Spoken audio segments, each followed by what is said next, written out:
Let's rock and roll.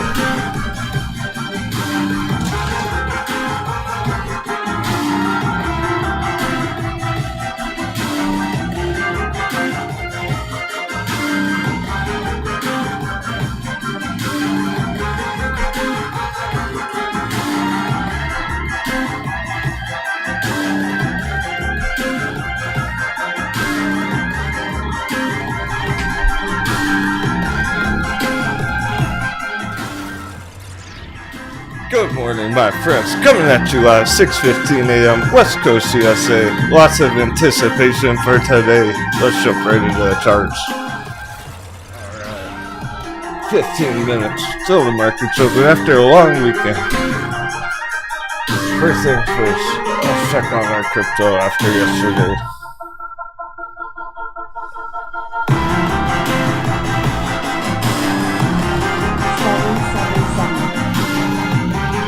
Jets are throwing out around the sevens. Let's go.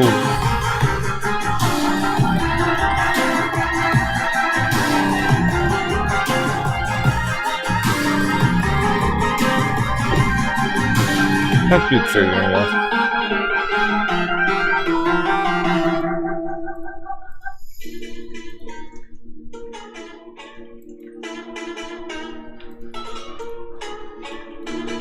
We'll have a great day, one way or another. It's snowing outside. It's like I woke up to a foot of snow outside.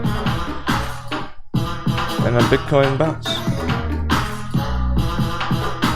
The battle of the magic numbers yesterday is still fucking around that area. Never made it to 40, not yet. It's all coming down to the bell.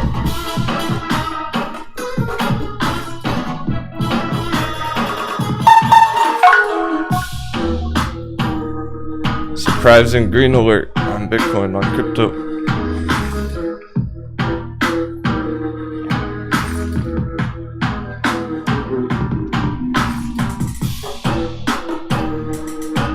S&P's up in the air right now. Quite literally.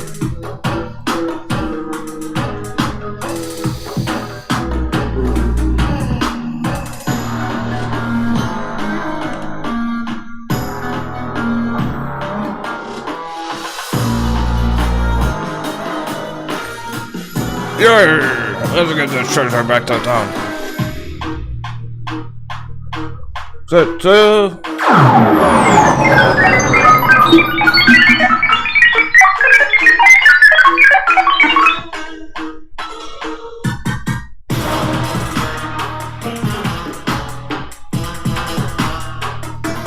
Go ho ho and a bottle of rum.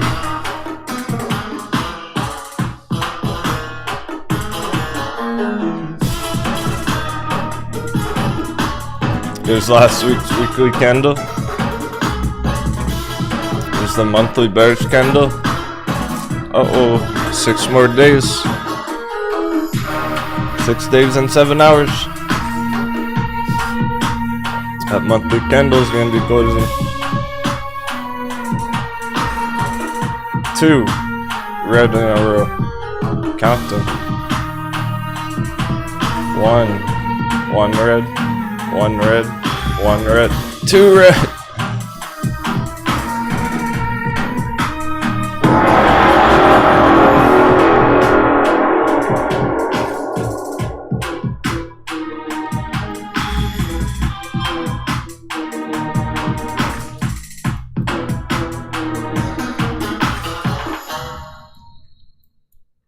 Here's our resistance. Way under 450 now. Also rejection right here.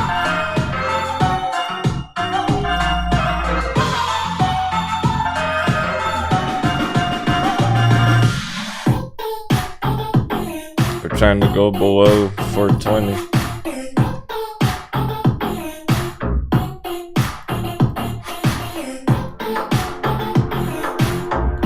Dial traders.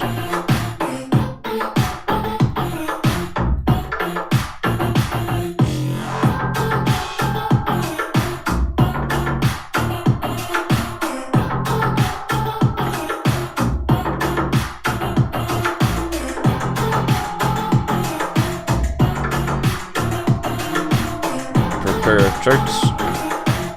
Analysis.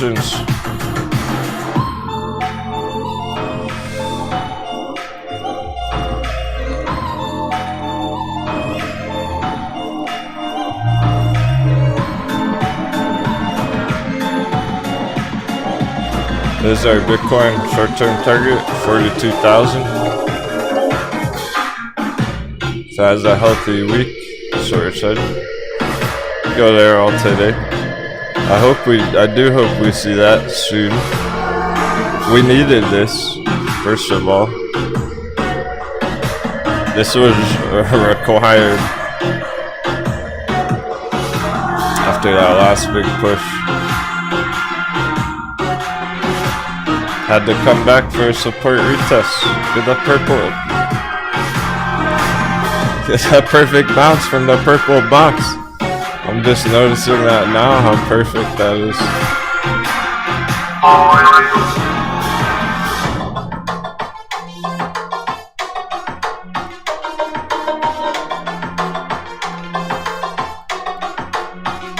Let's see if we can get back over the green line this morning.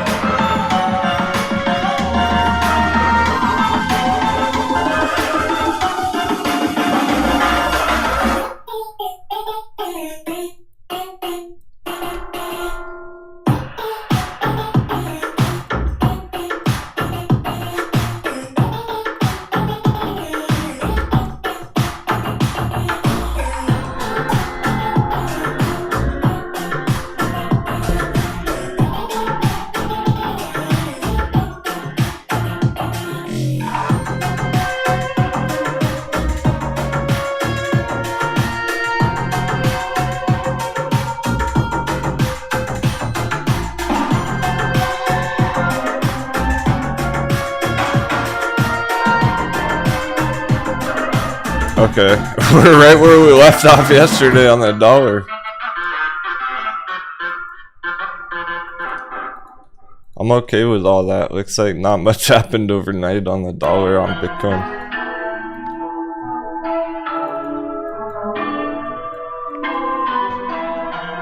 Okay, interesting there with the dollar. S&P today. Very important. S&P market crash this week. I'll come into a boiling point for reals.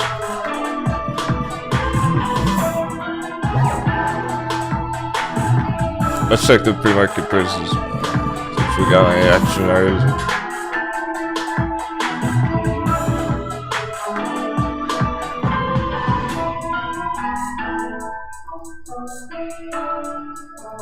Color star.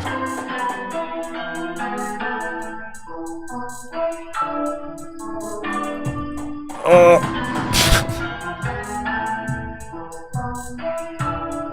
What the fuck? Color star got annihilated. It's down 50% pre-market down here. I don't know if there's some bad news or what. Somehow, some way, it's right here right now. What a dip. Damn, day traders! Day traders! Hey, look at it!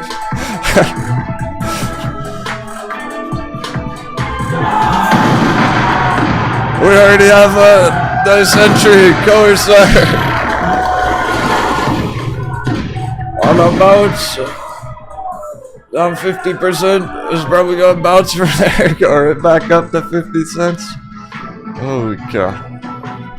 It shouldn't be that low. It's cold in here.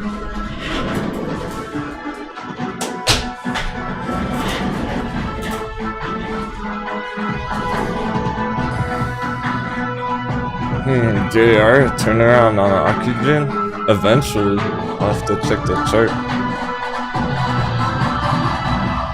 Color starts day trade entries right now. So fun. All-time low entries. My goodness.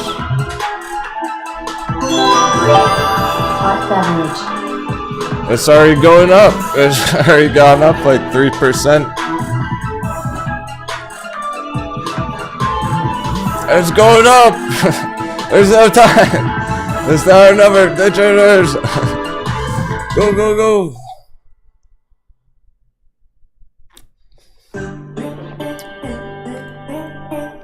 Look who's trying to do today. Bounce right back up. Go fucking 77%.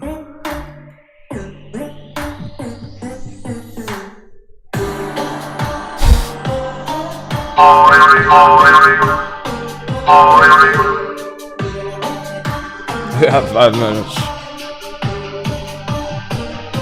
We better do our shadows. Headstock, Firefly, JR, Whiskey, Gary Hodgkin, JD Party Hat, LC, J Big, John Dragonbeer, Shanko G, Enco, Kelly, Tomio, Genix Gamer, Gizmo, Grant, Texas Red.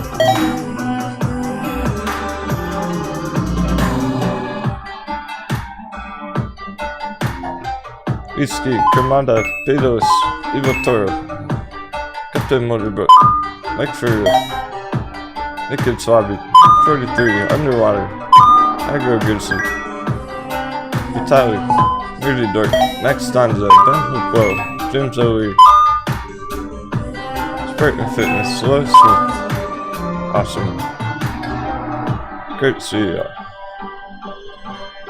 I really mean that. Recognize every single name I just said. Where are the new traders? Are they all drowned?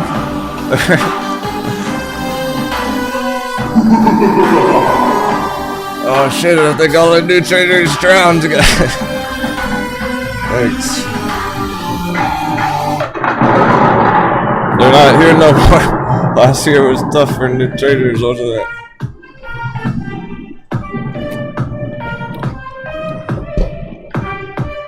They got short squeezed out of the markets.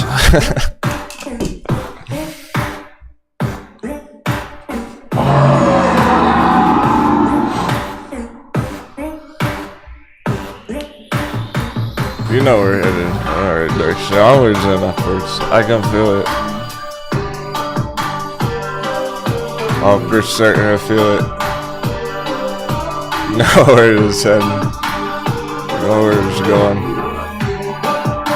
We're about to get some epic bull runs. Oh, very cool. Some of the crew was up late last night on voice chat talking, preparing.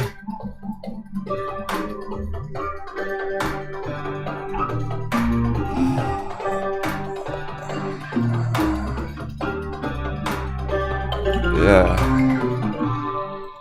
Yeah, you betcha. I saw you all out there. I was up late last night too, preparing.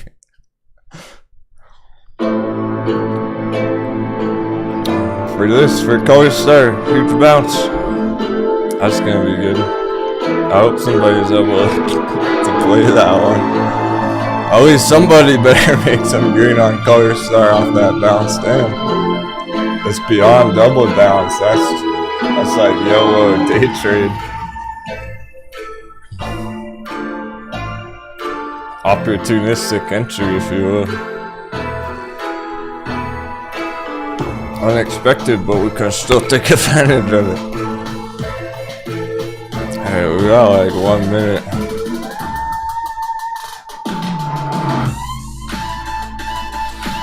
I'm very curious how Metin's gonna go. We're getting the upside on Metin today. Some of these Chinese companies went big last week, SOS.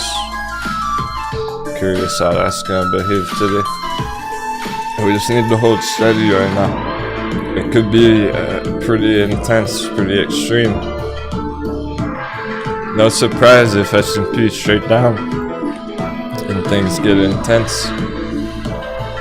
We might not get too much green till power hour. It'll probably be another day where there's selective charts going green. Okay, it's opening low. There we go. That's an energy bounce. Look at the hatches. We gotta hold the line on our hot bevies, our favorite Wall Street death plays. Not on this. This can this can burn.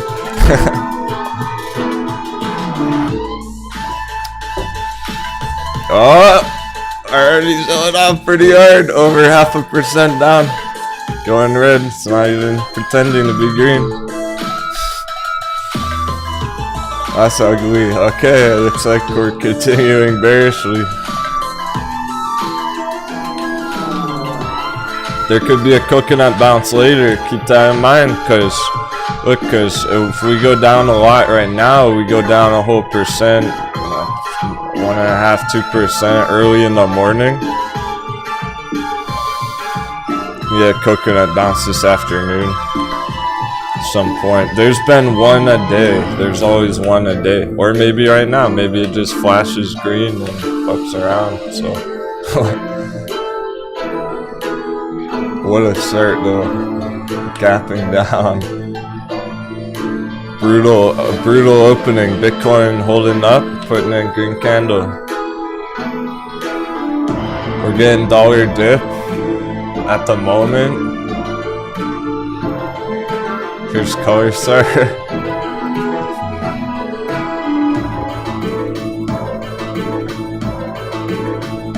I'll mark it for the rest of the day.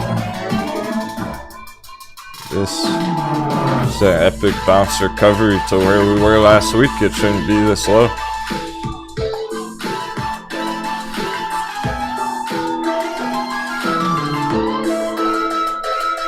That could happen today, that could be end of week.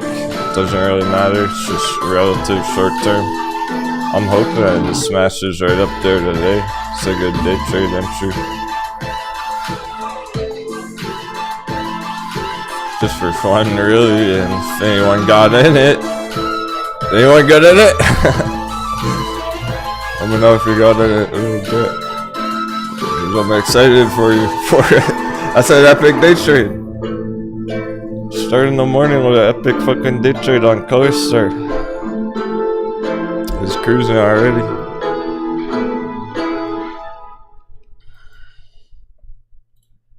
Go straight up from here all day. It's already up 5%. And spicy, nice. Nerdy Dork got in. At least when one of our friends is winning, we're all winning.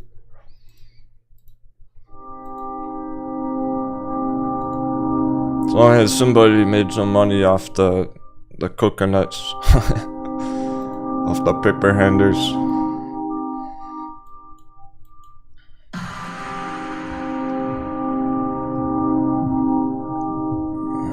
I'll make sure to check it later in the day because it's down so much, right? That it can go up 50% and it won't even be green. It'll still be in the red in the day. It's not going to be on the top of our list. It's sneaky. S&P's still going.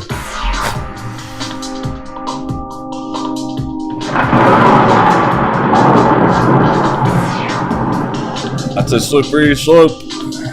Off the flank.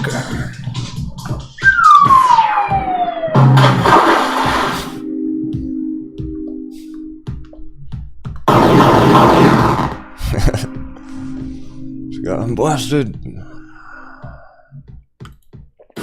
Not even pretending to go green. It's almost down a whole percent already and Bitcoin's green. It's actually holding up. It took some damage over the weekend, whatnot. Got it all over with. It doesn't have to go down today. Crypto's still bullish here. It's actually holding up right now. I like where it's going. Check our other bangers. Alright, SOS still looks good. Since we have that pulled up already. Grisco Altcoin 550. Beautiful. Yeah, no. Don't get me too excited. What am I gonna have to buy some more shares? The second I say that, fucking starts bouncing.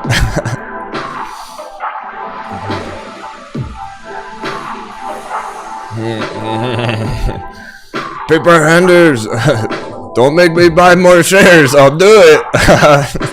I'll fucking do it. I have to.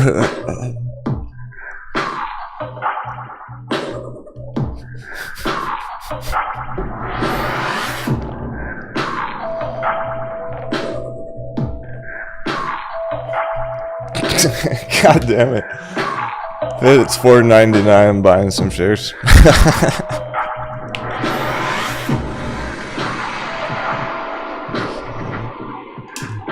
Yeah, it was pretty tempting. I was ready to just chill on it, ride it up green. People wanted more accumulation. It's all good. I'm happy about it either way right now. Personally, I'm just having fun talking about it.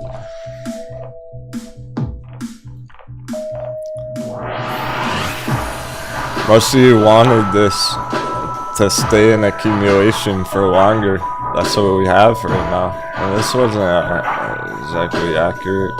The orange one. There we go.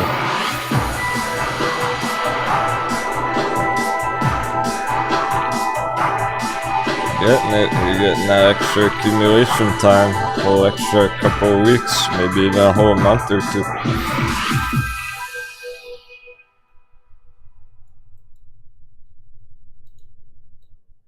Right in here. Before we hit $10, that's how long you have, however long it lasts down there. It could have just went right through. But we got the Bitcoin recent sell-off. Right? This looks like Bitcoin. When Bitcoin went down to 32,000 a couple of weeks ago, bounced up to 45,000, came back down where it is right now. That's the magic number! Oh! Let's get some sevens in the chat! Emergency! Emergency! Magic number emergency! Blast them out! Oh fuck! It's clamping at the magic number! Well, the S&P is going straight down. That's what we were talking about yesterday. And then we went to sleep, and Bitcoin went to sleep. And here we go. Right where we left off. It's wild.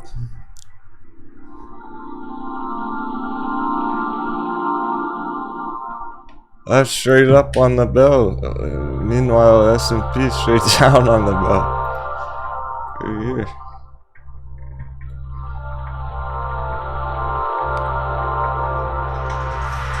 Wow.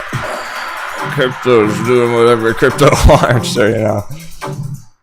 Okay. And that's why Grayscale Altcoin's a badass entry. I guess Grayscale Altcoin's gonna be bouncing straight back up.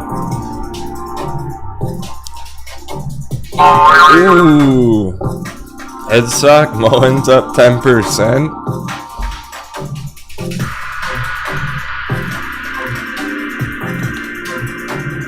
Ooh. This thing took the most damage out of any one of our charts over the last month. This thing got completely annihilated. It really did. That's not an understatement. It took so much damage that we fucking practically gave up on it. And we don't do that often. When do we ever give up on a chart? We're like, shit, this thing's going down so much, it's a lost cause until it hits rock bottom. And that's what it did. My goodness, it's bouncing from our support line. Holy fuck. What an opening. Alright, these are sneaky too. This is not something that most people are gonna notice. This is on the down low. You had to know what happened last week on this thing. A bunch of our pirates bought it on Friday. No way. That's epic. I hope y'all kill that one. Where you're going to by the looks of it. With how fast it went down, that's how fast it could go up. Let's fucking go. $2 short term pirate wedge. That was big. 50 cents, $2. Could hit that within a couple of weeks, within a week. A couple. That's how down there it is, how hot it is of a beverage. But you gotta get what's hot, because see how fast it's recovering. It's not waiting around. It's not messing around anymore.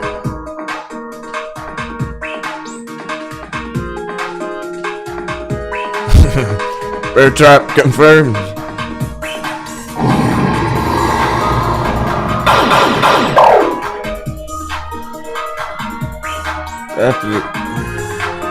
That's what we're looking for in Color Star right here as well.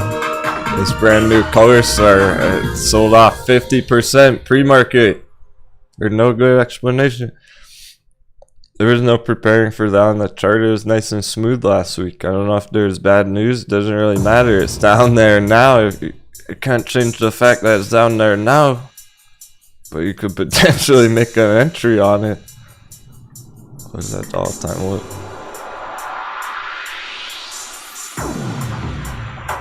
Literally. Color Star was going wild. Okay. That's last week. Over 100% last week. I was opening the day down here. Hot baby. All-time low. You know what to do. Smart money versus dumb money. I guess dumb money had to get wrecked. Just it's another day at the office. Some coconuts getting cracked open. You know how it is. And we can go green. Nothing really changed about it. I mean that. We can even use the same old trend line back here, just readjust it so it's still as bullish as ever. It just happens to be dirt cheap right now. Probably not for long.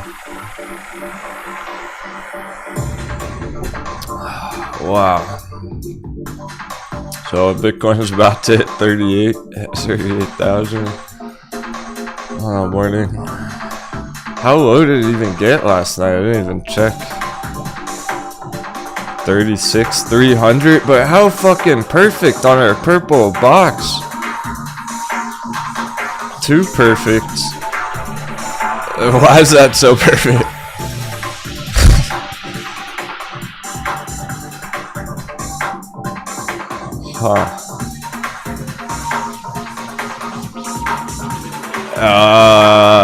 Huh. Okay. I swear I did not move that shit. I didn't even check it until this morning. It only started the show. I saw this same time you all saw this. 37777. This is gonna be a wild day. I'm feeling just cooking up something big, that's for sure. But damn, perfect bounce off our bull box. There's no explanation. I was looking for a reason to tell you why that was so accurate. Like the wick back here, no, that doesn't match up. That's not quite. How about the candle bars back here? No, not that either. Nothing matches up perfectly with the purple box except for the bounce right now. There's no explanation.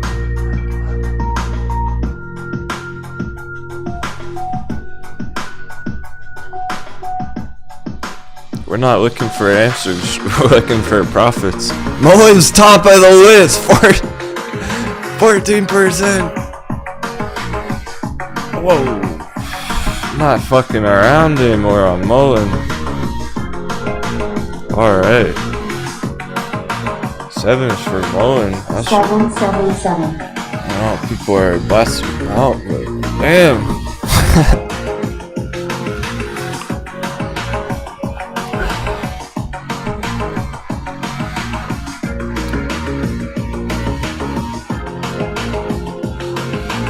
Yeah, JR. I will look at OCGN 1 second.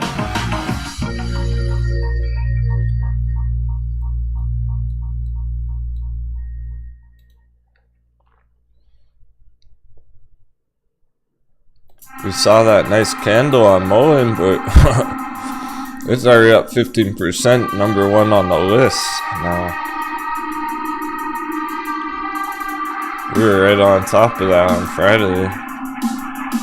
So our entry from Friday is the fucking one that's crushing it right now. Second. That was the most savage entry from Friday. Remember, we were talking about it's not the perfect penny price either. It was about the timing. Just getting in at the end of the week before the long weekend, just in case this happened. And then it went up so fast that you couldn't get in time. Alright. S&P kind of chilled out. That is fucking around a bit. Staying red though. So we're just gonna keep cruising onwards and upwards. OCGN, there's been an issue with this. There's a problem with it, but let's see. We haven't looked at it for a while. There's still an issue. This. Arc.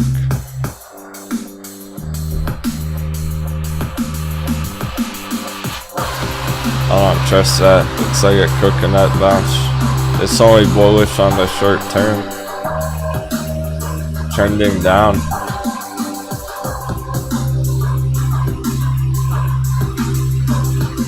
Also, it looks like hit the resistance after go right back down.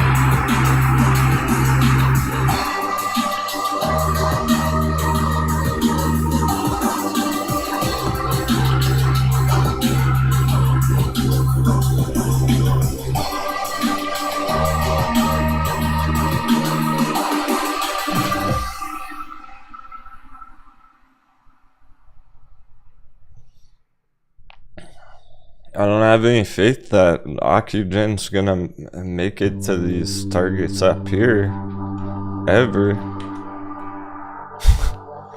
Maybe in the long term, but I mean, you can't count on that. Reason being, here's a split. There's a big stock split back here.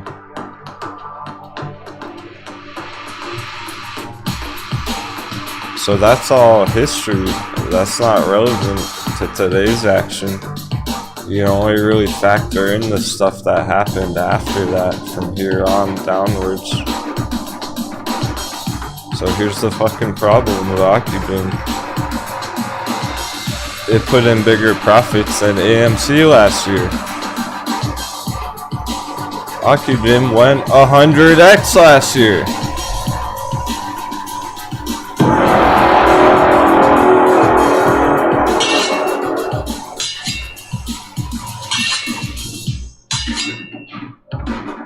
It went up 10,000% last year. Fuck that. It's fresh off a short squeeze. Now the longs are getting squeezed down. The other direction. It's about to get a long squeeze back to the ground. It's like all our other charts that went to this long-term support area. And come back down here.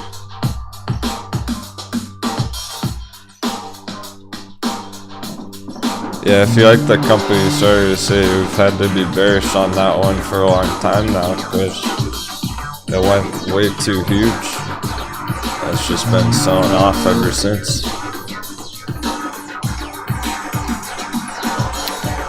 If only you had got in it 2 years ago last year back here at 15 cents, 20 cents and sold it at $15.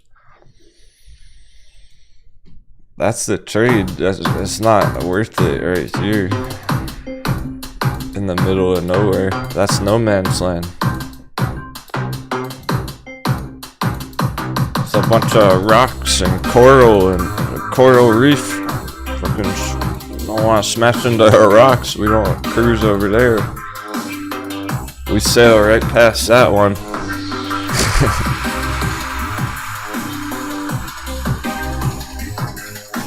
S&P fucking around trying to go get, it might have just flashed green. It's so bearish, it's just ridiculous. It got that daily coconut bounce. There it is. There's daily coconut bounce right there already. That didn't take long at all. What time is it? It's only been 20 minutes.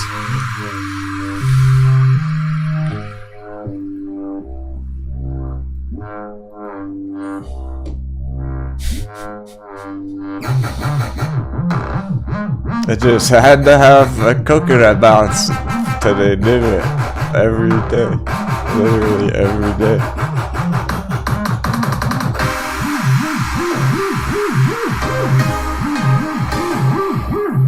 What I mean by that is it got hammered on the opening. It's bearish as fuck. It's still trying to go down right now.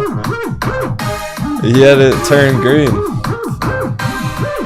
Temporarily, it'll just turn green for like 30 minutes or an hour and get wrecked later. It's so sweet. All the mind games right now. Stick to the point. Bitcoin. At least we feel good about Bitcoin.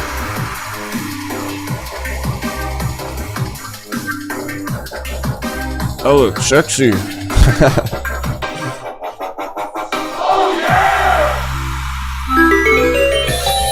Oh, Bitcoin bounce look kind of sexy there. Bitcoin Bay?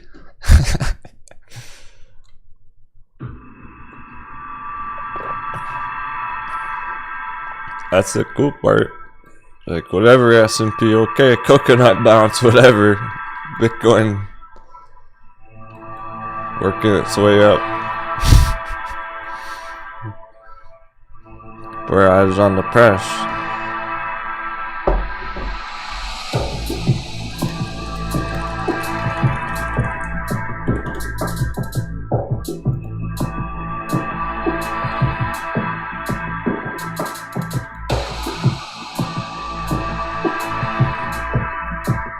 Bitcoiners be like, I'm only in it for the technology. Wearing their gold chains.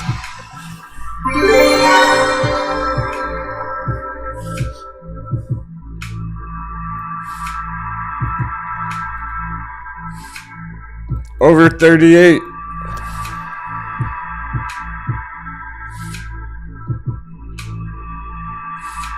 Looks like we're going to 40. Didn't happen yesterday. Now's the time. And S&P's green. Yeah, that can fuck off. Coconut bounce after coconut bounce after coconut. You saw the monthly candle, you saw the weekly candle. It's at 435, it's not even close to 450.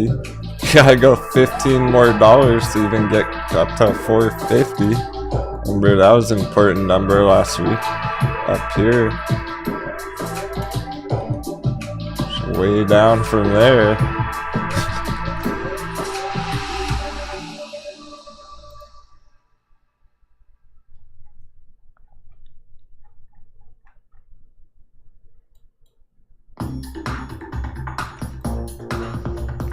See how the tops of these candles look round almost?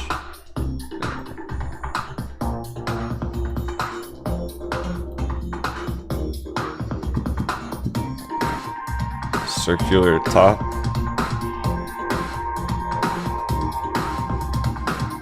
If you use your imagination. With the wicks above, selling pressure above. So it doesn't really matter what it does in this small area right there. As long as it doesn't go all the way up to 450 again. We don't want to close the week over 450. Up above that green line. We're just looking to stay under the yellow one basically. And remember, here's the monthly candle. We got 6 more days.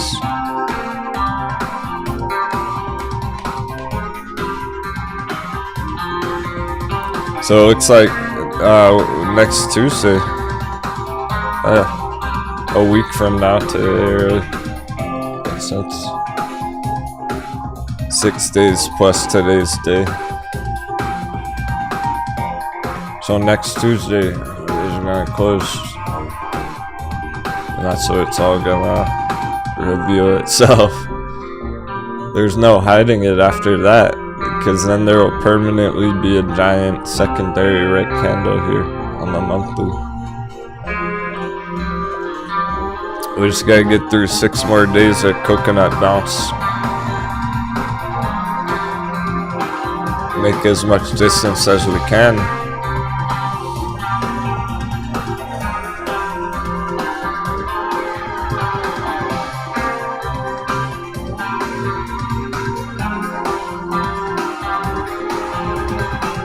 Owen's still holding up 10%.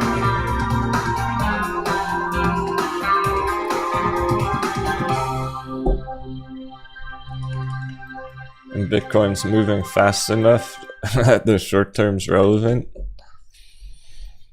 This is all the stuff we were talking about yesterday. So here's yesterday on Bitcoin. Here's last night. Here's this morning.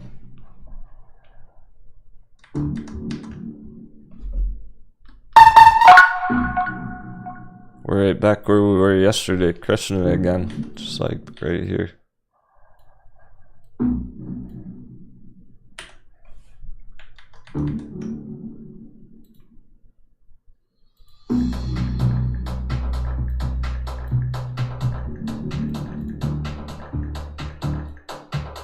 We couldn't expect too much to happen knowing the markets were close. It was spicy anyway.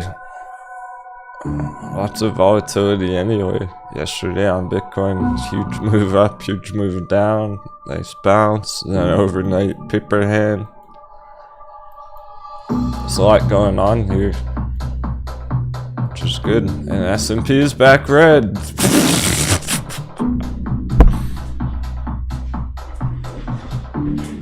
S&P is back red.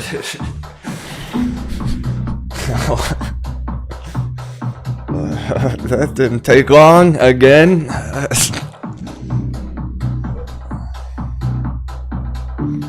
What do you know? Surprise, surprise.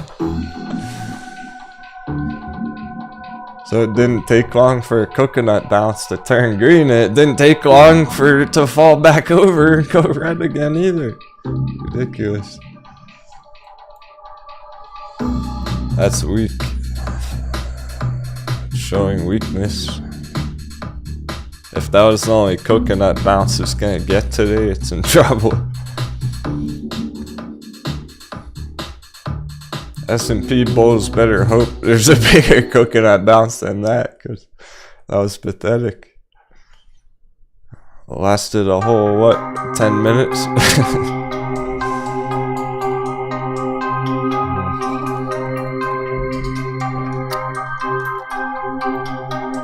Be ready for dollar surprises. Gotta expect the worst on the dollar right now.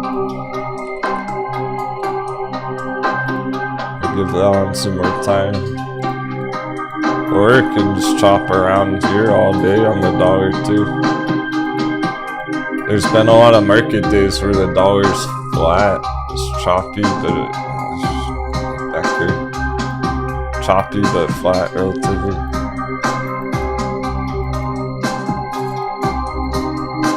Dollars all over the place lately. This chart's a mess in terms of the price action.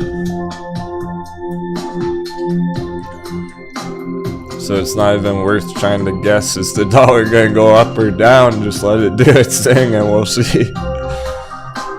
Hopefully down. Expect the worst, hope for the best. The dollar. The S&P is already showing lots of weakness. Bitcoin showing strength. Let's see what our other charts are doing. Mullen's holding up the hot bevy bounce. I like that. And Color Star, even though it tanked 50% pre-market, right? It's not going any lower. It didn't go down 60%. It's not going down 70, 80%. It's holding the line. That's strong. Macy's on it. Off of the list. Fucking Macy's short squeeze.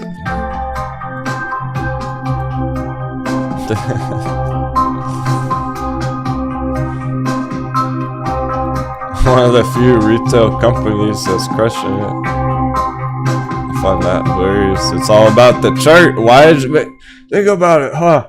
I wonder. What's the explanation? Why is Macy's going green every day in the middle of a market crash? Oh, that's right, because the chart's bullish. Doesn't matter about the company. Chart says it's going up. It's been obvious. We've been bullish on Macy's the whole time. Joking around about it, like, hey, Macy's short squeeze. It's only half a joke. This thing's going up to $69. Very nice. That's trying to go 150% all-time high. I got no problems with that. Macy's is trying to do that. It's probably going to. It looks like it's well on its way. I expect it to do that. Have fun. You want to go all in Macy's? I mean,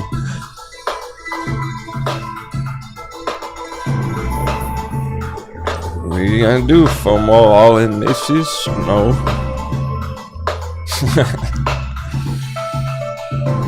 It's just the irony, right? It's maybe like the shittiest company. It's probably my least favorite company on our watch list. I like these other companies that I've never even heard about before. I like Ding Dong more than Macy's. Nonetheless, this is trying to go 150%. Simple as that. It's a long-term bullish hold. It just is what it is because of the chart. And is it worth trading it? That's the real question. The question's not, is Macy's pumping? Macy's fucking mooning. There's no question about it. Macy's halfway to the fucking moon. There's no question about that. The question is, do you even want to trade that shit? Probably not. Maybe if you got in back here, if you could have caught the hot bevy, that's the cool part. We could have easily caught the hot bevy on it a couple years ago, but that was 2020. We would have saw the bottom support here. We definitely would have spotted that hot bevy, and if you had got in then, it was up 700%. That's the power of the hot bevies. Even a Macy's hot bevy, it pumped 700%. So you better believe our hot bevies can go 700% if fucking Macy's can go 700% from oversold values from the bottoms. Look at that shit. It looks like Virgin Galactic. Wait, what? Macy's looks like Virgin Galactic.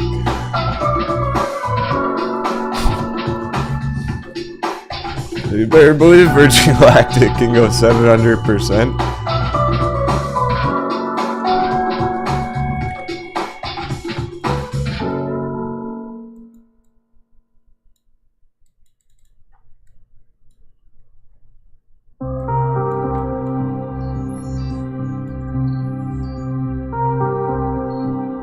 Can't tell which chart I'm looking at. Which one's Macy's? Which one's Virgin Galactic? Huge double bottoms.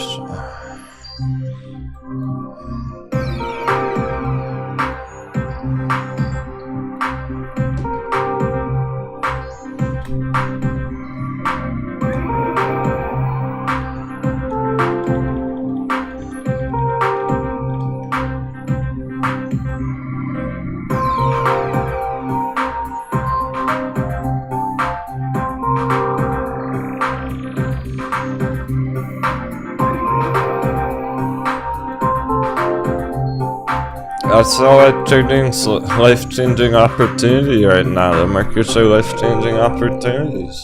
You can made 27.77 on Macy's. Why is Macy's at the magic number? What the fuck is going on? I'm tripping out. Let's get some sevens in the chat. Bitcoin at the magic number. Macy's at the magic. We'll just keep them rolling all day then. 1, 2.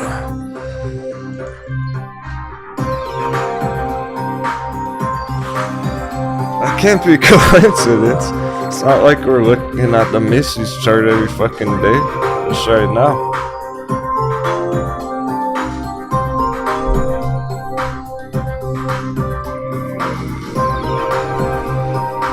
It's not coincidence because there are reoccurring patterns all over the place. Everything in life. There's always reoccurrences. If Mullen's bouncing huge, maybe Central Electric's gonna be next. Or CNN bounce. That's what I'm looking for.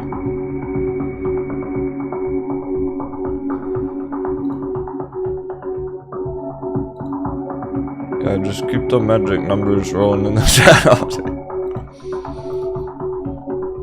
That's one of those days.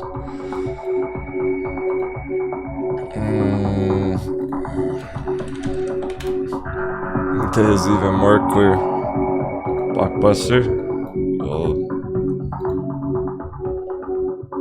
Good old BLIAQ.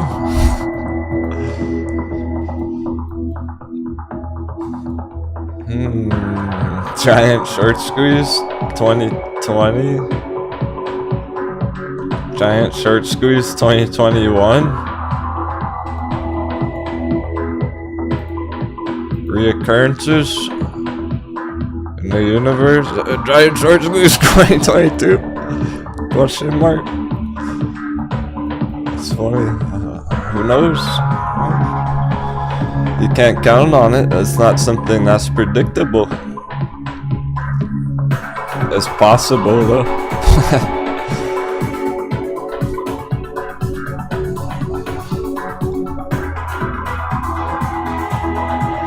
History doesn't repeat, but it often rhymes, right?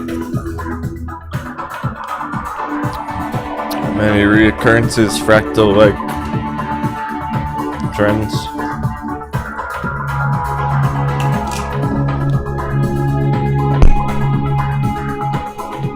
The grayscale's already bouncing the 6 by.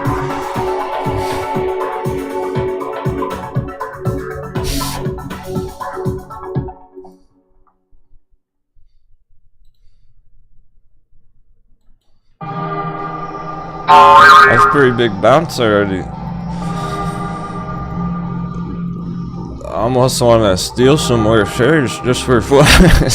Just because we have the chance.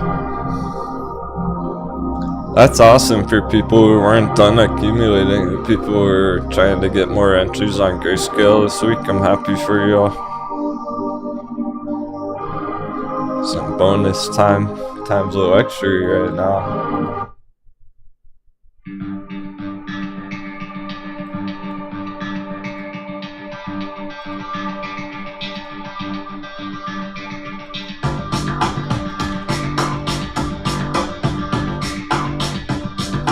That's one of the better looking altcoin entries there is at the moment. It's still at a 40% discount.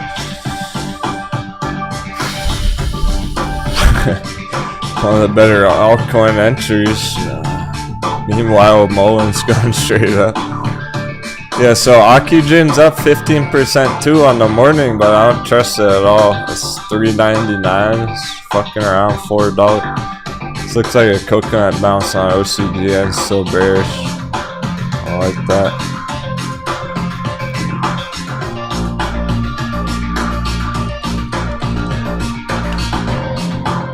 One of the best looking entries because of Litecoin. Giant magic triangle. Ooh. Ooh. How about that Litecoin Ethereum comparison yesterday?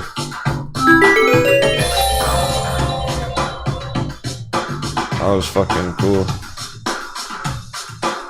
I've been on such a no language filter today.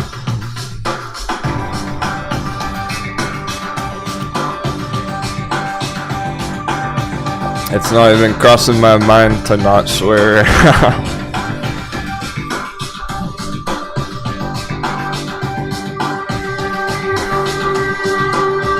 Oh, this fire is February fire.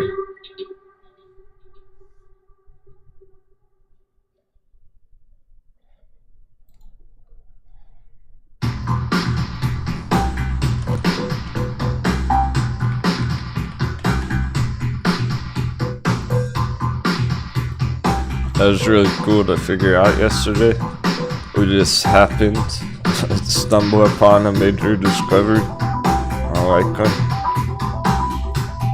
Catch everyone up on that. So, okay, if this is our giant magic triangle, something like this, roughly speaking, right?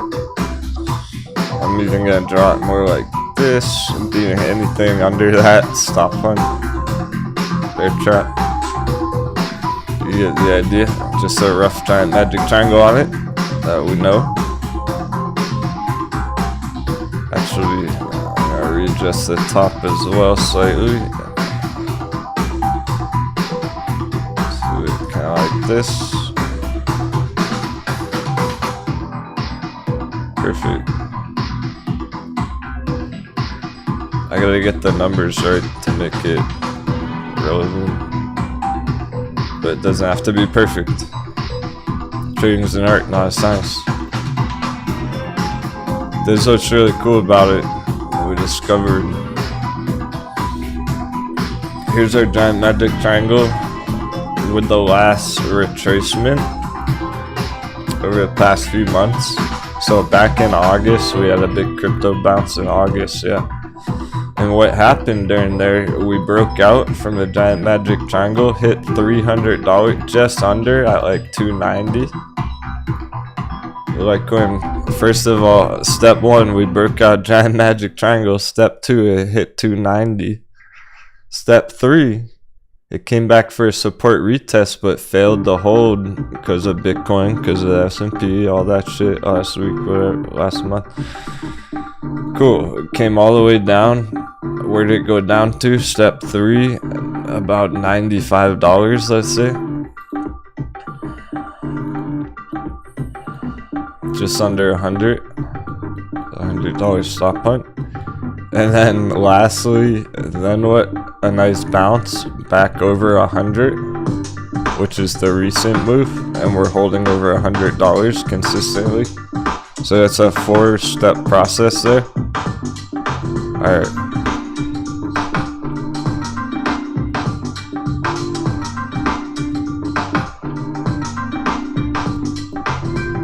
And we're going for a breakout, a giant magic triangle in the near future. How can we feel extra confident about that? Damn that long-term Bitcoin. I'm telling you, it's looking pretty sexy. That's the only word for it. I don't know a better word for it, or no, for lack of a better word.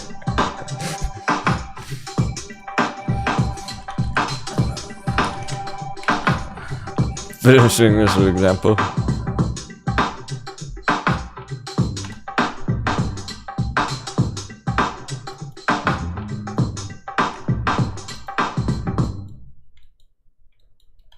Cool.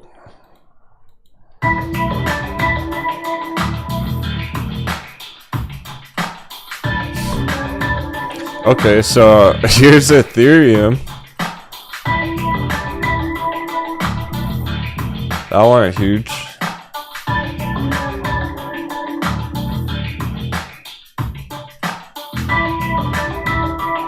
A lot of the reason it went so big.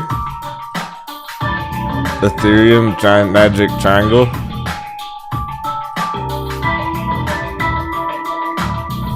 Breakout. Bitcoin had one too. Bitcoin had it, Ethereum followed suit. It was the Bitcoin giant magic triangle breakout, right? And then it went huge. We have a giant magic triangle on Litecoin. Alright, let's dive deeper. Going into the apex of the boiling point, right? The critical area, the end of the giant magic triangle. I'm gonna have to readjust it, but it's the concept. Drawing all these out fresh right now in front of you. So let's draw it about there. Okay.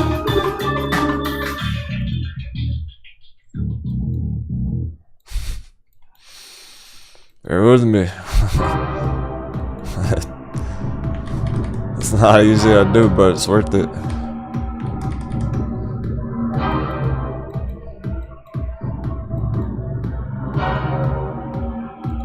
The chart doesn't even like what I'm trying to do. It's giving me troubles. I'll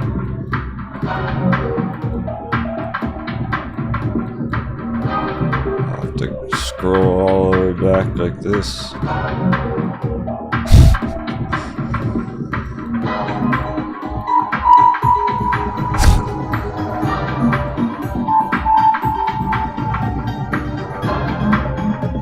Arg. There we are. Perfect. Okay, we did it. Here's Ethereum at the end of the Ethereum giant magic triangle. What happened? What did Ethereum do right before it went to the fucking moon? Giant magic triangle breakout. Step number 1. It hit $290. Step number 2. The same price as Litecoin up there. Step number 3. Support retest. Failed. Stop punt, $100. Hitting $95. Step number 3. The same price. Step number 4. It bounced from 95 over $100. Held above 100 and then broke out and went to the fucking moon. That's exactly what Litecoin's doing right now. And that means this can be the next step. Boom. That's how Litecoin can get to the moon. It's right there on Ethereum. It's like looking into the future.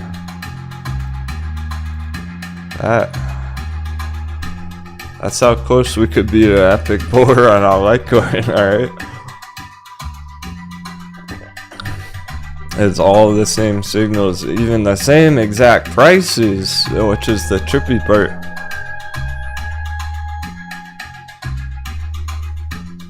It doesn't get any closer than that.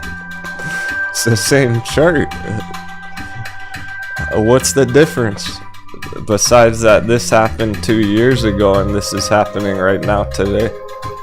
Besides that, I see no difference.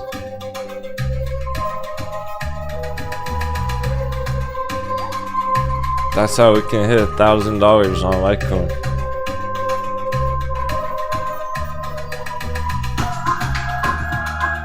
Behold! Clip this, clip this, clip this, clip this, and then post it on your channel. Go LTC. Thanks a lot, that's a great idea, not bored enough. Can you help me out, dude? Do you mind checking what time it is into the show? We must be like an hour and 20 minutes in or something. Can you try and post a timestamp on Discord for me? That would help a lot. See, it's hard for me to go back after the show's over at the end of the day and try and find it. But if you post a time right now, then I can check it. I can just jump right to it after. Thanks for the idea, not bored enough. If anyone could do that, that would be great. An hour and 13 minutes in. Alright, do you mind posting a message in Discord? Just in general chat. Just write 1 hour, 13 minutes and I'll know what it means. Thanks, guys.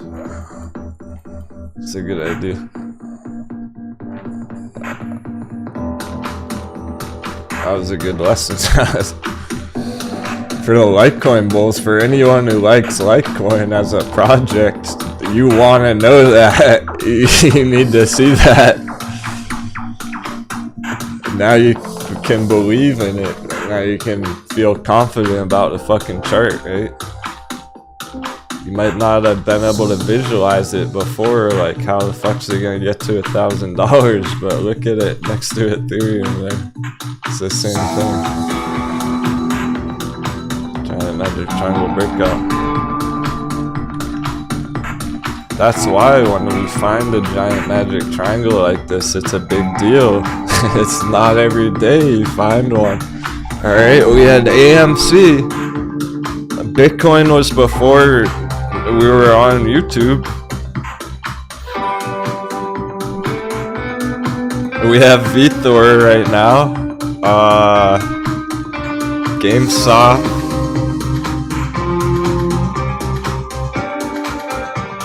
I don't think there are any more giant magic. I think that's it. We found 4 of them. No, if that, because you can't really count the Bitcoin one. That wasn't this year. We got maybe 1 or 2 of them. Found the Litecoin one. It's rare. It's very rare. The reason it's so rare is because what makes it a giant magic triangle is we're talking this formation, this pattern goes back to the history, the entire history of Litecoin. It's even beyond what you see right here on this chart right here. This isn't even all of it.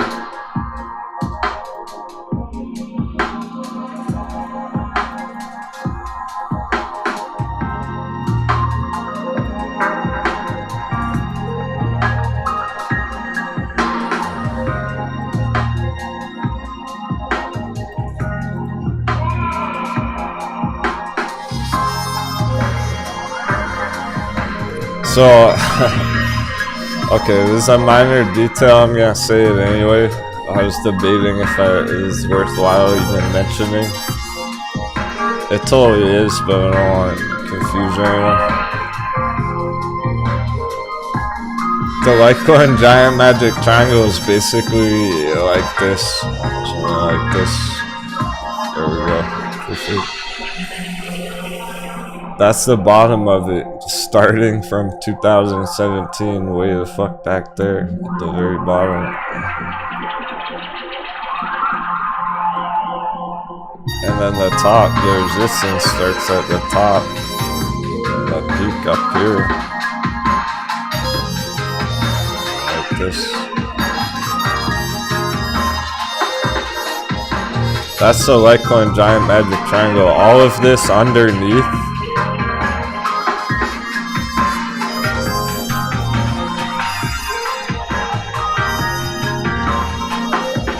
we're selectively excluding that. If it's not in the giant magic triangle, we're calling it a bear trap. It's a giant bear trap accumulation period where it was undervalued and it should have never even been that low. So this is really it, going all the way back. The entire history of Litecoin chart there. That's what makes it a giant magic triangle. So you don't get that every year because it took 5 years for this to develop on the chart. 5 years later, and it has this. Once in a rare while.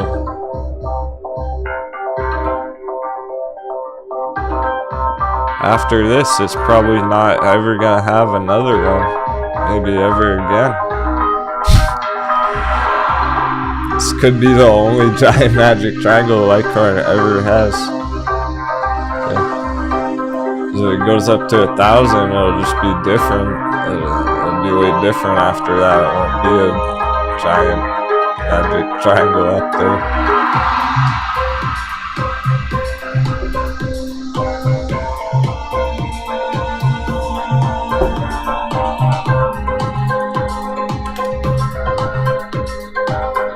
VThor's is nice too. It's a bit more flexible though. It's tough to pinpoint the bottom on this. I keep having to readjust it slightly. This one's more flexible because it's small market cap. Doesn't have to be perfect on the bottom there. Remember, trading's an art, not a science. There's no perfect number. It's just the pattern, as long as it's holding the pattern, the trend. We're calling this a giant magic triangle as well, going back to 2018. 2018, the top, the bottom, 2018. The entire history of the VTOR chart. That's what makes it a giant magic triangle. If it was just this year, last year's price action, that doesn't count. That's not enough. That would be a baby triangle. That would be a mini triangle.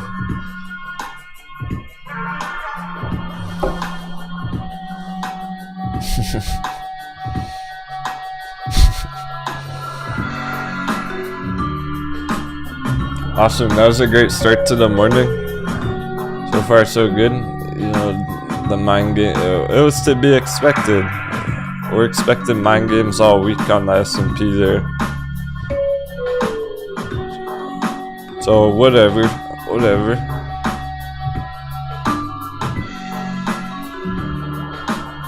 Important part, Bitcoin over 38K. When nothing too extreme's happening, Bitcoin goes green. We're getting nice bounces on our hot bevies already. Mullen, XL Fleet, 10%. Now it's a double digit day. That's awesome. We're gonna have our first coffee intermission. Thanks everyone.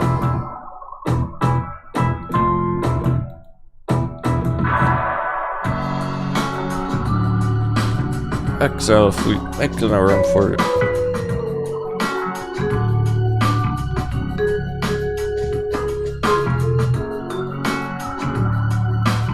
Looks like all that Tesla money's starting to flow into these other ones. All the profit taking on Tesla. It's lots of money. FOMO into Mullen. Ride's next. Waiting for a ride. That's right.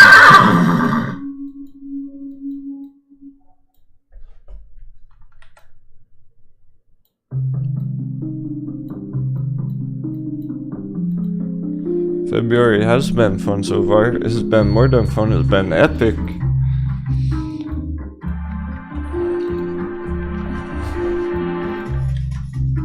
If you were here last year, you probably agree that it was better than last year. It's not just a few meme stock short squeeze things going on. Every hot bevy's been putting in the biggest green candles I've ever seen in my life.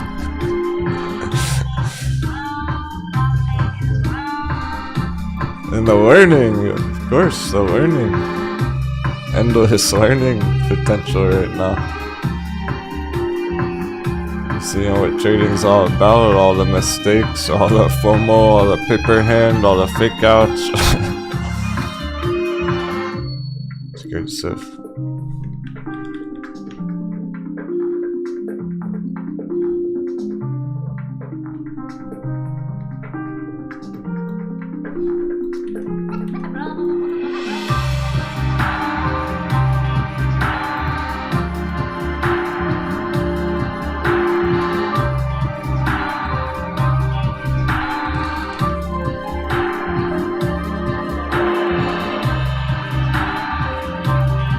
This is what I was warning everyone about. A pending storm. We're right in the middle of the market crash, and you're all doing great.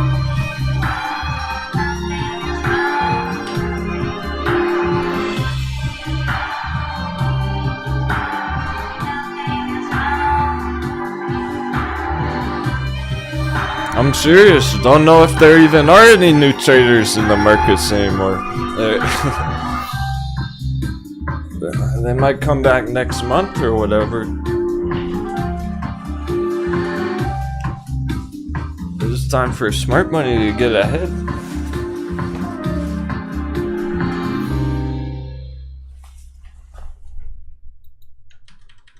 Got overexcited about ride.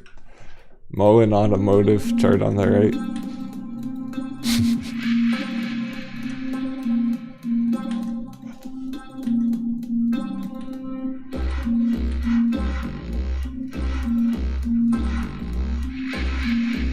It'd actually be Moen Automotive, bouncing 15%.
Awesome.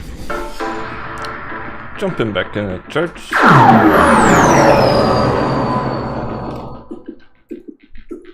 Welcome back, traders. Whoa, look at all those big brains in the chat.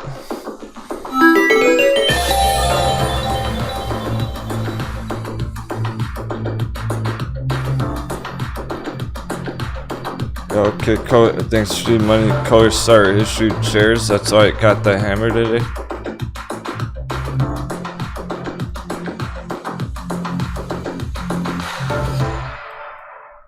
At 40 cents is basically our target. That's where I have marked on the chart right now, is 40 cents. On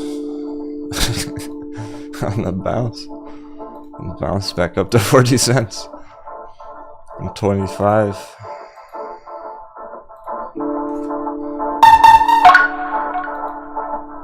Hope you're all having a great morning.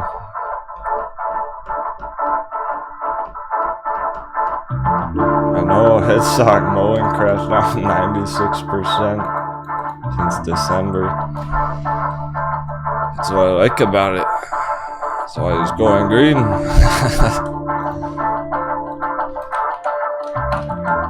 Against common sense.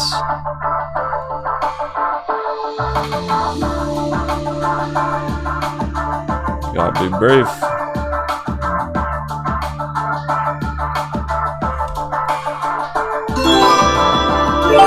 That's about as hot as it gets.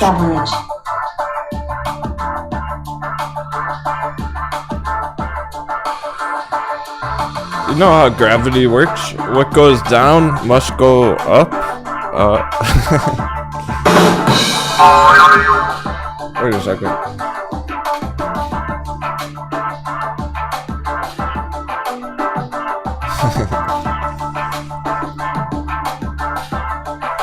I must have our turnips.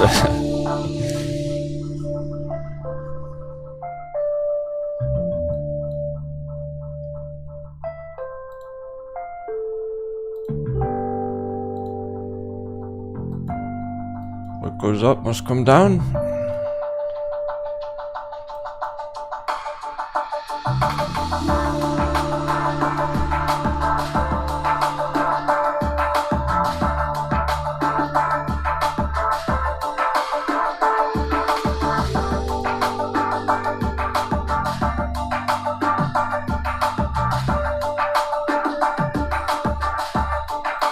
I like it. I've never said that about Mullen before. It's Friday. I used to hate this chart. I despised it because there was nothing to chart. I was going down so much, there was nothing even worth charting on it. Now it's good. That's why we kept it on the radar. Eventually it was going to be ready. Now it's ready. Now it's the time. Yeah, aggro grizzly, the color star sellout. Well,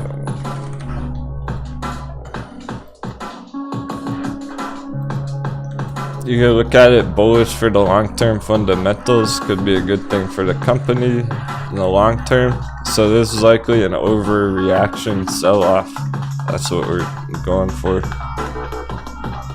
Meaning that, yeah, it probably shouldn't have sold off that much from the news.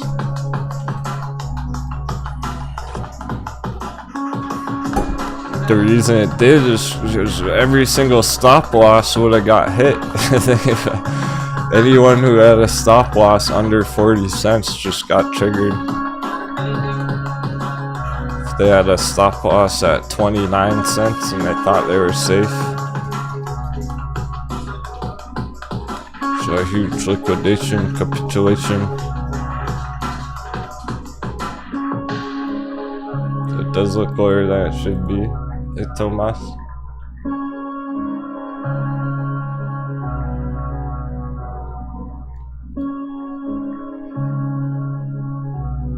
Hey, Jeff. We are expecting S&P to dive down today. It had a bit of a coconut bounce on the day.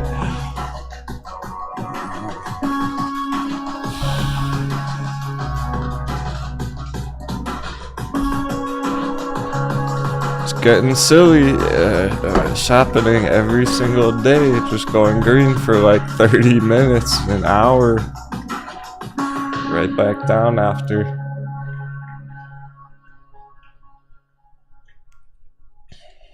Let's go for the close. Doesn't matter if it's red green all afternoon. Let's go for a nice strong close. That's hilarious. A little cutie vert. Loaded up on July $1 and $2 with calls. Let me know if you have a good wheelbarrow guide for all the attendees. I'm gonna be hauling to Hawaii with me. Naked Swabby! Swabby! Take the broom. Bro's gonna be busy swabbing our treasure off the deck this year. We're gonna have to get him a vacuum. Change his name to Naked Vacuum.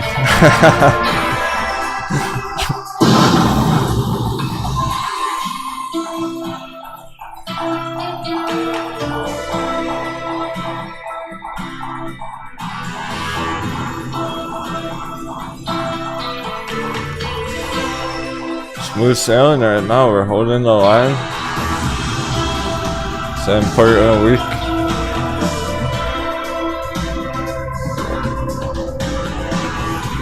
Let's seal the deal. Let's get the treasure back to town.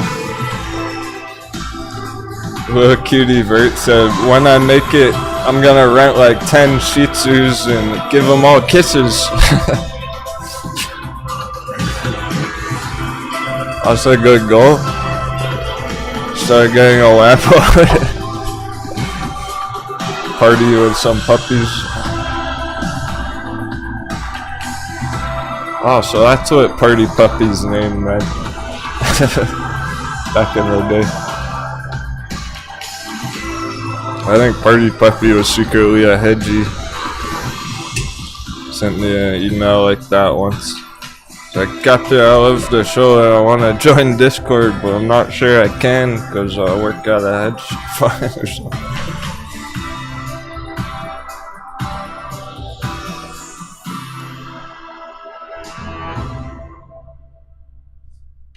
He disappeared.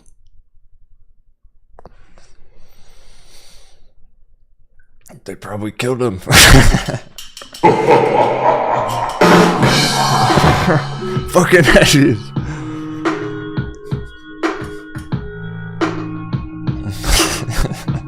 Yeah, I think there are lots of hedgy plants. I really do.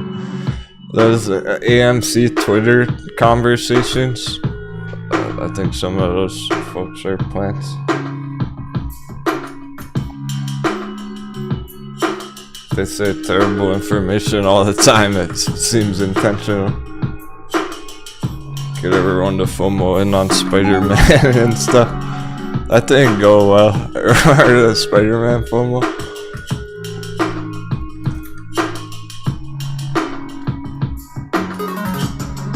That was right here.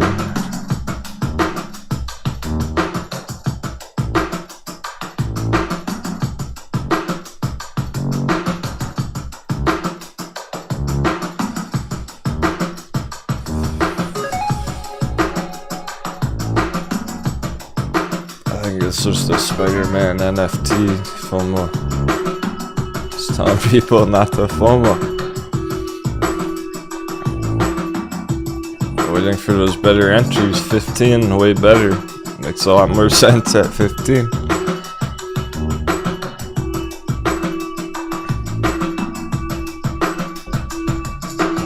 Oh, Home Depot puts. Is it too late? Okay, let's check a couple of our bear charts. Sounds good.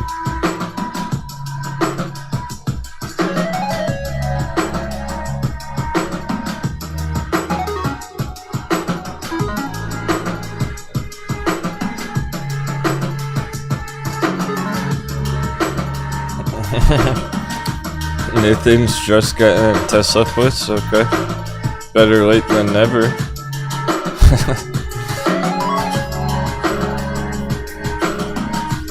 Since we're expecting this, it's kind of similar to S&P here with that month-long delay. Flight got delayed.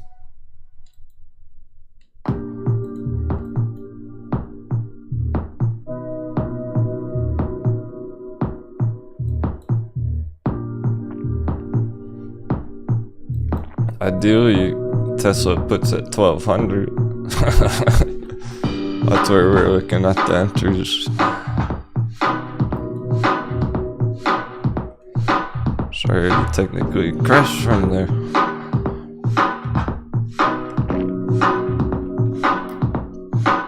Oh, better late than never. Because being that S&P's looking to have a big red week, a lower low.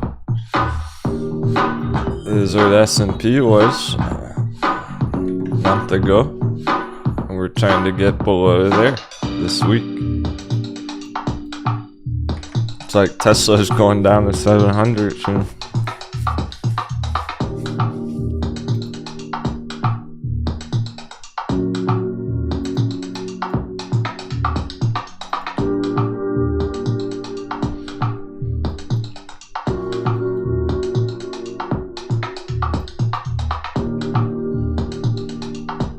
Gravity's in full effect on this one. AMP and merit price 299. Stuck under 300. Irani Hingama.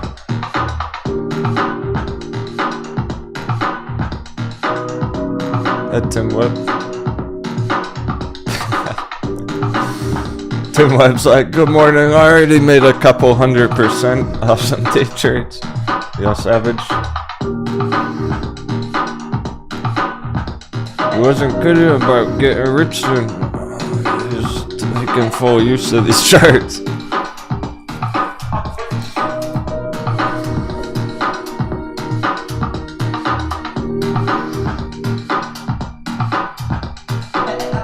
Hershey's coming down to 01. Hershey's, let's go.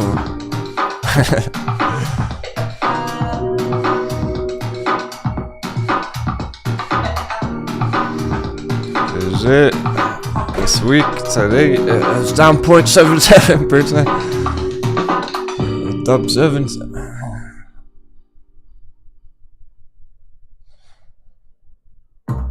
Perfect. Alright, Hershey's merit prize good to go. Hey, the new one from the magic number! Holy fuck! 777. 777. Whoa. Sharpen the claws, bears. Bears are waking up from hibernation.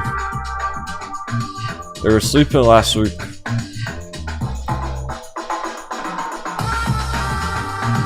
All-time high should go by.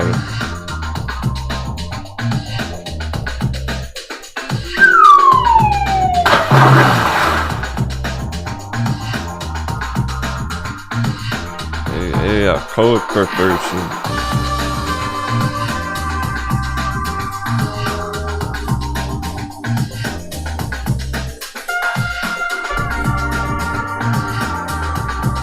From the magic number. Literally. I love it.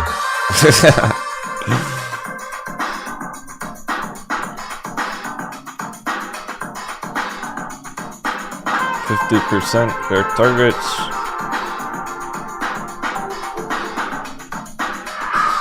It's on fire.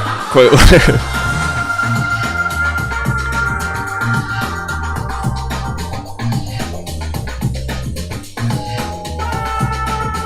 Our bravery's are paying off. It was fucking around all-time high last week. That's what's wild. These were still developing last week that weren't doing this. We're getting the breakdowns. We're getting our developments. Cents still going. SENS continuation red on the day.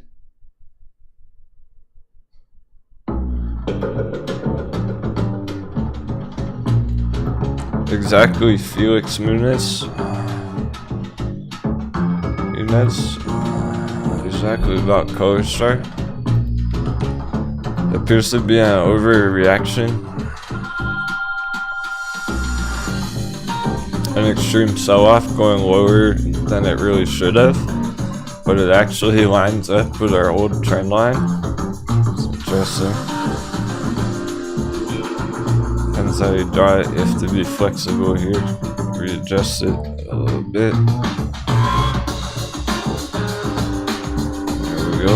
Just holding this general 25-cent area with that trend line. That's valid. I do think it sold off too much, down 50%, so it's an opportunistic entry. And yeah, we're looking for a bounce from 25 up to 40. Probably even up to 50 cents there. If the old candle bars literally fill that giant gap. And it can do it by the end of the week, and then sure, maybe it'll come back down and retest this area, whatever after that. But even just for a swing, that's a big trade. You're gonna get a quick 50% out of this thing by the end of the week. It's epic. Yeah, I'm brave about that. I feel brave about that. There's nothing I'd be intimidated by. So, is it gonna go lower? Probably not. It just crashed. If it just crashed, why would it crash again? Like, it's not gonna go down another 50% today when it just went down 50%. You see? It's more likely to go up 50%. Oh yeah! Green alert.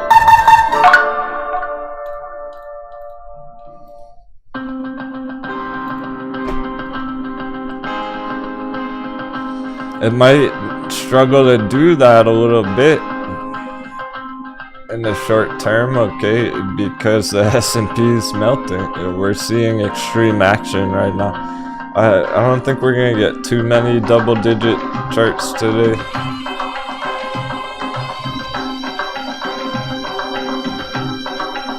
Meaning bullish charts going up 10%.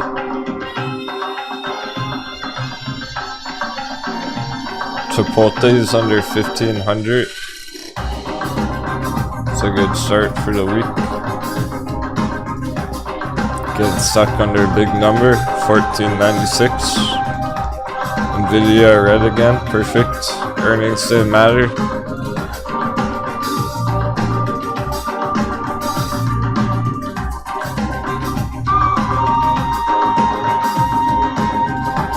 Ooh. This is Alcoa. That's the one that I showed you. I'm excited about that one, the magic number. Some of these are just on fire right now. So I was saying not that long ago, half jokingly, like if you're gonna go all in on something, the puts are worth it. Are they worth going all in on? Kinda, if you're playing them correctly. You'd be a mega bear right now and kill it. I'm saying there are lots of different ways to do this. Or you go for the color star bounce for the bulls. The bear ones are getting me excited today. Fuck yeah. Too many mind games on those last week. Happy about that. Mullen's up 25% now. Woo! 78 cents. Oh cow. That's all. 25%. No more 15%. Throw 10 more on there.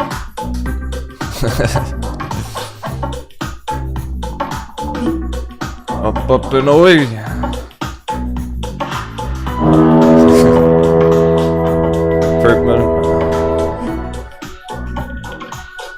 Oh man, do we care what the S&P does right now? If you're trading more than 27%, no sign of slow down.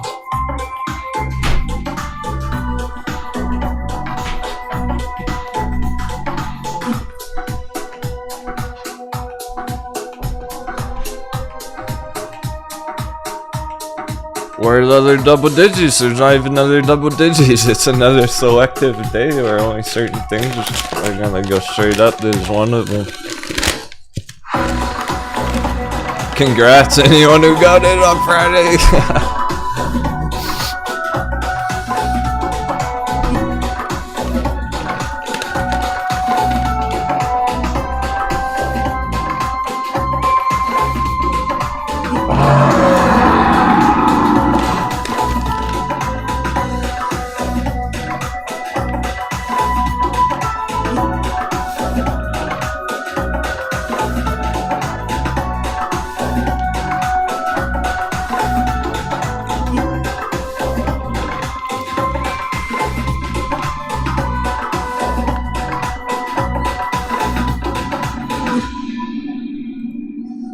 Bitcoin still battle magic number.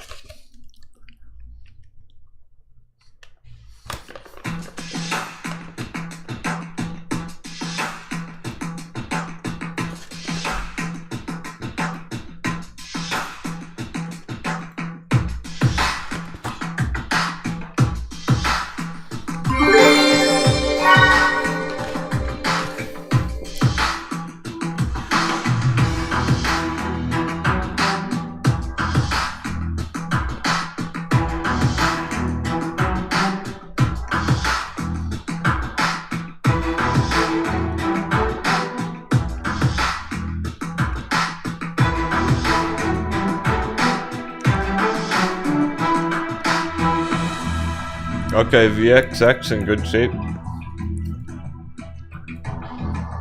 Looks solid on VXX. We did get a nice finish to the week.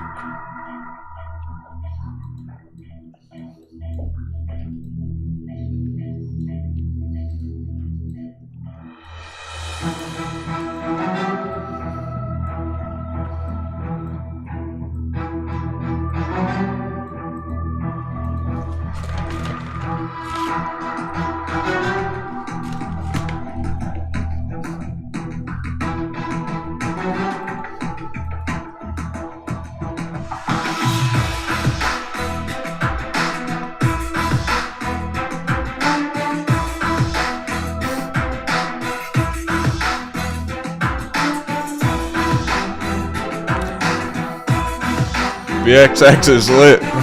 Green alert. The fuse is lit. Rocket fuel.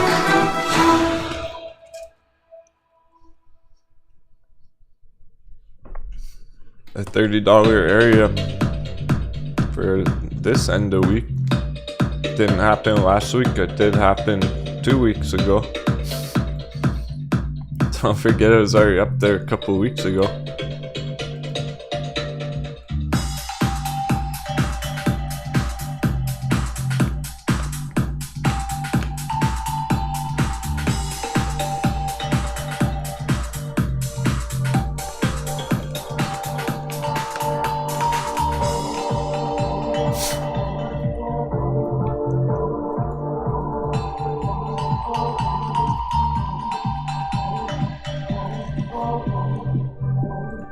That green on S&P didn't last long at all. I just saw it turning bearish right there. Oh, there it is.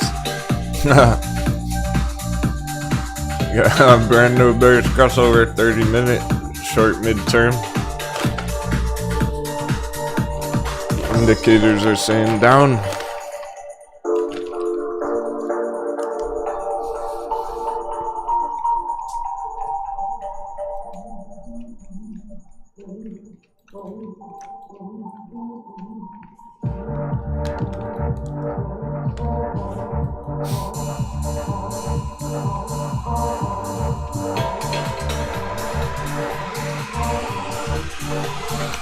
Here's the 4-hour. Wow, these indicators are trash. That's because it's S&P. These are market crash indicators that look this ugly. Does that look like it's gonna bounce today? Out of nowhere? Not at all. Going down. Daily.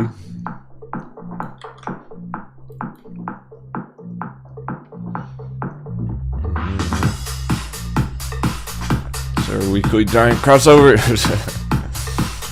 The 5 horsemen, the 5 bearmen.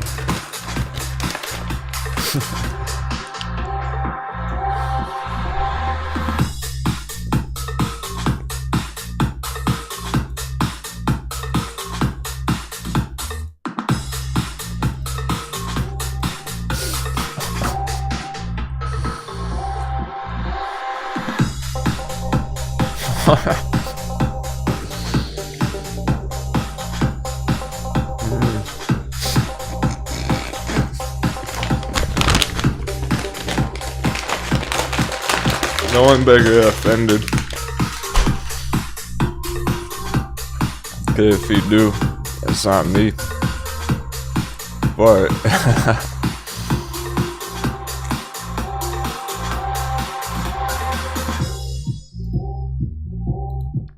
we're gonna go ahead and make this a nice rainbow. Whatever colored rainbows are. That's not my area of expertise. Why? It's the 5 gay bears. That's what they call them on Wall Street bets.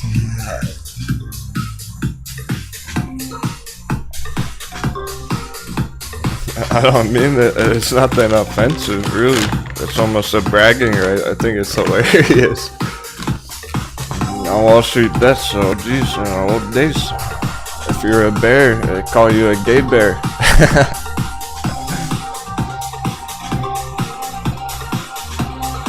It was a compliment. It's hilarious.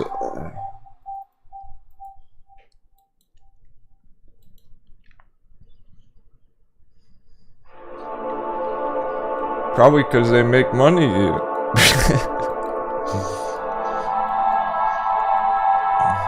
Everyone else is jealous of them.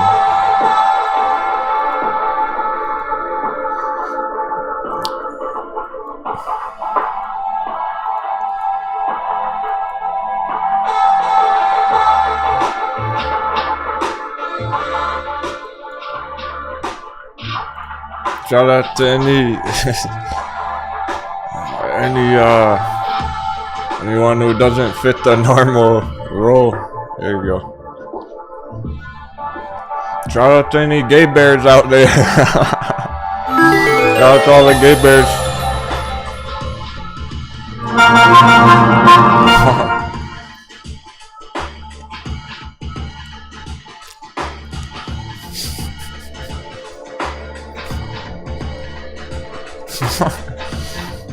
Evo Toro, you asked for a title, there you go.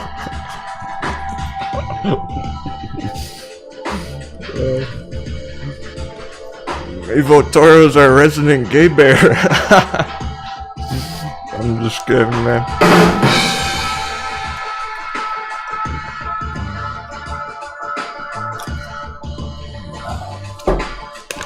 Alright, that's enough.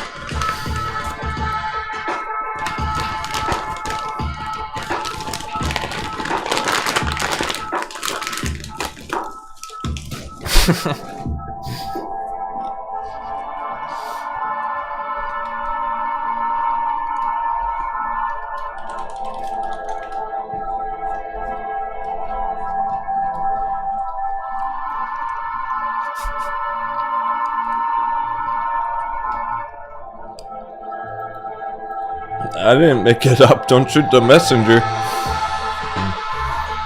That's the only time I've ever even mentioned it. Some Wall Street bet history for you right there. You don't even want to hear the other ones.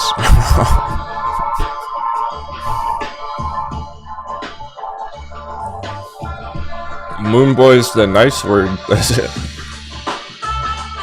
When I say moonboy, I'm actually being nice. I'm being kind about it.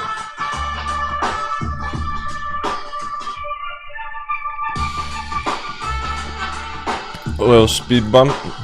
Mullen hitting a speed bump. The S&P showing weakness. Same with Bitcoin, it's still battling it all out there.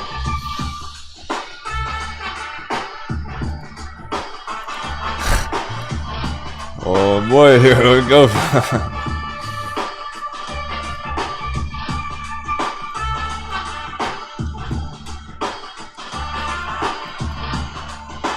Didn't last long in the green. Whole 30 minutes maybe. Sounds like last week.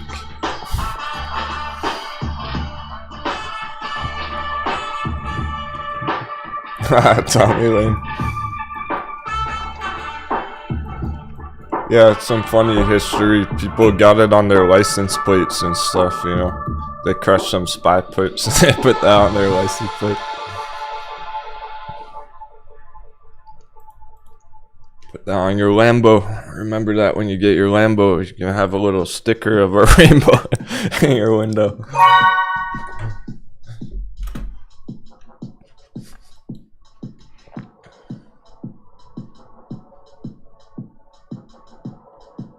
The XX going green. The VXX kind of a day. With selective popcorn bounces. Selective double digit.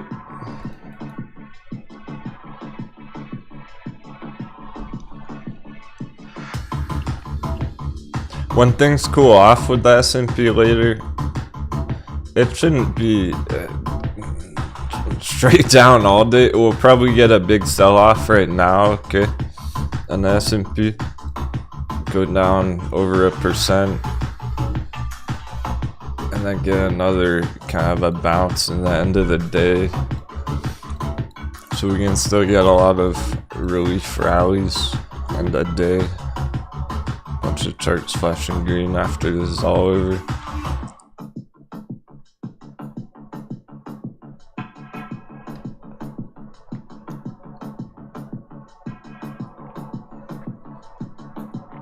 I imagine the only ones bullish on it right now really are day traders trying to get a bounce out of it, a quick scalp or whatnot. It's not working.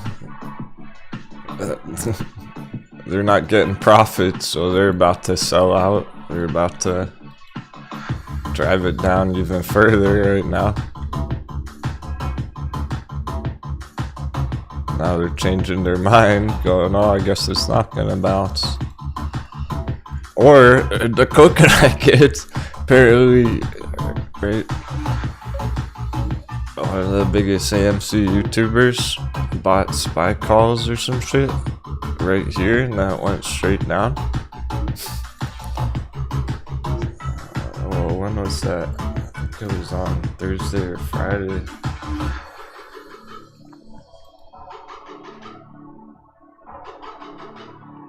Yeah, it was right here. That's what people were saying in the chat.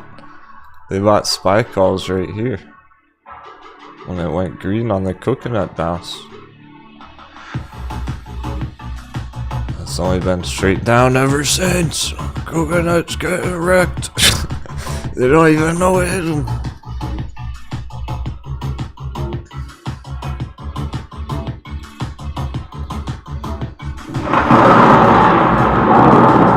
Hey, shoot chat.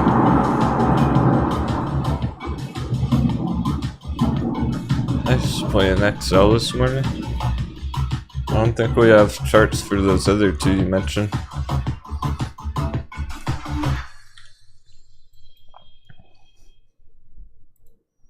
Almost percent down now. It is going to be the lowest point on the day. That's where we started the morning. Gapping down. Coconut bounce back up. Straight back down. About to fall lower. Weak as we can be. Ugly as ugly gets.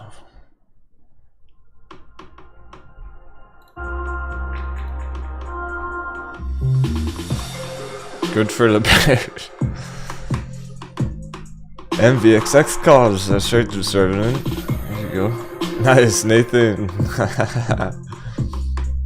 Nice one, bro.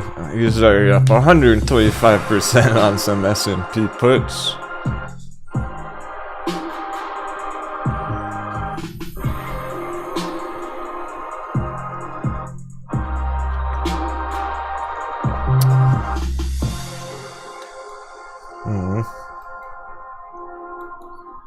That's the possibility, is making that kind of money on puts. Expecting it to head down here end of week. It's fairly predictable.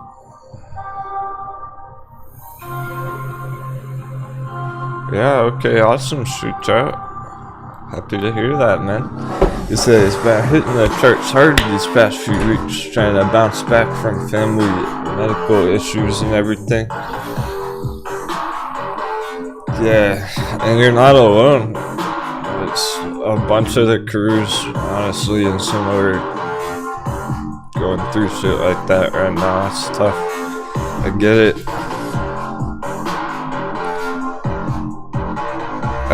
But careful about taking time off if you're a newer trader, because if you take a couple months off right now, it might be hard to get back on your feet when you do get back into things. It's a good time to stick to it right now. At least try and keep up with it somewhat. I feel bad for anyone who's not able to keep up with what's happening right now. Some of our pirates too busy. Even Powderhound, guys. Powderhound said he's been getting crushed at work. So you might be listening casually right now or something, but he's probably programming some code and stuff. He can't even keep up with it as much as you want.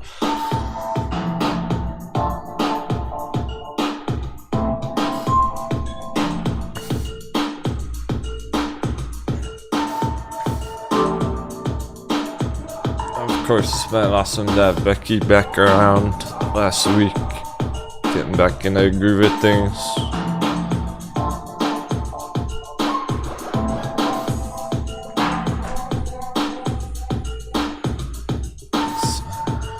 It's an experience, so we gotta enjoy it while we are here. Make the most of it while you are here, even if you can't be here every day. I'm warning though about if you're thinking about kinda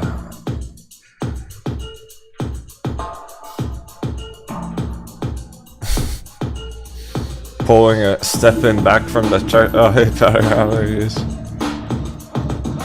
I'm glad you're here.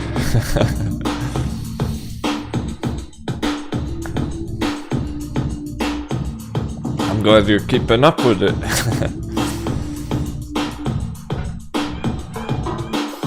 I know you are, but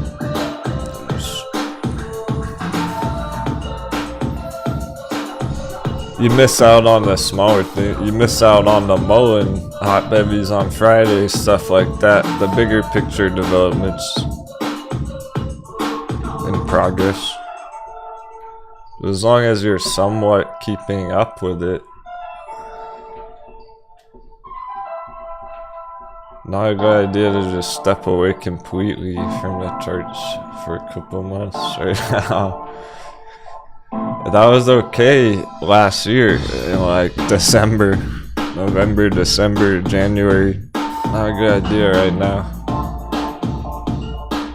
I hope everyone, I wish everyone best of health and you're able to keep up with it. So that's how big the stuff's happening right now.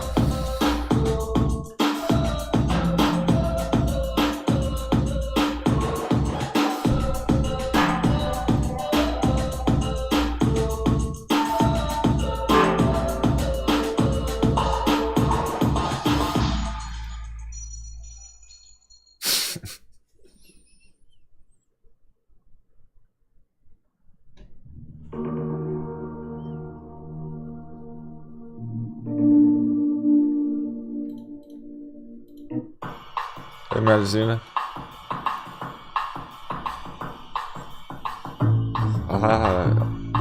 Not really a hot peppy on Lucid. That's not the right word for it.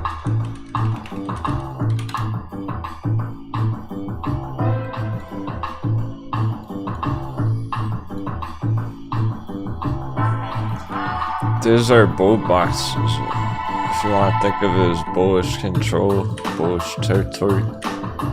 But not a hot bevy. Hot bevy would be under $20.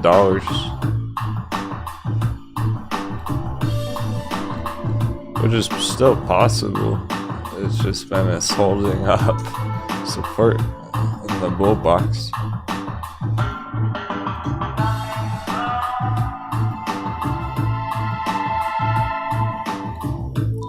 It's healthy right now. If it did go under 20, that's hot bevy. That happened this week, unexpectedly.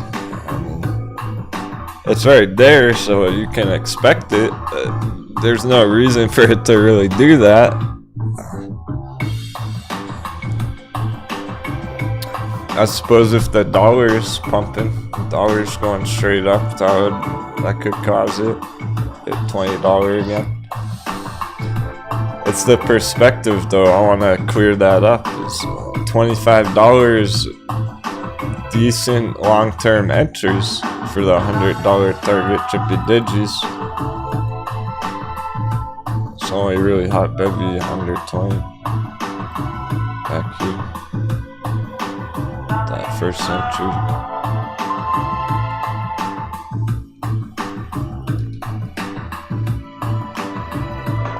Not the same as Virgin Galactic right now.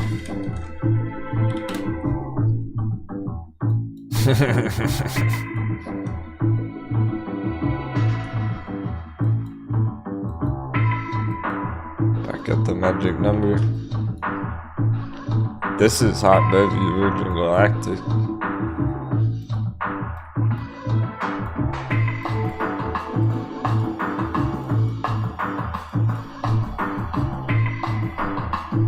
Dunkin' those donuts in my coffee cup.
Chat's so disjointed right now. The flow of the conversation is spaghetti.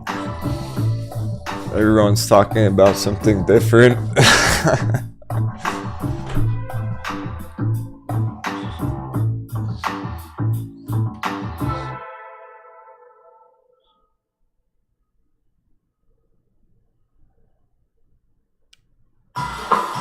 Tim Webb's learning how the game's played. Feels like institutions getting paid by the early morning rallies. Draw people in with the FOMO and they turn into backholders. Scallywag's busy firing cannons. He's pressing the bye button. Fire.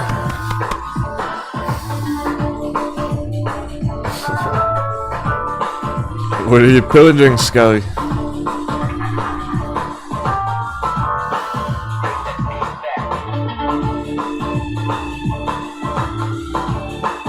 Mullet sold it out 20%.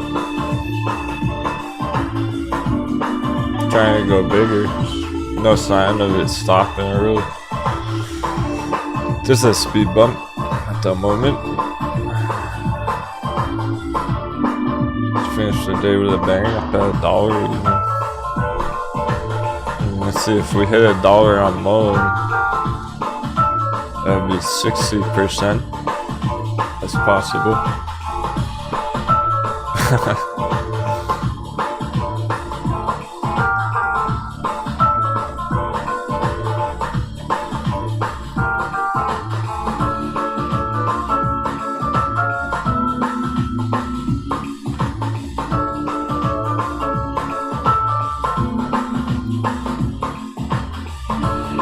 Yeah, spaghetti, the flow of the conversation and chat. A lot of these different topics. I'm not gonna cover all I'm not gonna mention every different topic that comes up, right? So let's focus on the chart.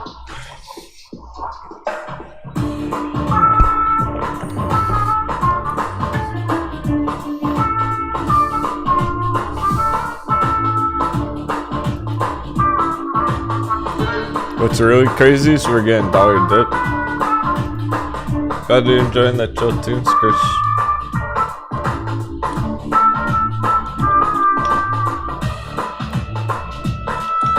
Somehow, some way, we have $1 dip. S&P doesn't matter. It's not helping it. Good for crypto in general.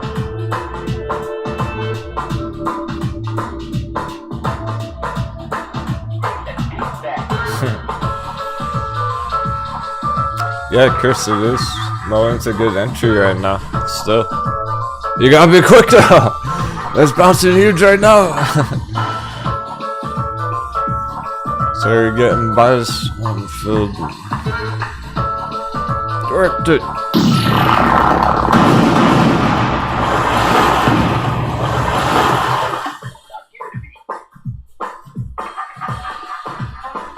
Yeah, there was some pillaging on Friday down here. Sorry, blasted off. You're still relatively early.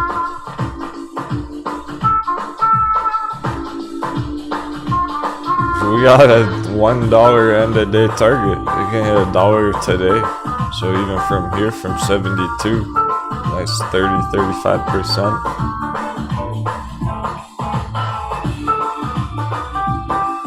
If it gets through that yellow line.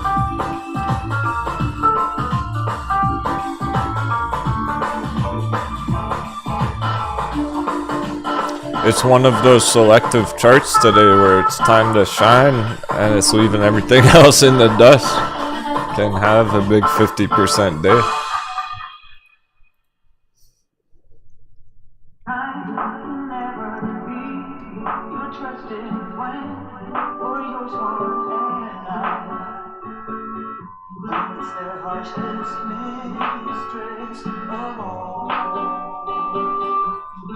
Inverse S&P chart is definitely holding green.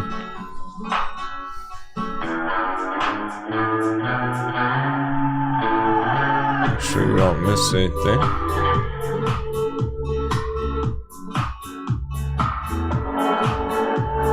Also, of course, we have way bigger targets on Mullen than $1.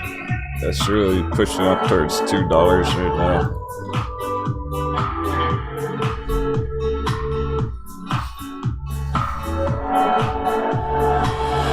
I'm just saying it could hit $1 today. That's how fast it's moving.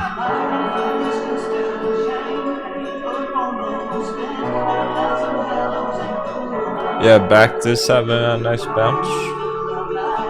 That came down a lot last week, so that's good re-entries too. It's pretty good for entries right now. VXX cruising. Here we go, VXX. Put an alert on this thing. Already have one up there. Just alert. Looks like we're heading to 25 today. VXX.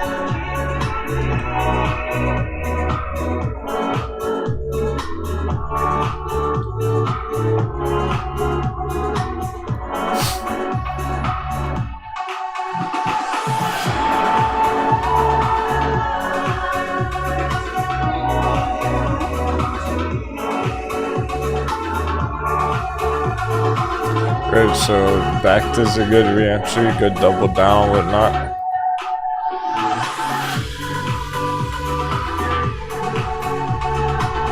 Came down a lot last week, right here. 45% re-entry. Close to the hot bevy. Under 5's hot bevy, so it's 535, just over. Probably as close as it's gonna get again. I don't think it's gonna go back down to $3, not after what it just happened. So we went from $3 up to 170%. Profit taking, retracement, a normal 45% retracement. Re-entries. Support, bullish. Double downs, new entries even. It's good enough for entries again. You didn't want to keep buying it up at $10. It's close enough to 5. Just gonna give us our nice 10x targets up to 50. The basic idea there on that trade is from 5 to 50.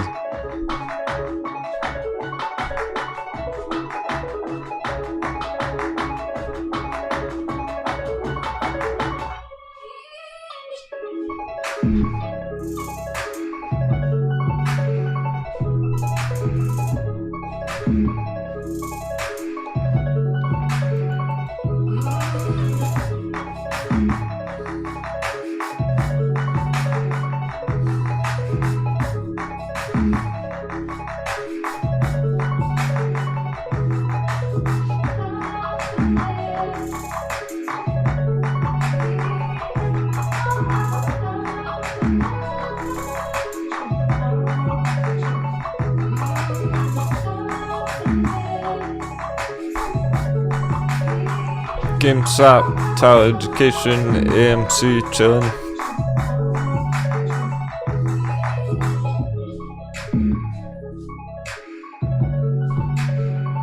HT almost hit $10 last week.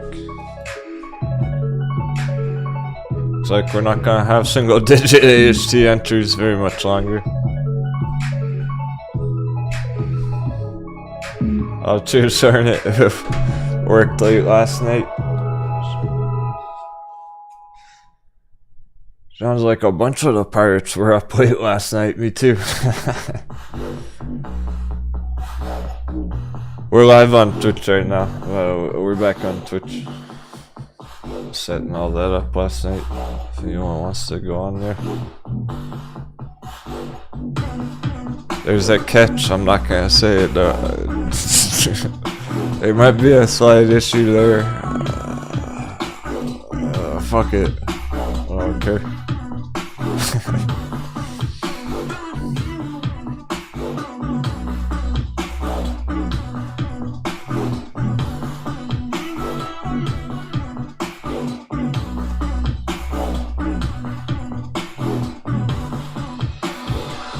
mention it on Discord.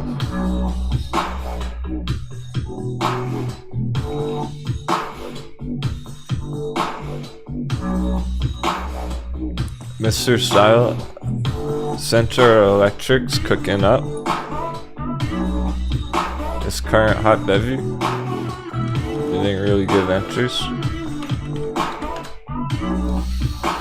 And I would expect it to bounce from here pretty big soon.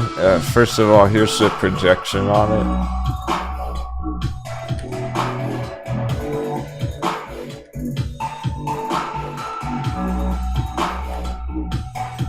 So it doesn't look quite done yet entirely.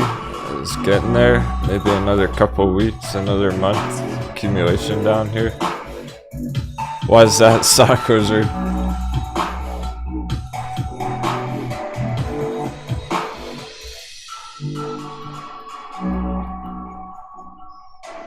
And then after it's ready, when it's ready, the time's right, it'll have its day. Fucking blast off.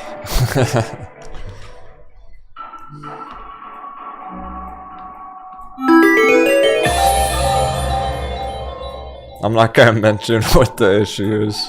We're ignoring it.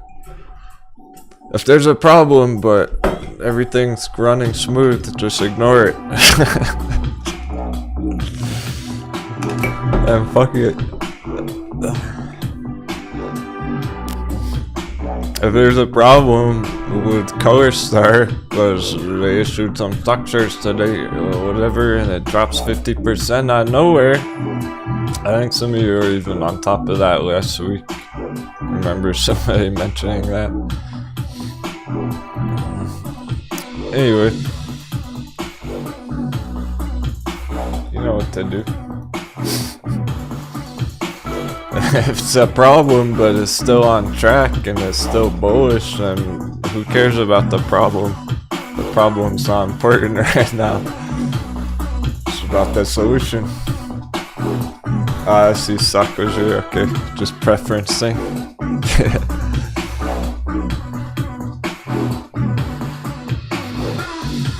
We'll see how long we can last on there.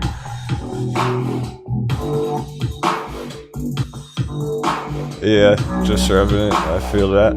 It's always good to have a backup, exactly.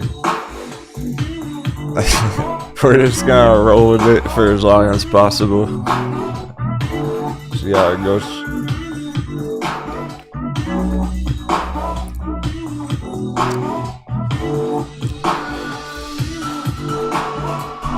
We make the most of things. As long as there's no disconnects today, I'm happy. So far, so good.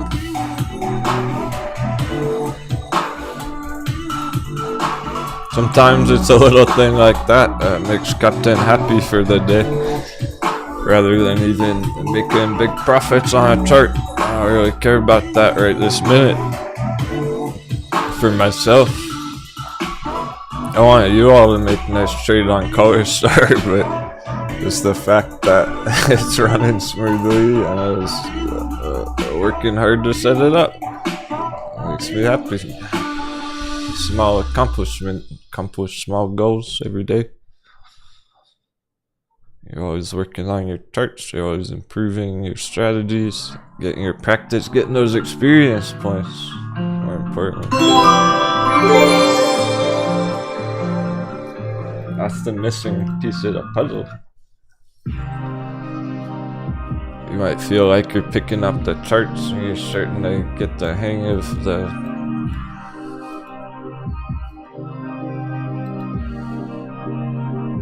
swing trades or the psychology or whatnot, but you're still missing their experience. You gotta practice it.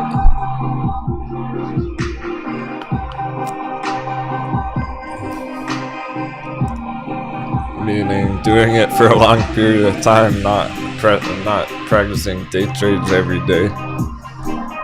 Just staying in the fucking markets, living to trade another day. How about that?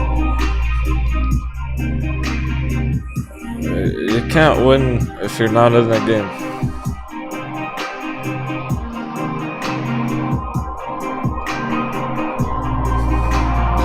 the longer you're in the game, it's almost like the more likely you are to win because you're getting better and better. So you're probably getting more and more wins.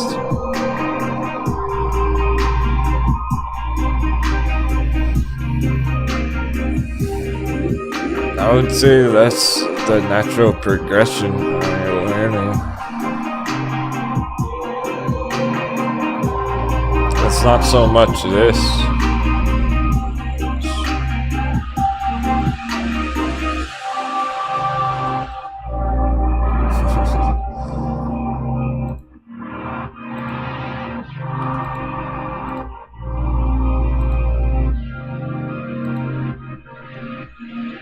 Making a chart.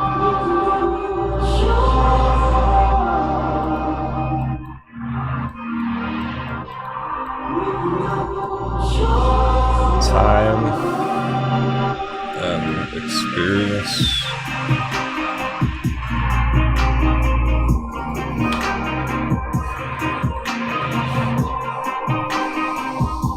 Experience over time. It's not like this.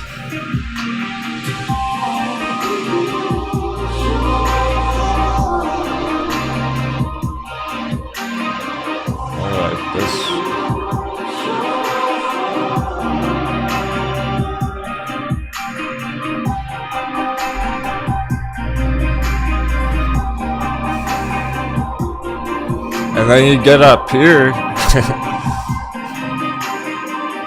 and one day you get up here, and you think you know everything. You think you learned everything there is to learn. You think you know all there is to know. And then there's more, and then you get up here.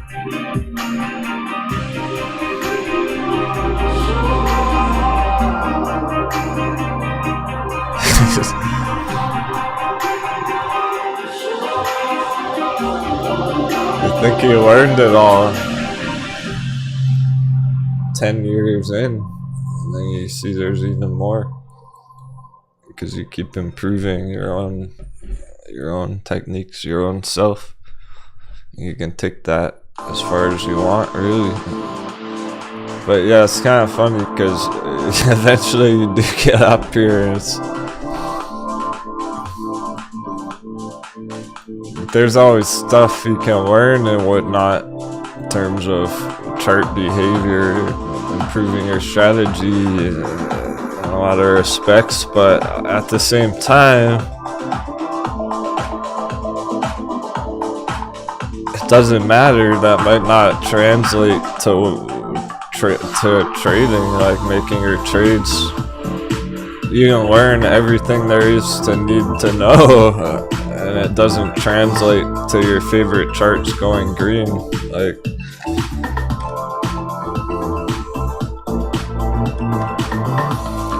so even if you learn everything you need to know, it's not enough. It's only part of the process.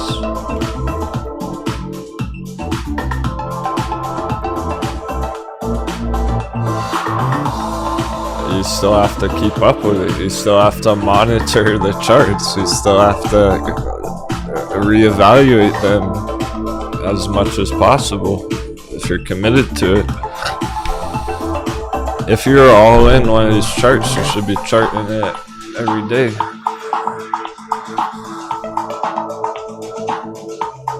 Cool, Chris getting into mowing.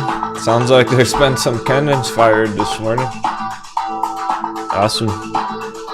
Well, we're cruising in the bearish lunch hour. We're gonna have a quick trading intermission.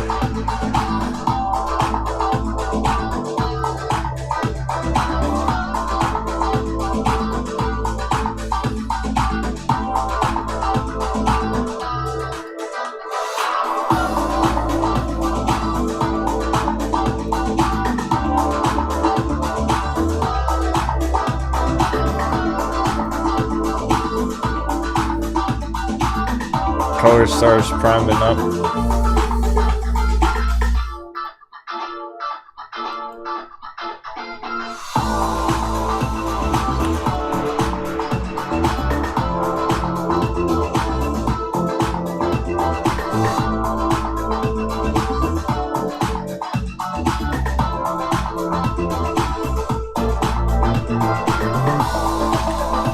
Hope you're all having a great morning. We'll be back in a couple of minutes here.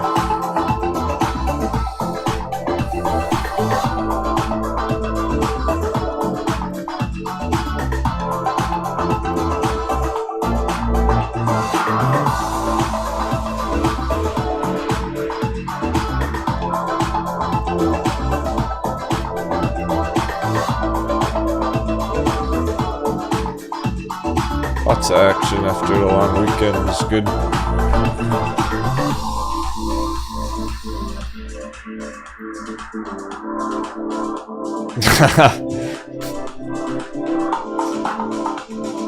I go Grizzly fired a missile at Color Star. It's going heavy on it. Alright. Sounds great. Let's get another round of sevens in the chat if you're hyped. 777. I'm hyped, so I'm gonna throw out a round of sevens.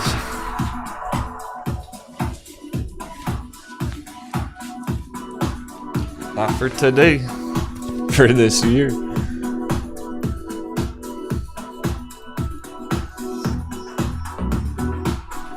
We need another landmark. We need a bullish meow.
The fuck was that?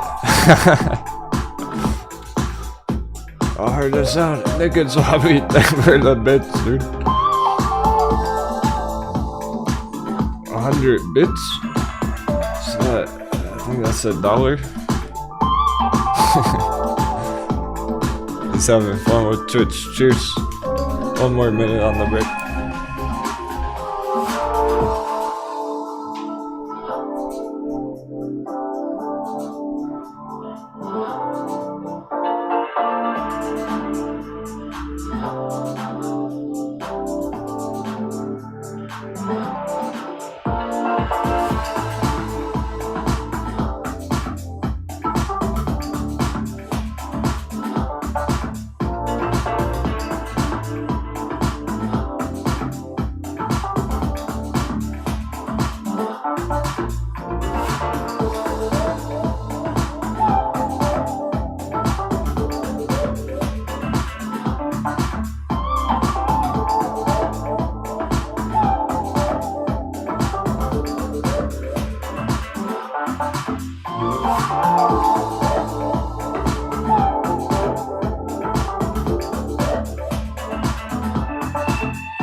Welcome back, traders.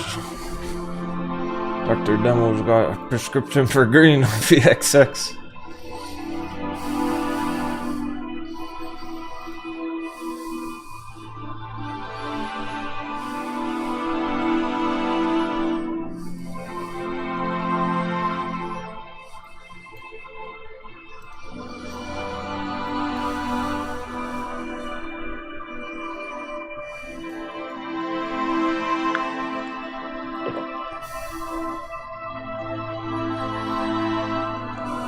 Mullins in great shape still as well, side by side. They're on fire. S&P meanwhile lowest point yet, almost whole percent down now. shit, what?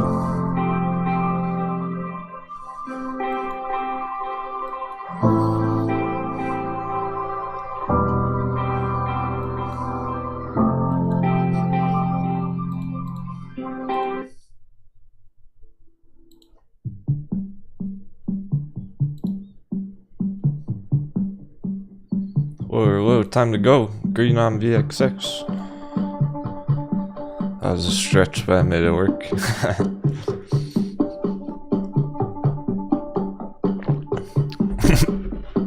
Gotta send Hershey Bay some flowers.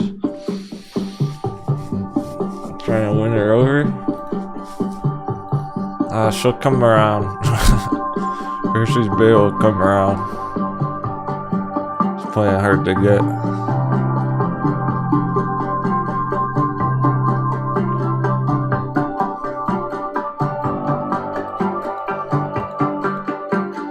Tesla 5%. Home Depot top of the list. Whoa, yeah, Home Depot puts killing it. How about those Home Depot puts? So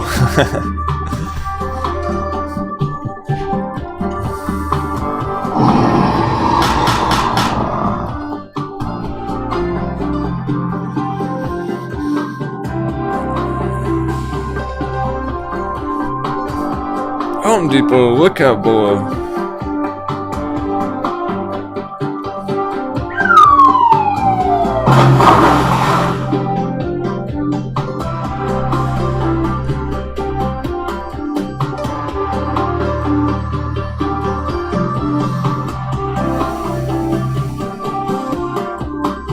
That's what happens after you got stuck under 400. That's why we need Hershey's under 200.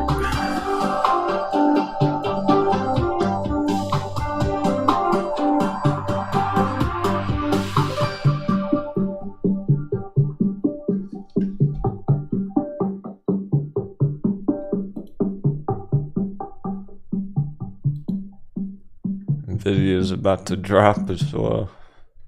Following Tesla, following S&P. Makes perfect sense.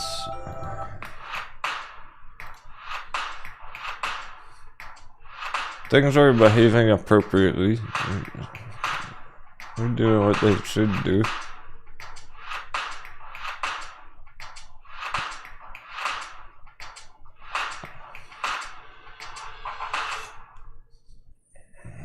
The battle of the magic numbers on Bitcoin, though. We might remember that one for a while. Surely could be a major turning point on it.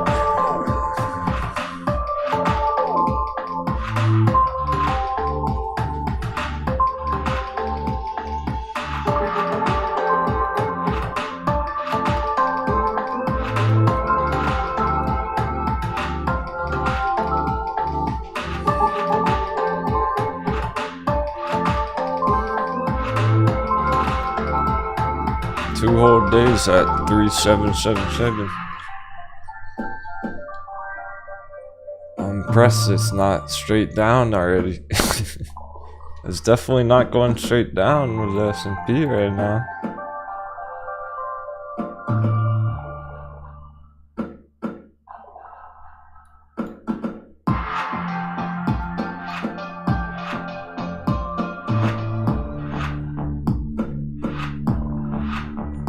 And this is last week on it, keep in mind.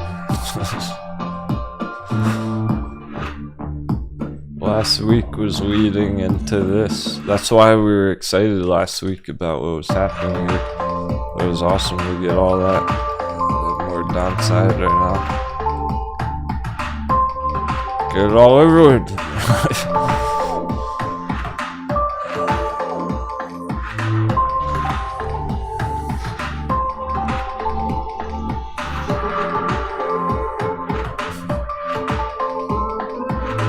President's gonna go on TV in the States again. Figures. Look, they're probably gonna go on TV every day until the market crashes. They're gonna make it crash by going on TV every day. It's part of the plan.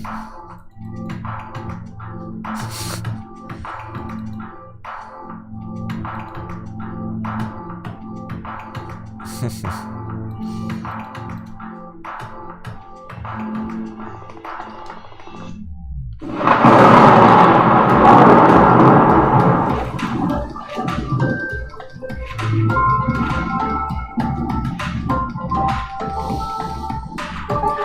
gonna expect them to be on TV a lot while the market's going down.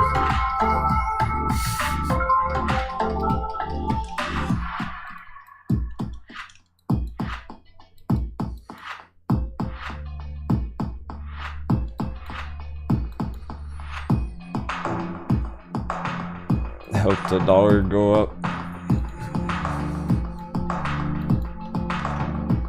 Get it all over with. Trying to get the dollar up here and start printing it again. They always push it to the limit.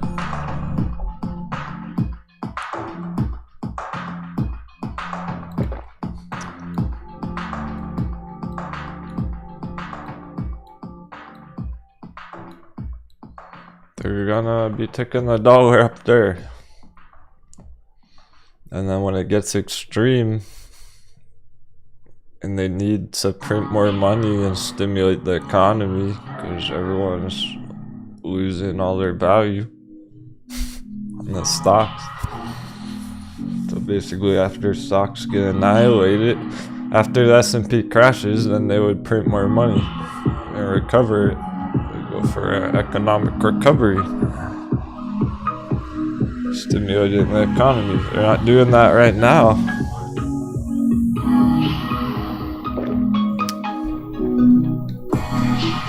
They'll wait for it to get extreme first, where there's no other choice but to print money, basically.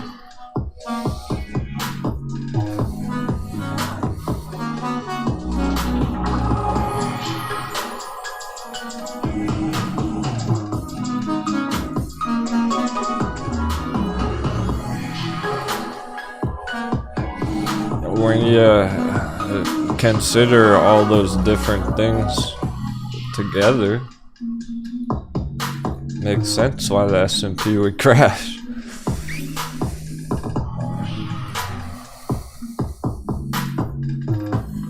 How's it gonna go to all-time high with all that going on? Unless they're printing money.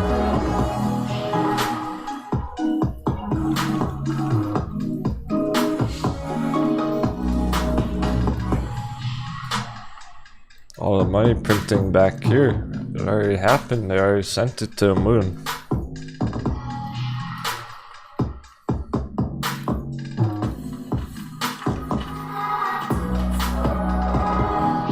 Return to balance,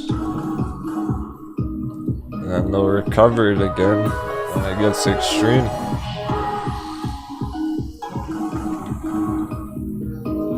Crashes and all the stocks get obliterated, and they go, oh, we need to recover the economy and stimulate the fucking markets again. Start printing money.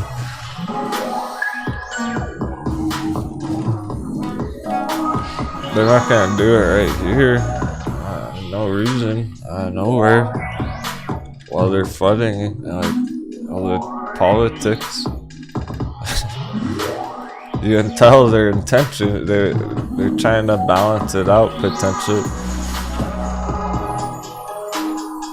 through manipulative means. You can tell their intentions.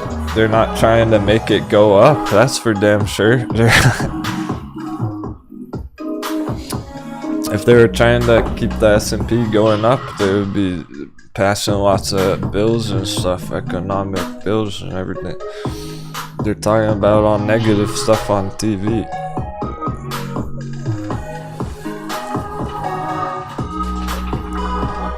They probably want it to go down to dig themselves out of a hole. It's too out of balance for everybody. No one really wins when it's that out of balance.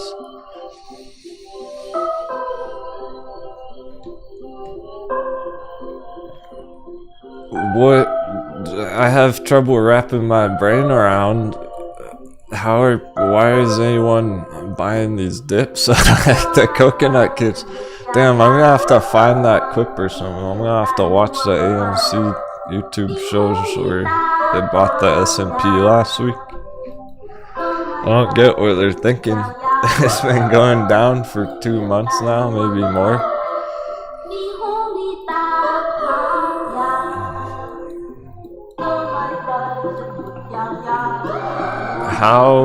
Why would this go to all-time high right now? I don't see it. It's just going down. January, so almost 2 months now. Beginning of January, just crashing the iceberg. Okay, so if this was January, February,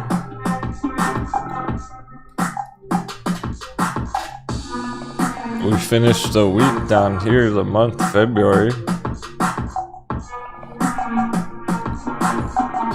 We could get a big candle in March. We get 10% down in March.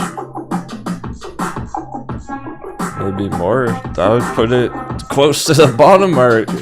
So by next month, it could be way down here already.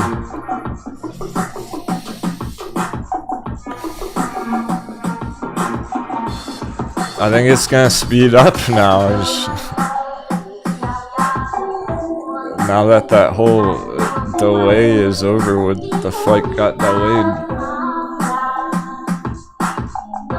So if we're down here next month, in March, and then April, it really hits the bottom, maybe starts bouncing already even by April. I don't think it's gonna take that long. That's what a crash is. It catches people by surprise. They're not ready for it, and then by the time it happens, it's too late. It goes down so fast, it's too late by the time they realize. I do believe that'll happen again. Where there's some speculation up here, there's mixed opinions, whatever. There's still a lot of bulls up here apparently buying Tesla and stuff. One more giant red candle, there aren't gonna be any more bulls.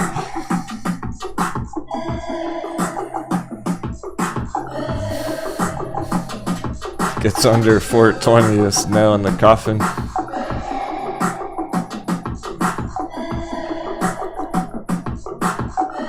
It can really speed up, and then just within a month or two, the crash is over.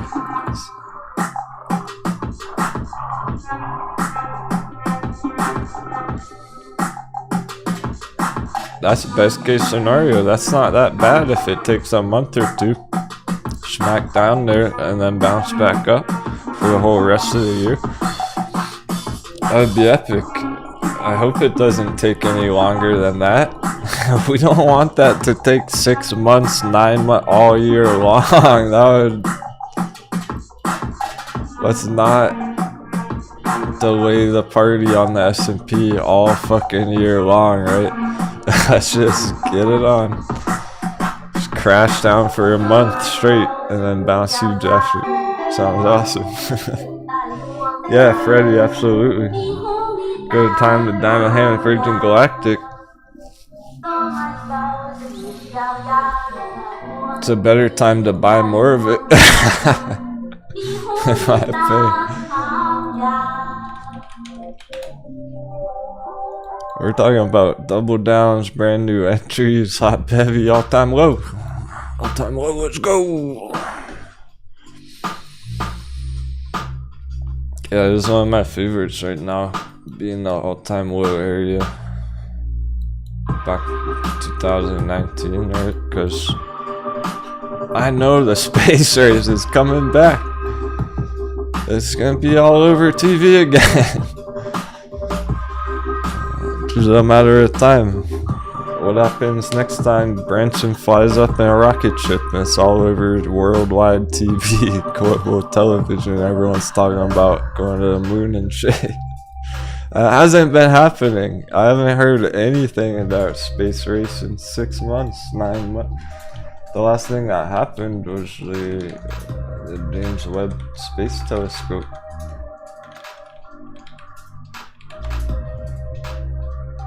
And that was a long time ago now too.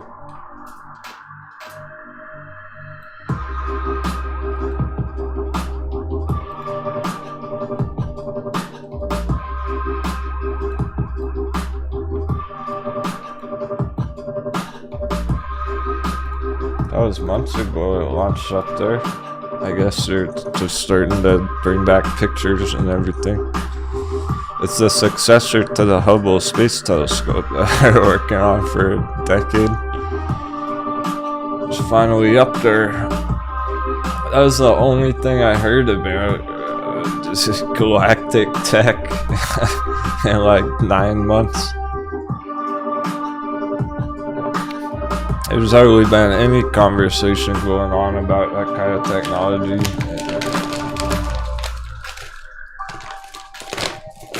Just in general. So it makes sense that why would it go green when no one's talking about it? This is the time to be stealing it when no one's talking about it. They don't realize how fucking cheap it is right now. Get it for dirt cheap, and then when everyone's talking about it next year, they'll FOMO in, pump the price.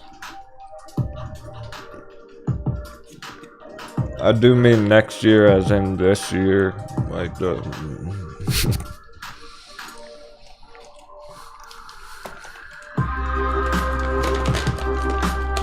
the year ahead.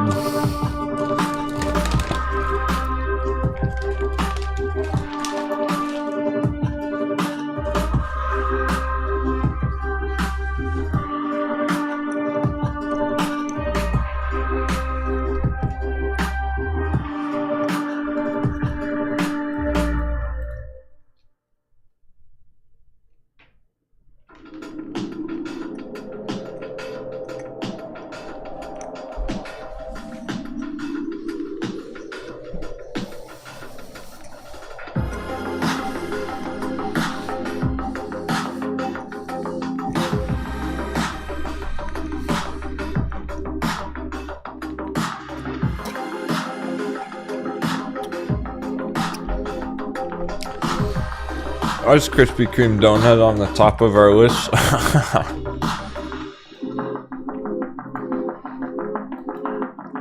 Retest at the bottom support.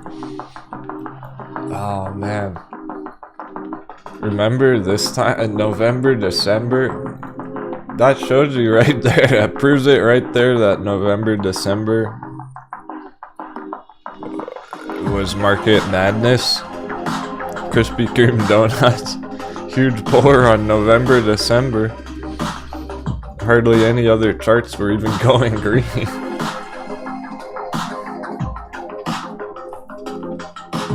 Pretty much Keith Denmark, yeah.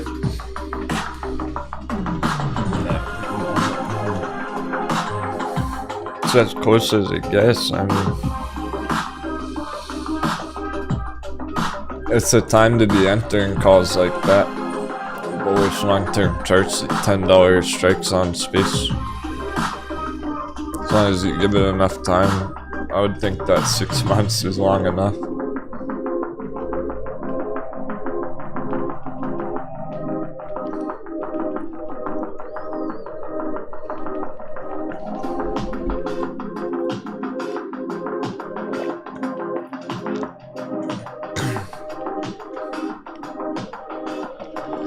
See, it's very likely gonna go over $10 within 6 months.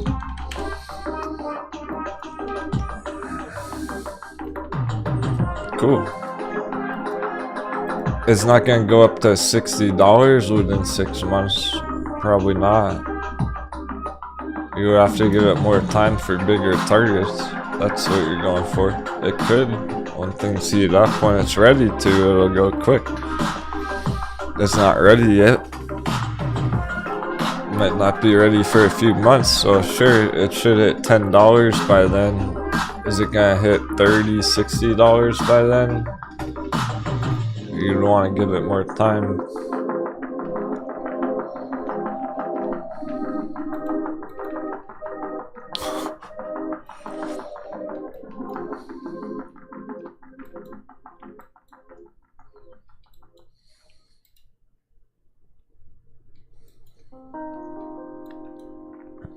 Dollars coming into effect now as well.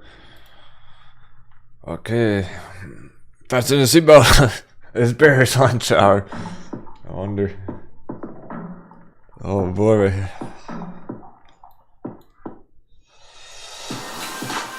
Bearish lunch hour and S&P is taking the brunt of it. It's taking major damage.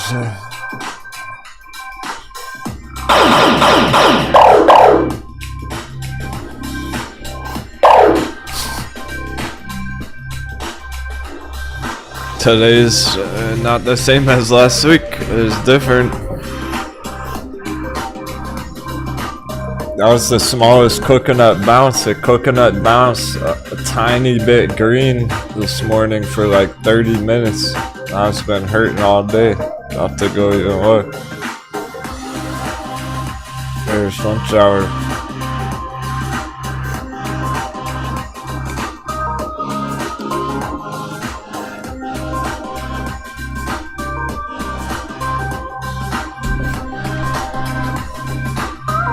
Okay, so when stuff like this is happening, it's going to be very difficult for Virgin Galactic to have a green day today. You see what I mean?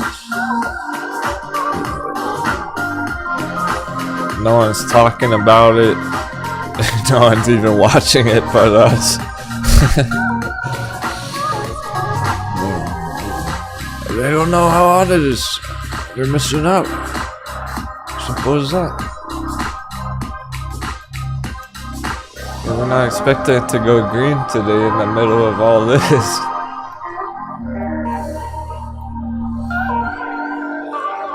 Same with Metin. We haven't even looked at Metin today. Or Ride. I haven't pulled up either one of those charts. You can't expect them to go green when this is happening right now. Maybe later. Maybe Power Hour will finish the day strong, but right now it's all eyes on S&P.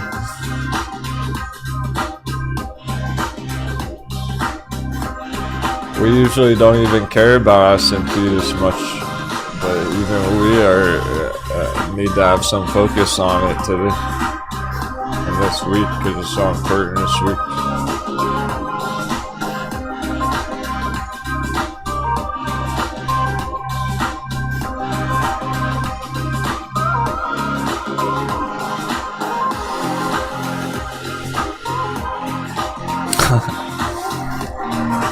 The only question is why won't VXX move? And that's a good question. I don't have an answer. It needs, I can't give you one. It's not very satisfying though. It needs buying pressure, so we need more buyers, more bulls to step up to the plate on VXX. More bears on S&P. To go against it, put their money against it.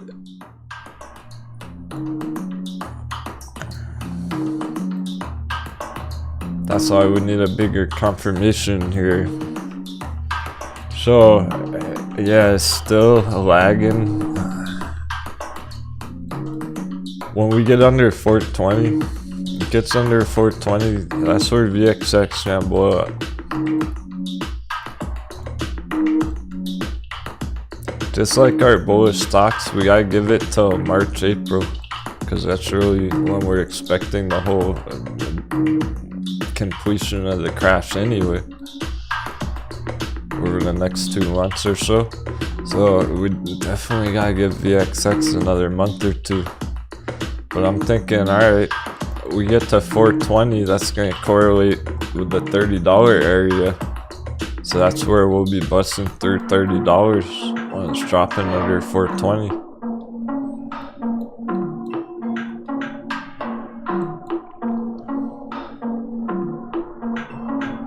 It's a lot of build-up, pent-up pressure. can't wait to see it explode.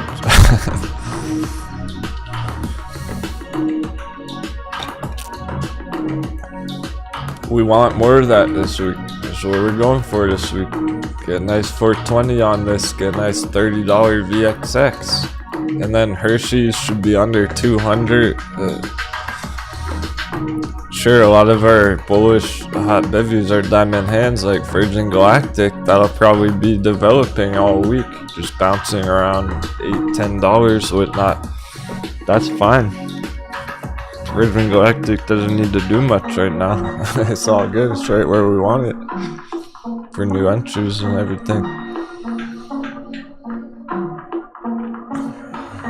We do need this all to happen already. So yeah, alright. It's lagged so much. It's kind of a rubber band. Bow and arrow.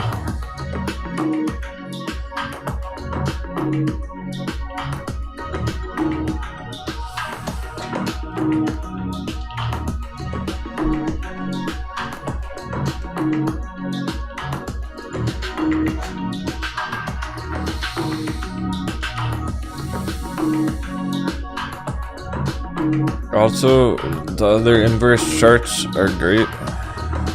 It is beautiful. SQQQ. Check out how fast this one's moving already. So I know it's too bad VXX isn't doing this yet. Oh hey, better. Thanks for the bits. I'm gonna have to get used to that. That threw me off. Just trying out Twitch. Cool. Yeah, looks like the quality's all good and everything. We're just gonna keep it running as long as it's smooth.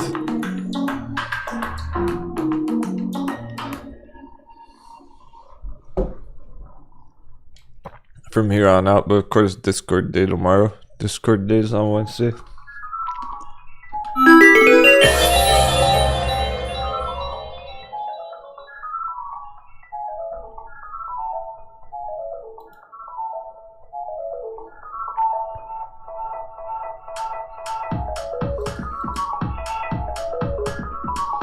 This is what VXX should be doing. This is what VXX should start to do this week.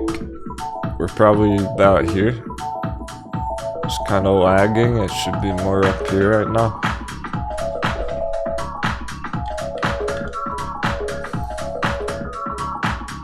Because of all that built up pressure on it, we can go right through 30. That's the cool part. We're heading for $30 end of week. Might go right through it. This is looking to be the big move. Whereas these other ones, it wasn't quite ready yet, apparently.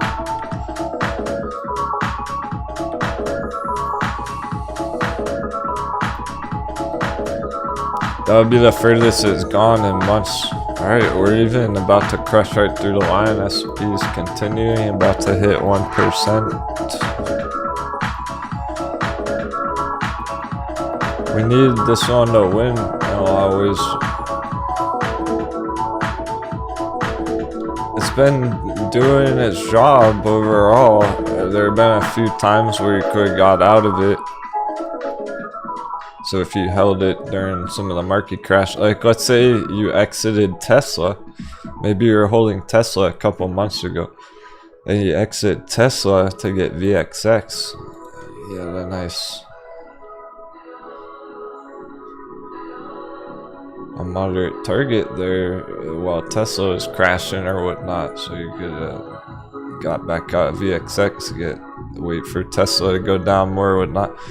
So this one deserves a win. It really does, because this is what people protected themselves from the crash. Yeah, Fishing Galactic magic number. It just paused right there. 777. They're everywhere today. And last week. All month, really. Right? The February fire, the best month yet. Probably my favorite month out of all last year. Because things are really turning around. Things are really changing big time. And I've never seen so many Magic 7s before. Right when a couple of our friends in the chat were buying it.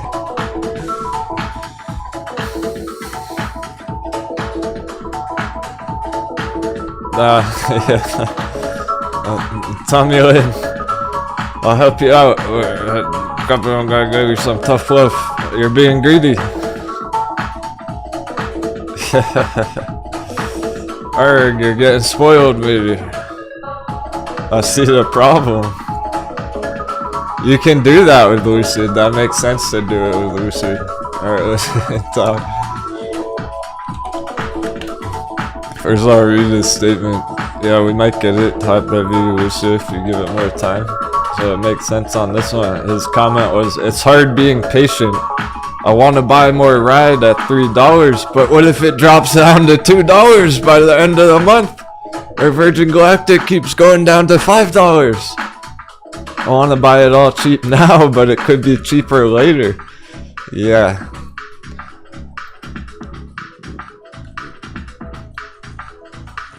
That's straight up greed. Even though you might not recognize that at first. Because you're thinking you're being conservative by thinking, oh, I'll play it safe. I'll play it cool by waiting longer. That can work with Lucid here. Down to the hot heavy at 20. But if you're talking ride was already at the all-time low. Holding $3 flat. Exactly.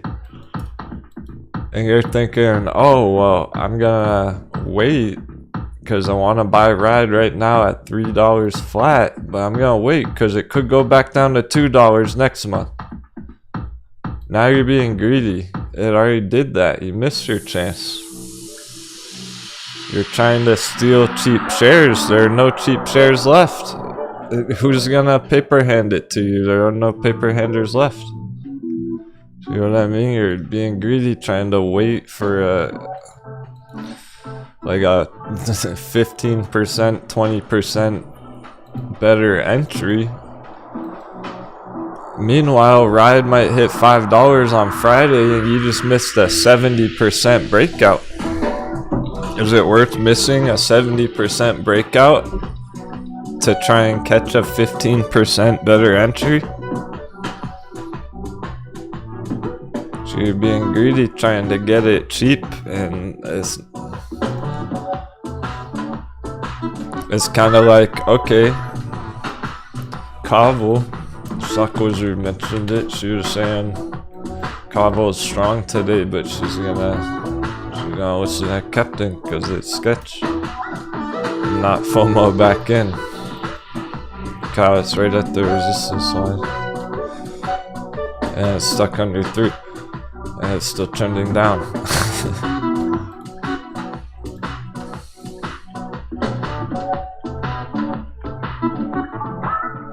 Okay, so if you're waiting, I'm really trying to help. It's a serious problem. You're not having enough conviction, basically, to pull the trigger. Because you're trying to get the perfect penny entry, and that's just unreasonable. Don't worry about the perfect penny entry on ride. You're catching it at the all-time low. That's close enough. That's good enough.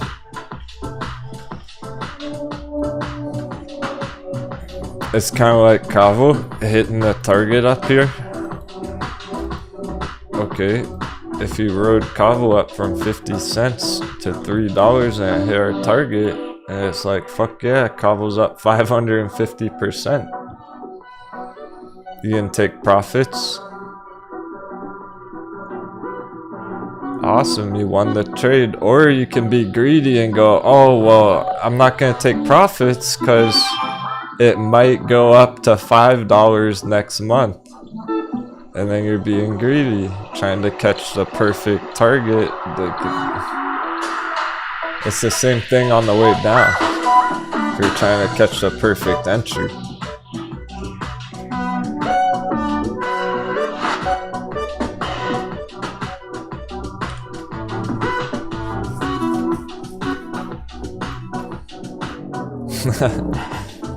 Yeah, Tommy Lane in specific, he's already pulled the trigger on red.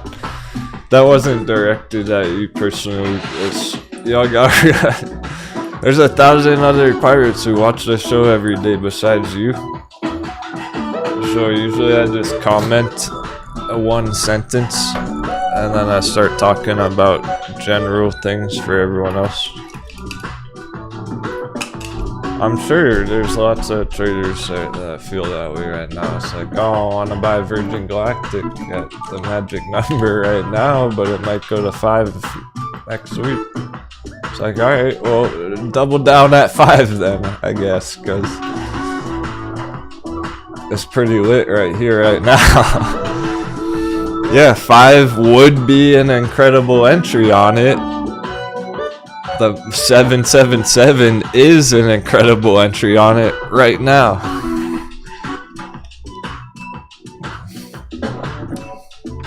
You gotta take what you can get. Maybe you'll get lucky and you can catch it at 5, sure. Good luck. You're gonna need it. Because you're fighting the trend. It's in bullish control, bullish territory.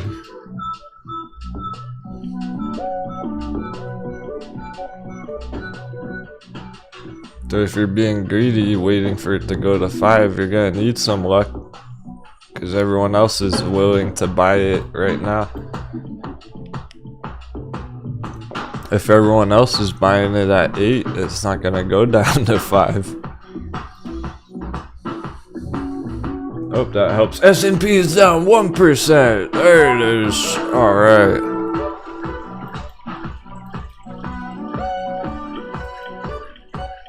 We just made our full percent on it. What's it's been on the day? Right in the middle of bearish lunch hour. Literally right in the middle. We're gonna need some more coffee.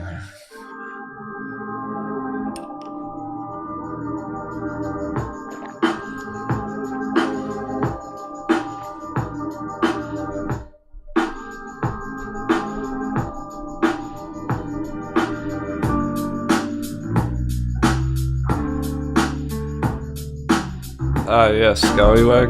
Cool. He's talking about Mullen today. He felt the same way about Mullen. I mean, I still have awesome entries on. Still fire entries on it right now. But nonetheless, on this move right here, it's like he wanted to wait longer on Friday. Thought about, I want to buy some here, but maybe I'll wait longer to get it cheaper. He pulled the triggers and blasted off this morning, straight up. So if you're waiting to get it a little bit cheaper down there, you're gonna miss out on this. Then it does that and you FOMO in.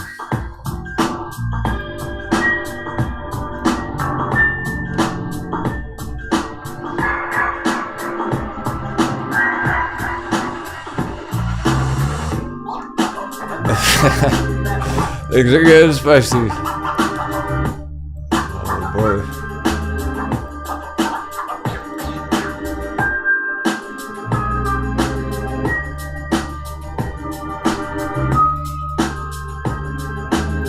This is the last week of the month. Just keep in mind. All of February fire coming to a conclusion here. After the long weekend, his Medica, top of the list. Ooh, some bless up. Remember, he was almost crushing it last week at 50 cents. To all the February fire.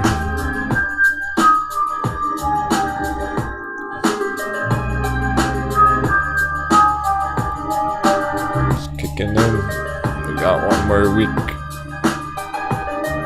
epic things, wild things, good, bad, and ugly.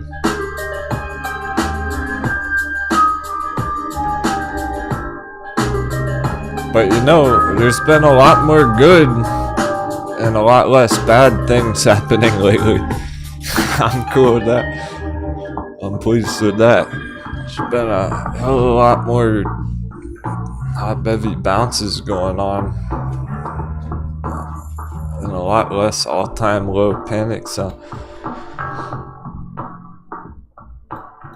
basically last month all our favorite charts were doing this. At the all-time low, going straight down. Now they're doing this.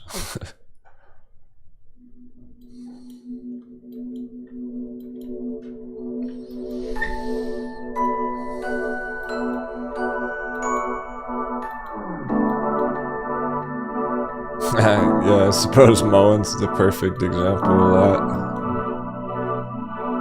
Getting smashed down last couple months, all-time low, now it's doing this.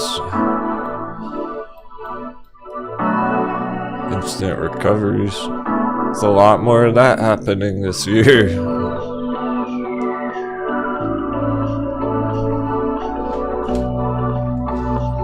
You can tell that our other ones are cooking up. Things like Ride sitting right at $3. So why is Ride at 301? Because $3 is our support right now, yeah. But also, it's gonna struggle to go green on a day like this with the S&P crash. The Ride's not really gonna go green today, but it's not selling off. It's holding the line. Let's hold the line. We're gonna need a coffee reload. Coffee refills. We're running out of hot bevies on the chart. At least we got them in our cups. Happy trading.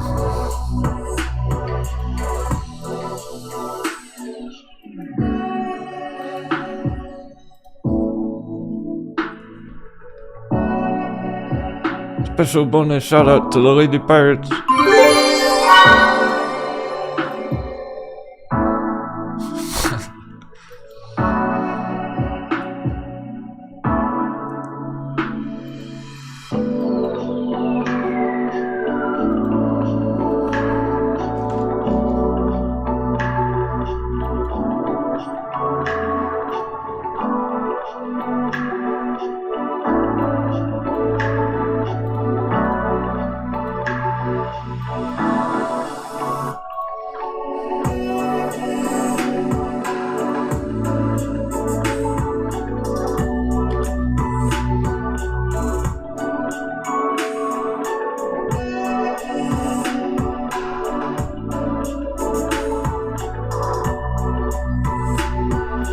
We'll keep an eye on Mullen this afternoon. Started the day very strong.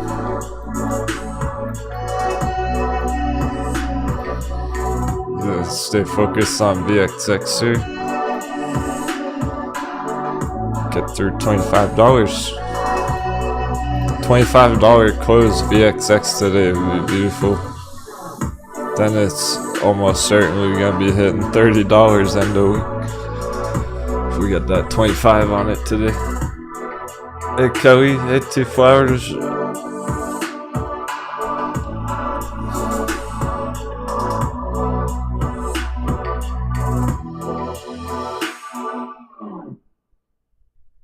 For sure, Tommy Lane has to be patient with dry powder because of the mortgage and not as much work from the lockdown. Yeah, that's important. Balancing your portfolio in that regard, or not. Make sure you're not over leveraging or anything.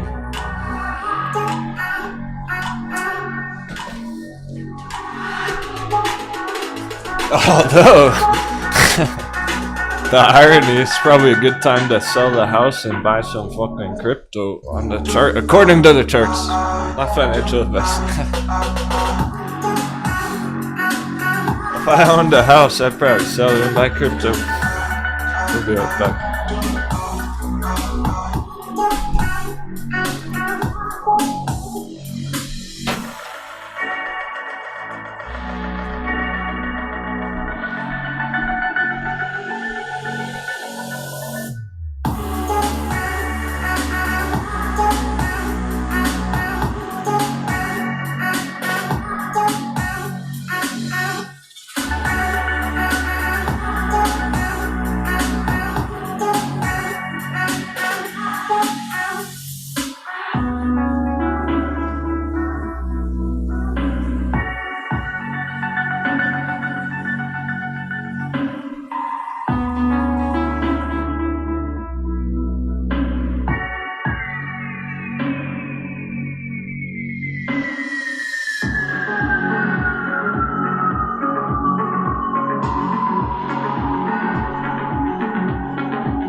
Cool.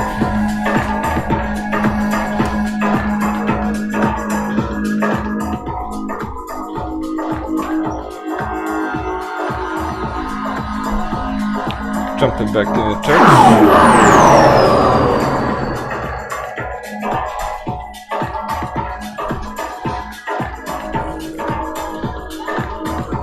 We're getting to the very end of Bear Lunch Hour. Cool. Wasn't too bad. We needed that. A little more damage on S&P. Under 430, over 1%. Here we go. That's what we want to see. Thanks for all the comment words and the support today, everyone. I love what we do. Crew grows stronger and stronger every day. Keep pillaging the hot bevies by all means. When it says you're spending every penny on the hot bevies, just make sure you save some for Discord. That's all. That's your ticket back to win. Make sure you don't forget about your Discord membership. I feel bad. Someone said they're stretched thin right now, they're having a tough month, and they're gonna try and take a couple months off and rejoin. Of course, I'll throw my life vest, but it's not a good time to take off right now. You gotta stay warm and safe on the ship with the best of them. All of us are gonna be cruising on fucking Discord Day Wednesdays. Going to the moon, you're gonna miss out.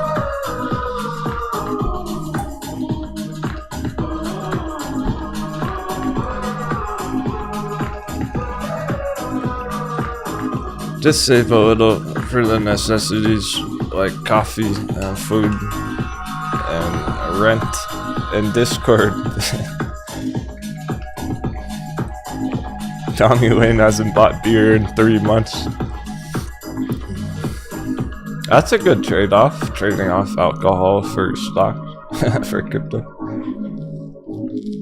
Oh, awesome. Yeah, Kevin. Perfect, man. We threw on my life vest just the other day.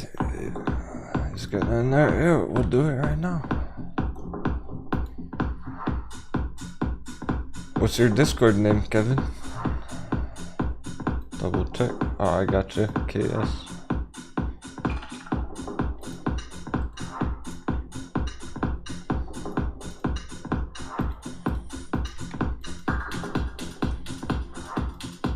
Without the Discord, there's no live show.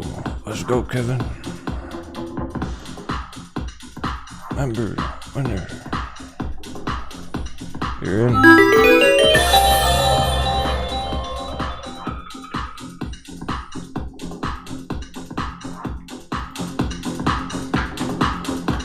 Otherwise, I'd have to be day trading spot puts right now.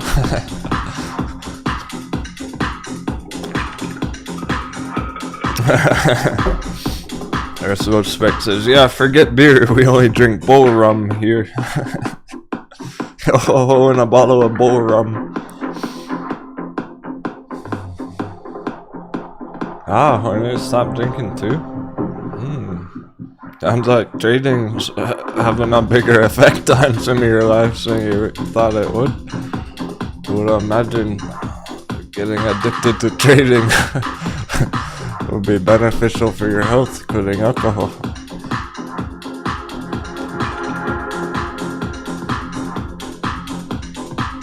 Captain still got down a bottle for that.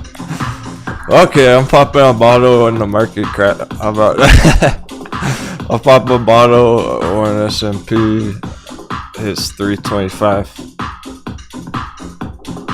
$100 lower from 430 to 330.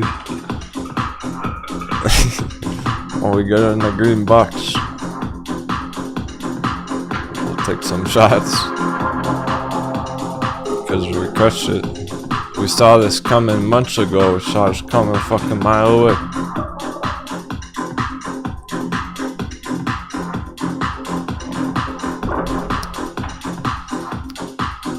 I love this picture. It's an awesome picture.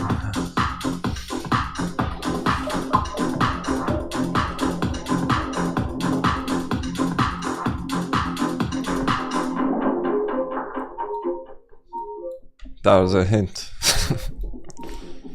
And we're trading NFTs coming soon.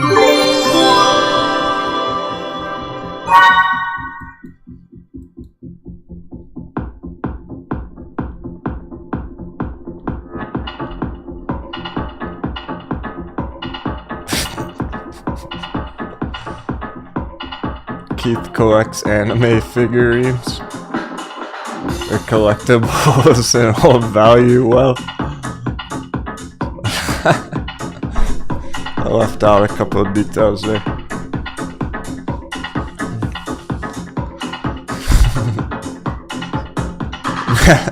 I've never heard about someone trading that, to be honest with you.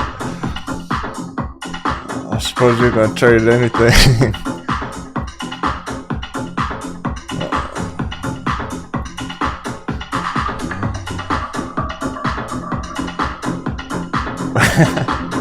Bust out the bear rum. No, the bear's wine. I'll pop a bottle of wine for the bears. Just sip a glass of wine while we watch it burn.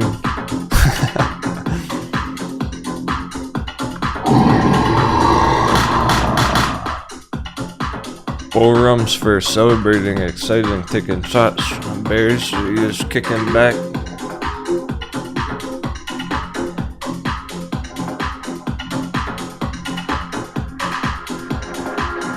I don't think I've drank any wine for a couple of years. Can't remember the last time I drank wine. I should get a bottle to celebrate with the bears. Wine and coffee don't mix well. Probably can't drink 5 cups of coffee than wine though.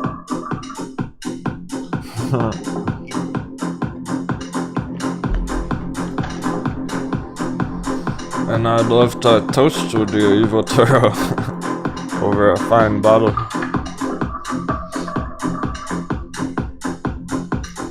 Where did it?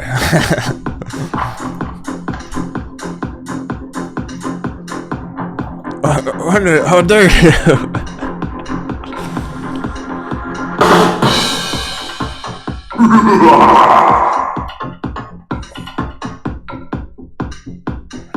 You say he partakes in the sundial? What?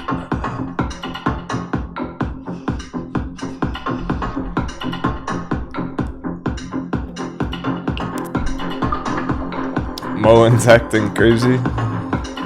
Sounds about right. Alright. DXX getting through. Getting through the resistance.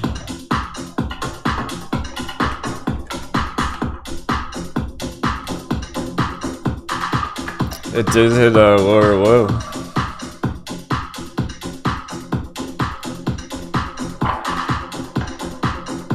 Yeah, I mean, there's no reason for it to go to a brand new all-time low.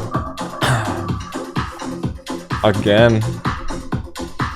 But it did, and now it's bouncing.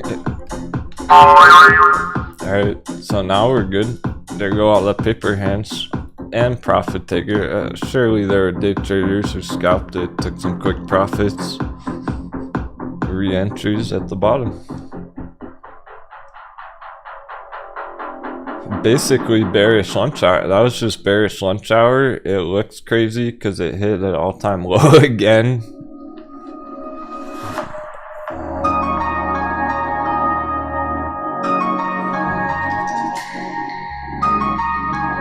Doesn't mean much as long as we're bouncing from here. It only means anything if it gets stuck at the all-time low and keeps going down. Then it would be a problem, but it's already bouncing, holding the line, so it's all good. So I mean by holding the line. And then we can finish the day strong even. We might finish the day nice and strong. It's gonna have trouble. All of these things are having trouble going green right now. It's a VXX kind of a day. It's all eyes on the market crash right now. Even crypto is still battling out magic numbers. Bitcoin hasn't even moved because no one's trading it. Everyone's watching the market crash.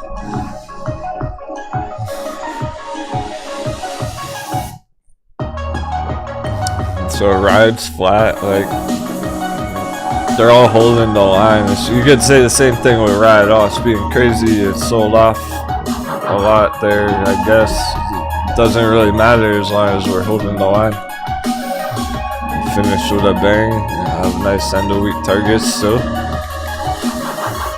It only matters if it gets stuck under 3 on red.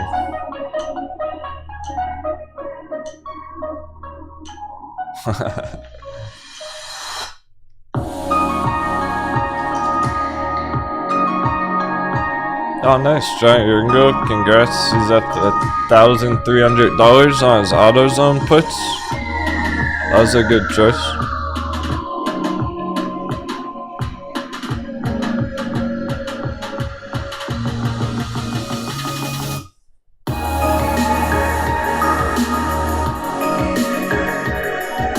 Perhaps you got around 2,000 last week.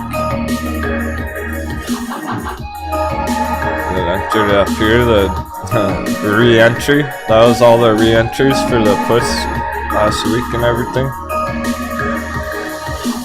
The double downs. Here.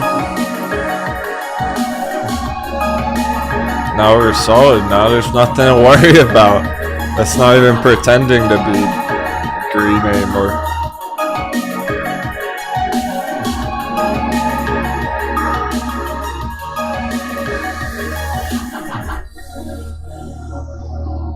I just realized how loud I've been blasting music all morning.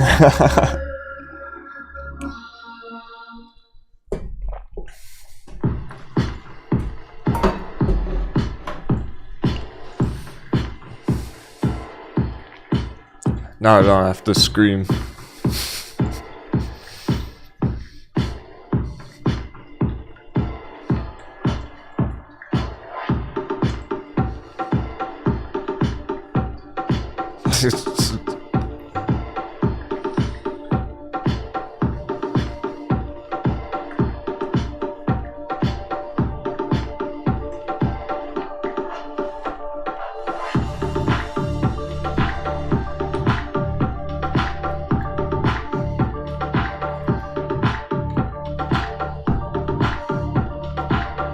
2,000 down towards 1,000, 50%.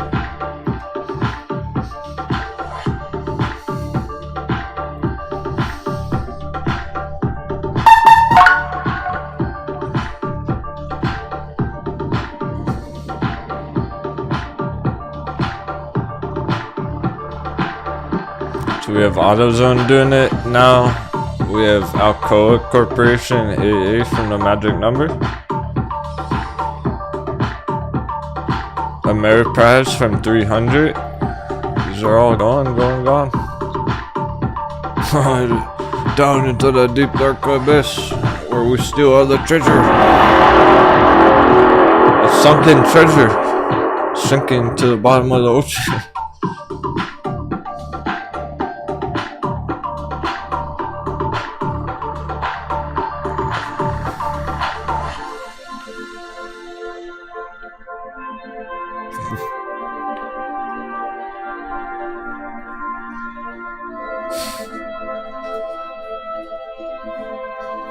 I would toast up on camera, but I'm in the office too much. We're in the battle station here.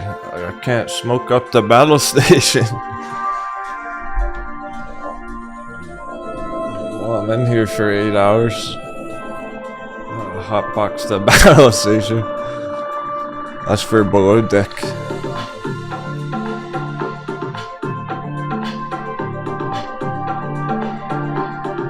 There's a foot of snow outside. Oh, it's just out there. Almost brought you back a snowball. I'll do it on the next break. And I throw a snowball at the S&P. Cool it off. And Mullen's putting in a huge bounce already. Double bounce all time low.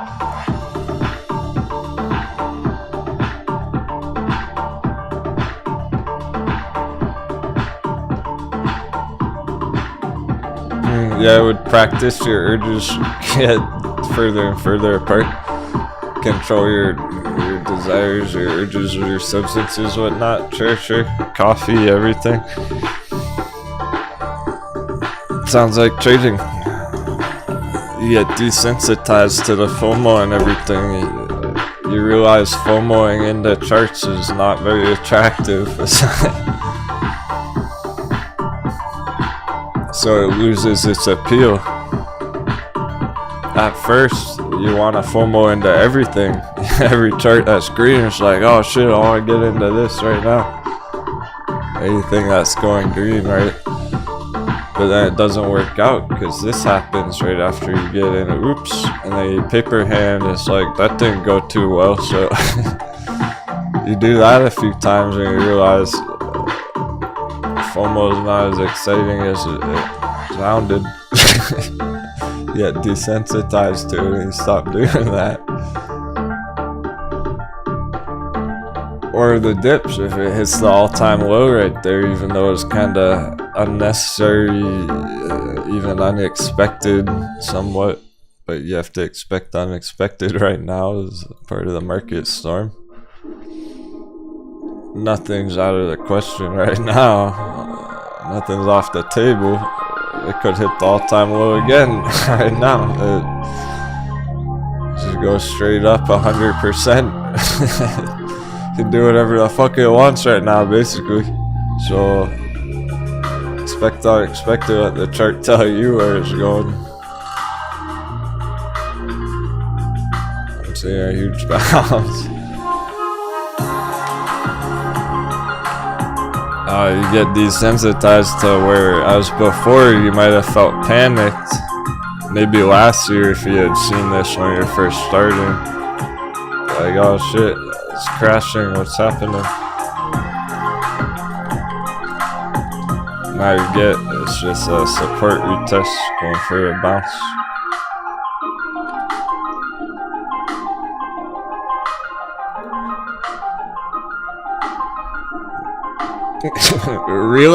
Recognizing this happening in the middle of a market crash.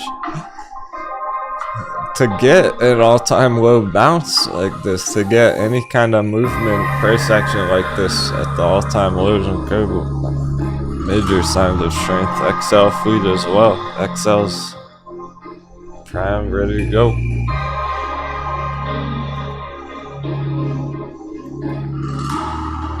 Looks like we're hitting $2 on it today.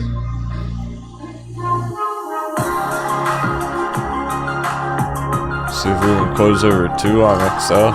It's almost up double digits, top of the list.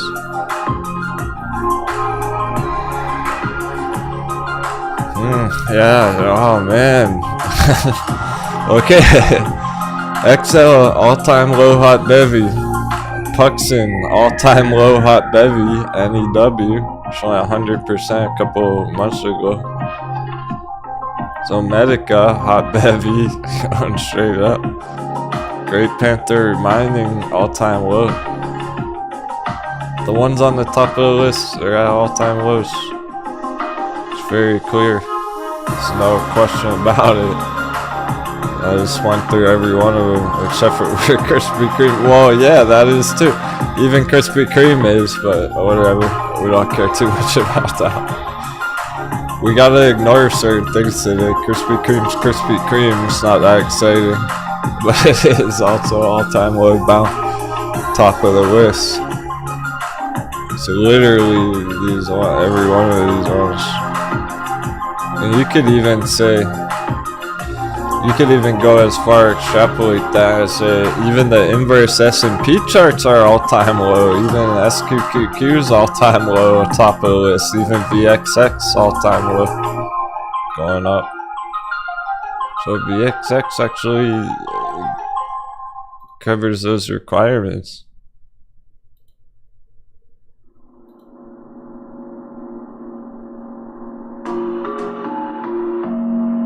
Suits that criteria. Watch out, big language.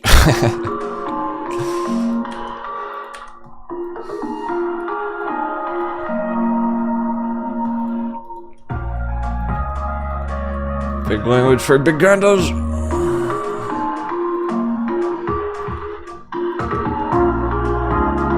You know, shit's going on. Shit's going down if I'm using big words.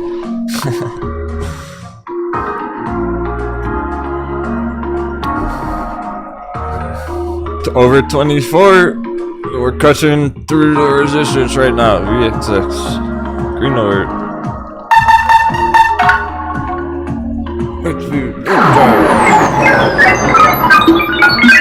Over 25. Oh, S&P 1 and 1.3. That's all we're really going for today. All right. Moment of truth on S&P. How low's it gonna go? We're playing the limbo. So lower in the bar, lower in the bar. How low can you go?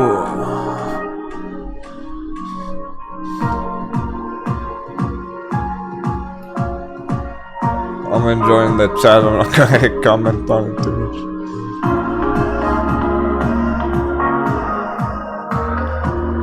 Let's say I like to mix the color green with the color brown.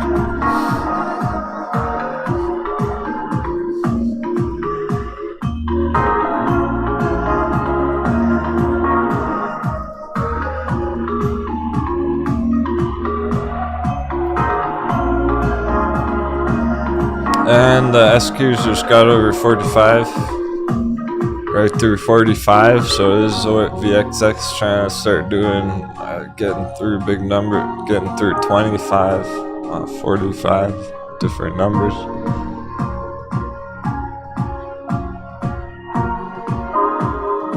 Yeah, I'm not a fan of the flavored stuff though. It's a good point. I like that more natural taste.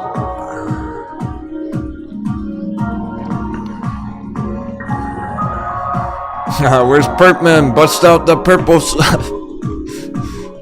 We need the good purple for all this fire.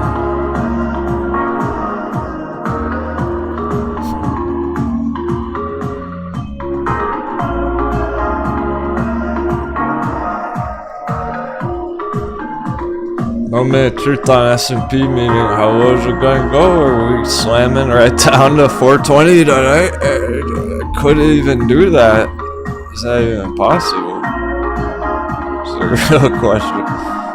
How low can it go literally on the chart? What's even possible? We might. We could.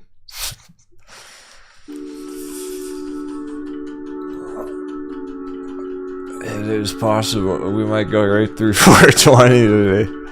Speaking of that purple stuff. Hope you're all having a great morning. We're through bear sunshine. But it's still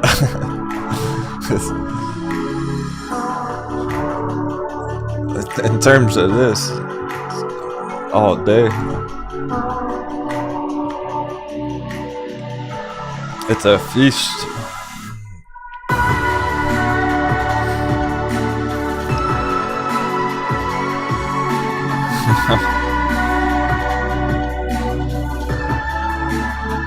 Johnny Ringo wonder, is anyone else hyped about AutoZone puts?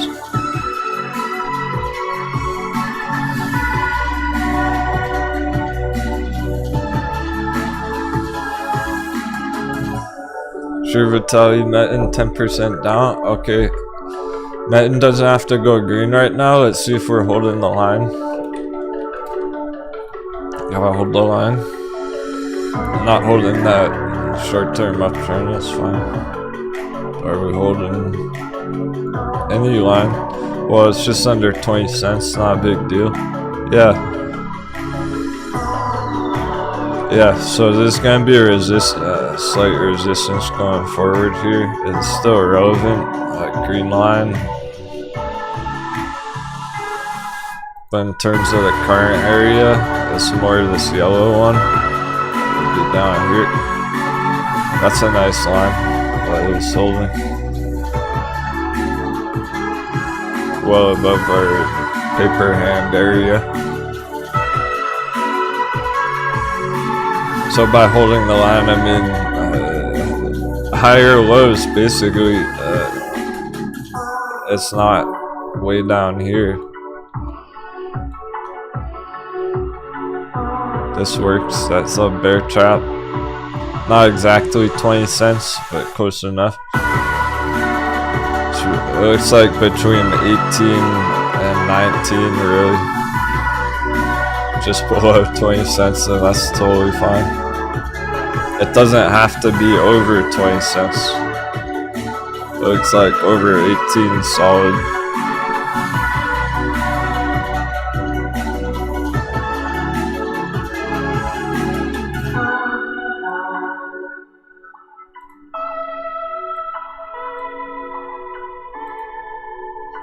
And we're not expecting it to put in any green today with all the craziness going on.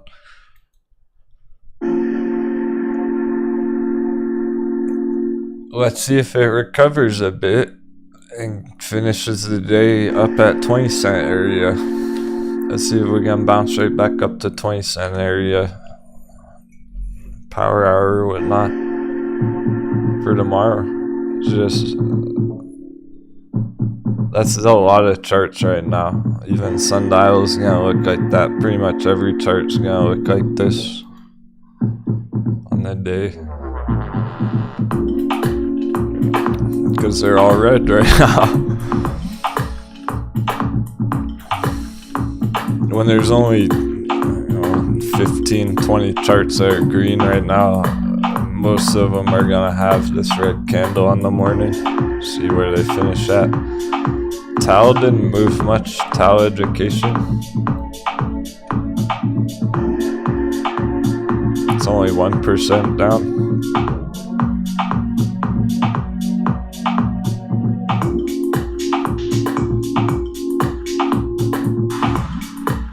But yeah, damn, like Power Bridge is all-time low area, so yes, we're not gonna get that bounce on Power Bridge in the middle of S&P going straight down. So unfortunately, for Metin, Power Bridge, stuff like that, TCAT, they're not gonna go today unless we got an end of day surprise. One of them might, not all of them. It's not the day for that. As long as we hold the line, get more green the whole rest of the week. That can go up from 18 cents up to 30 cents end of week. We don't need it to right now. We get this over with the S&P, and then maybe this will chill out tomorrow. That goes green again tomorrow. It's way too intense right now for it. For like really any chart to be performing too well right now. Except for VXX. Miraculously, spectacularly, Bitcoin holding the line as well.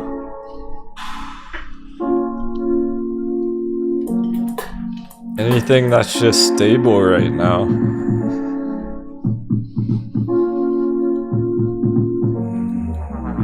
There's no solid ground to S&P. We need some solid ground stability on the VXX. On that, and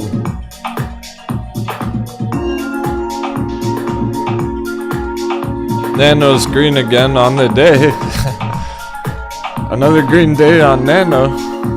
Meanwhile, oh right, the ticker, the fucking ticker. Maybe not. I just remembered we had to scratch that. It's not even worth talking about. Where is it? It is green on the day though.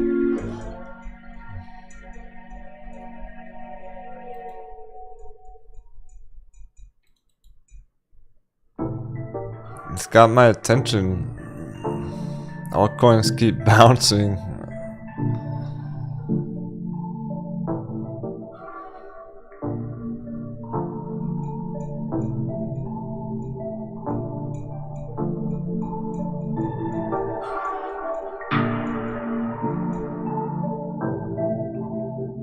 Since it is really extreme price action there, let's check the correlation, Bitcoin S&P correlation.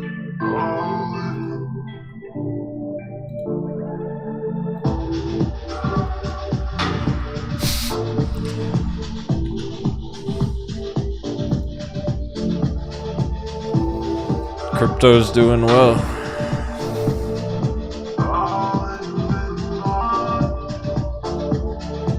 This chart literally shows you, well, it's trending up. So back January, the February fire, really. This is representing all the February fire we've been getting on crypto. As long as it is working its way up here, crypto's outperforming S&P. Literally on this chart with the numbers. We'll know if it's following it down. If it's a problem, we'll know. If it gets concerning. So far, no sign of that. No red flag, no warning there. Right, the president's going on TV in a half an hour, apparently. Okay. That matches up with what S&P's doing right now. So we slam down for 30 more minutes, right? Just blast right down, get it all over with, and then we get a coconut bounce end of day when he goes on TV in 30 minutes, whatever. We probably will get another coconut bounce here after it hits 420.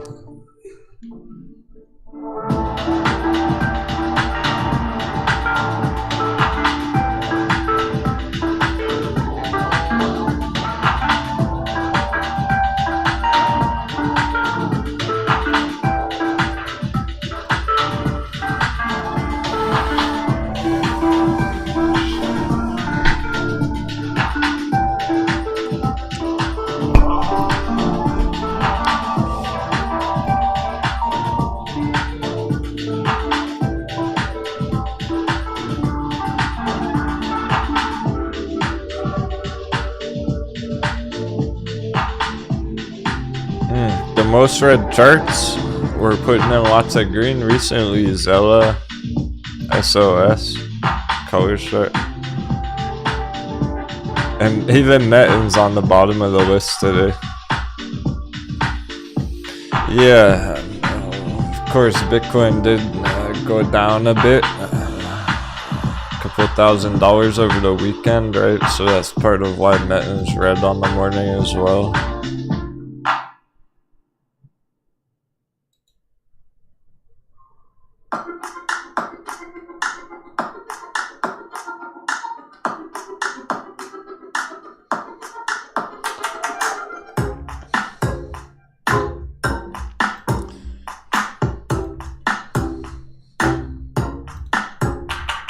Yeah, even Amazon's bearish as well. That is why the S&P would be going down.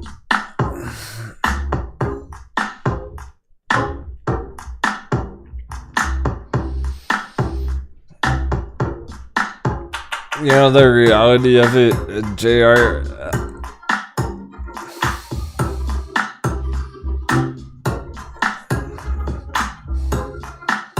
I don't disagree at all. The reality of it is, no matter what they say on TV, it's not gonna be pretty.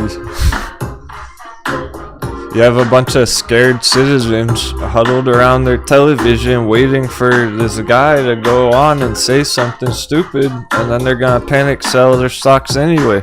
It just it doesn't really matter what he says. You realize.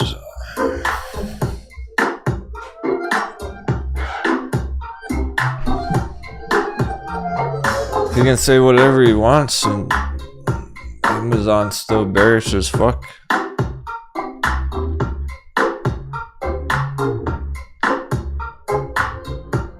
As long as Amazon's bearish, I'm bearish on S&P. Like, these are gonna drag it all down. It's really, the value on these charts is absurd. $3,000 per share.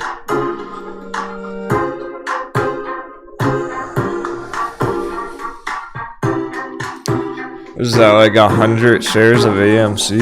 No, you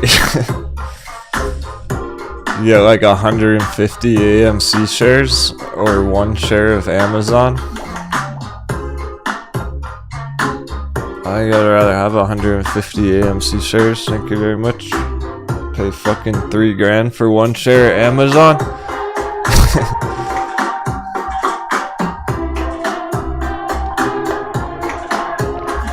Who would? I don't even get who would.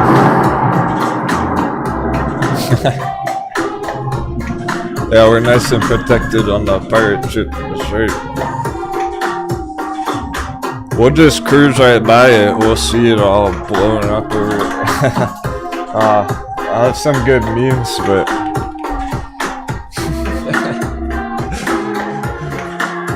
I never planned on talking about this, and then it kind of comes up in the conversation in the chat anyway.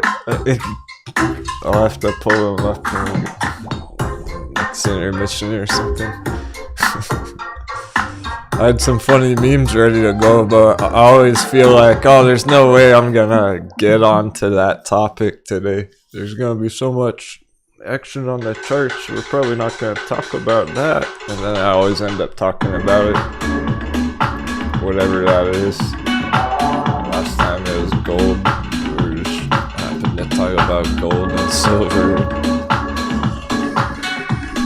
crude oil and everything, and I had a meme for it. It's like, there's no way I'm gonna pull up the gold chart today, and then sure enough,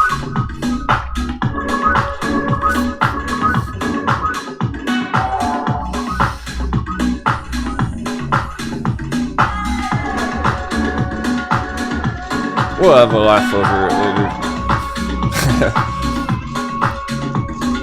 Thanks for tanking.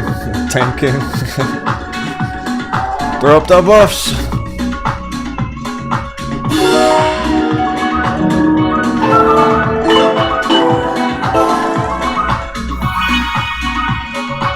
I like this song, Throw Up the Buffs.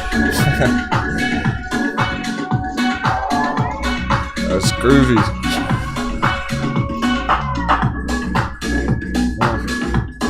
And that's just Amazon, like the biggest e-commerce, biggest company even in the fucking world.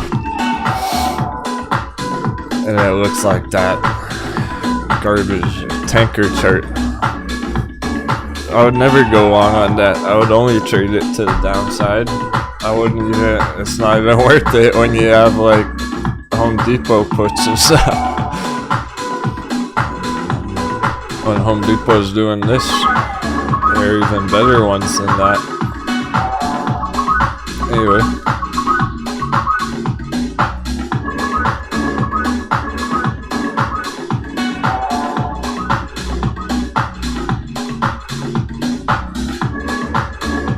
They should change their name to Lumber Liquidators, Lumber Liquidations on the lumber market. Yeah, liquidated Home Depot. Oh yeah, we looked at Lowe's too. Where's Lowe's at? Forgot all about Lowe's. If Home Depot's tanking, Lowe's probably getting a smackdown too. Yeah. Goodbye, Lowe's going to all-time low.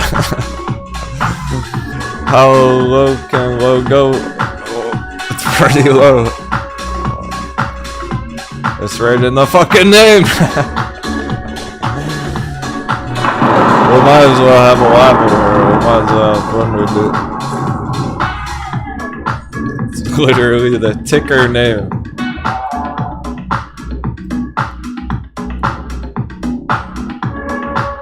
It's right on the name.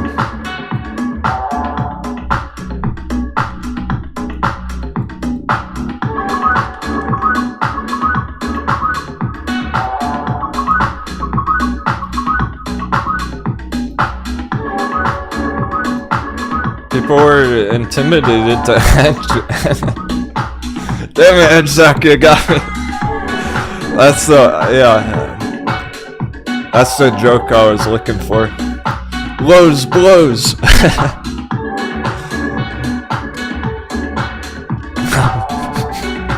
It's a low blow right in the coconut.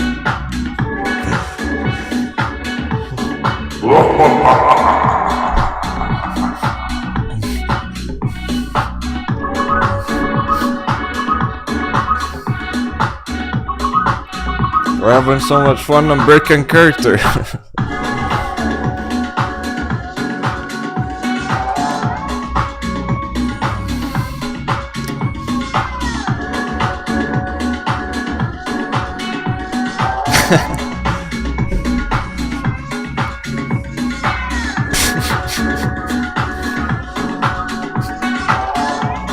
Yo, there's home repo. Change their name from Home Depot to Home Repo. Ouch.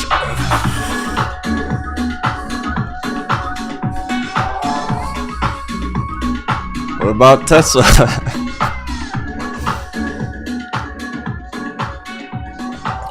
Come up with one for Tesla.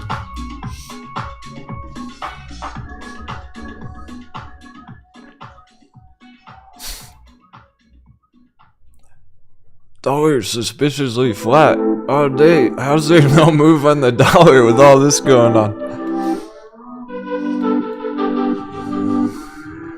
Lots of pressure building up. S&P still melting minute by minute.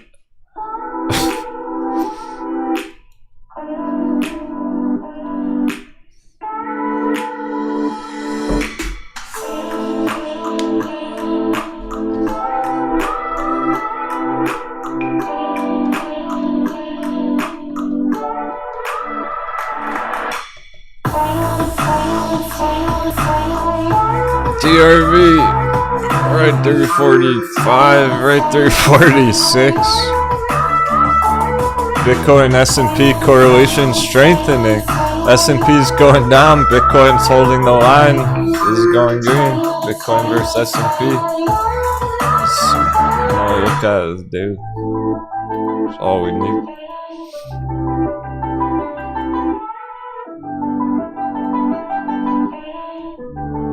Of course, Dash so undervalued from the buy box.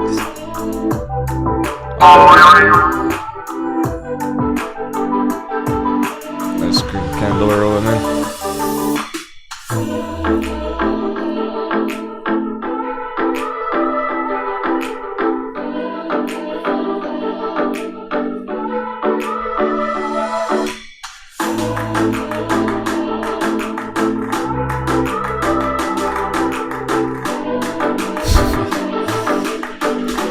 I got one for Tesla.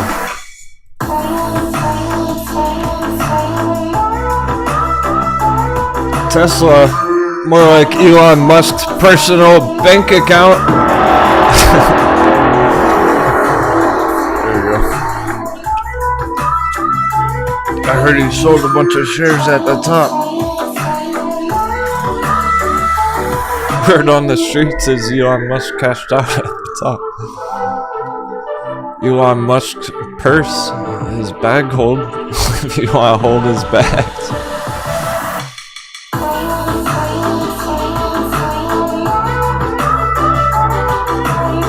That's what he said. He said, "Excuse me, moon boys, hold this please."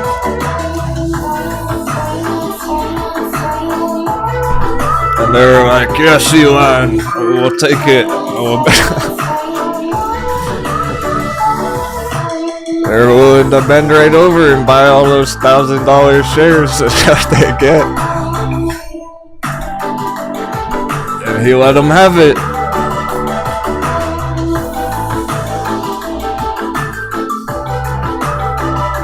Yeah, he must be swimming in cash right about now. Well, he is the richest man on earth.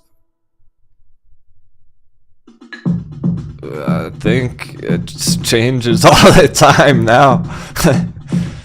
Has been changing almost by the day because Zuckerberg lost shit ton last week, a couple weeks ago. How about, oh, I'm name dropping billionaires. Here we go.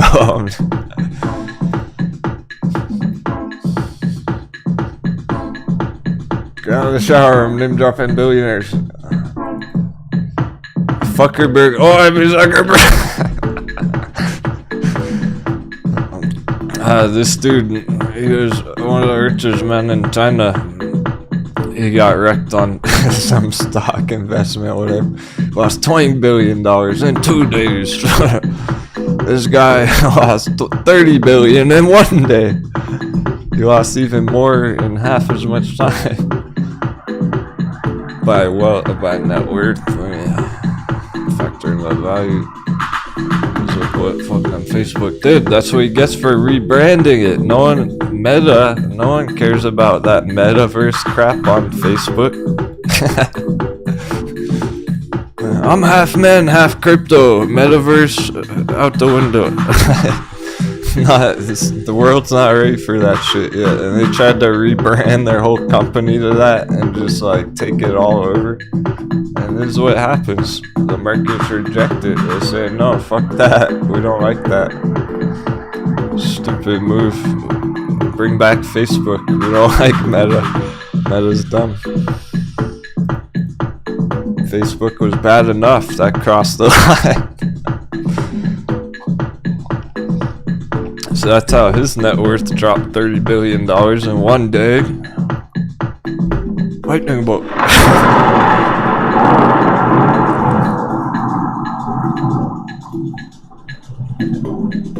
He probably didn't even see that one coming. He probably doesn't even care.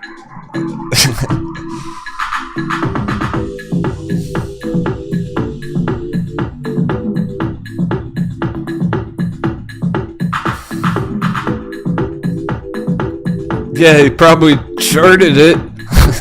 His wife probably loaded up short. And then he rebranded it on purpose to make it sound dumb. Crash. Speculative. Allegedly. Allegedly.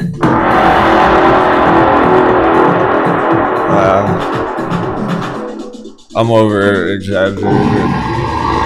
I'm sure he doesn't give a fuck. He's so rich he doesn't care. 30 billion, 30 schmillion.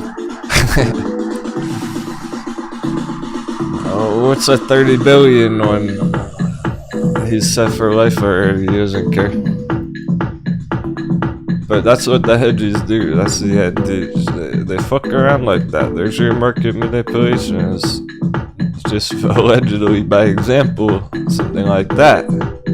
Or an insider loads up bearish, or hey, maybe all their friends do. Maybe they don't, but all their fucking friends certainly do.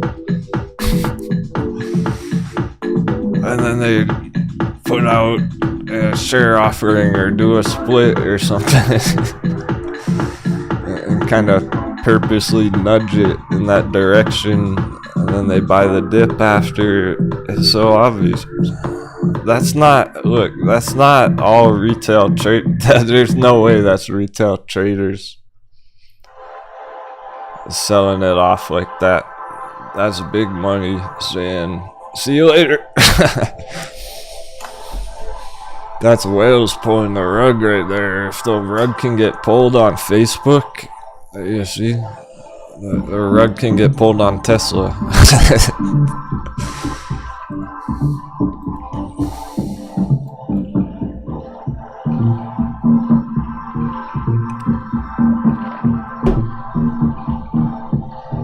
Yeah, what's $30 billion when he has all your information?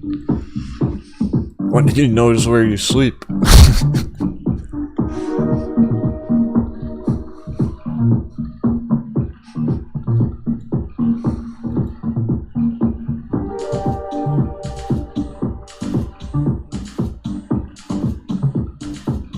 VXX right through 24.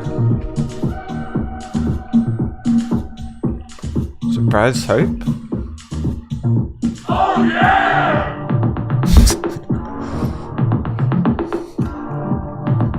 That's beautiful. That's exactly what we needed. This almost happened on Friday. But we didn't get enough action on S&P. We got enough to go for the continuation today. To look for a nice continuation today, and we certainly got it. Here's where we were this morning on the fucking coconut bounce. Pretending to be green for like 30 minutes up there, and straight down. So that was enough development on Friday to do this, to lead into this, so it's perfect. It really... it's exactly going according to plan. There's nothing better in trading than knowing what's happening.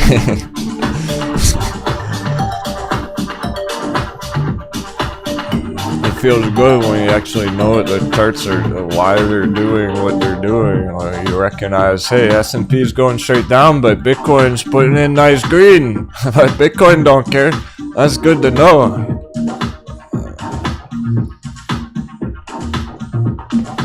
For our crypto traders.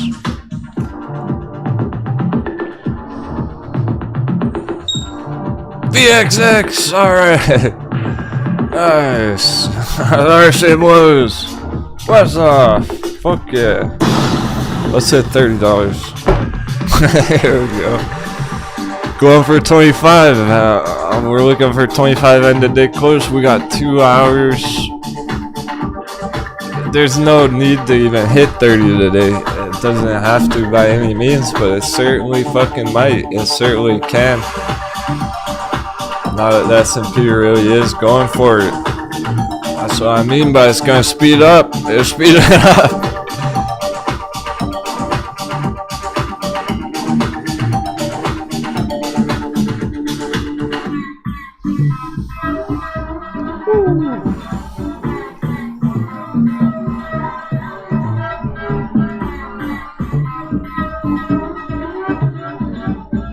Down 2% from the top. Not on the opening, but from the top. So we can definitely, it is possible to get down to 420 just today, the next couple hours. Because overall, that's about a 3% move. It's done that before. There have been other days where it's dropped 3% or more. Right back here. Look at the red candle, holy fuck. I told you it was gonna look ugly.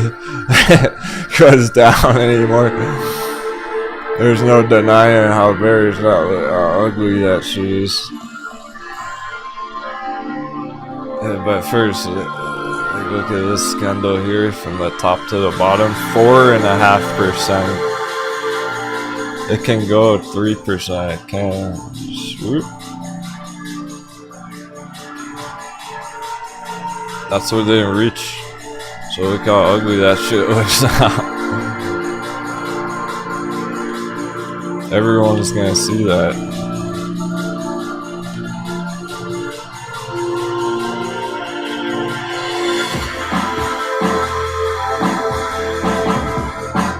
President better get on TV quick! That's funny. What's he gonna say? Guys, let's be real here. What the fuck's he gonna say? You know what he's gonna say? I'll tell you what they're about to announce on TV.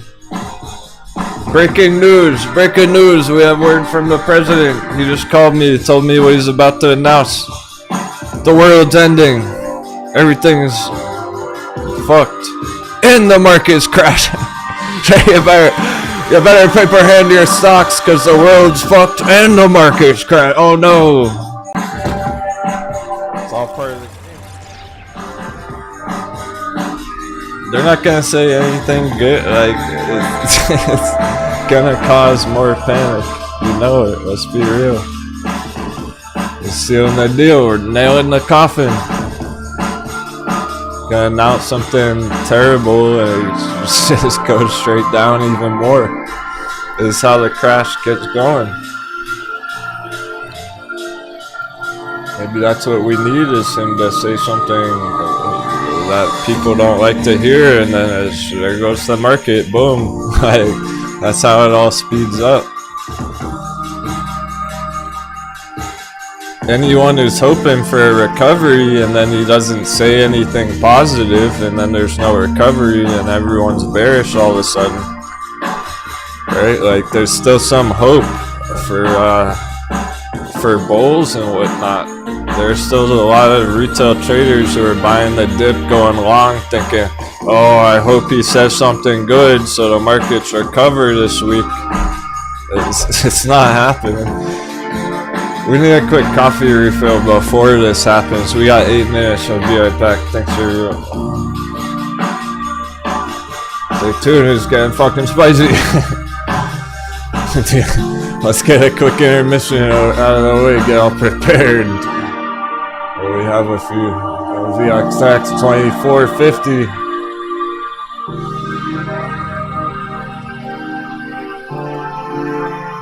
As if it's not wild enough right this minute. I hardly want to walk away, but we're gonna need more coffee for what's about to happen. Here's 420.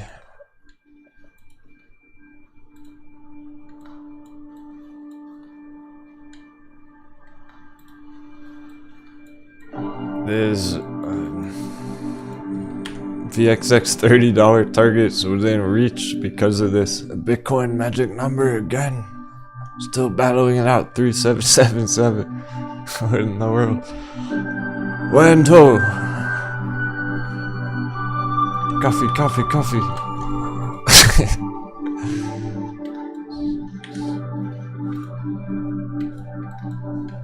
Get ready, battle stations. Prepare the cannons. Buckle the hatches. Get on the telescope. Get in the crow's nest.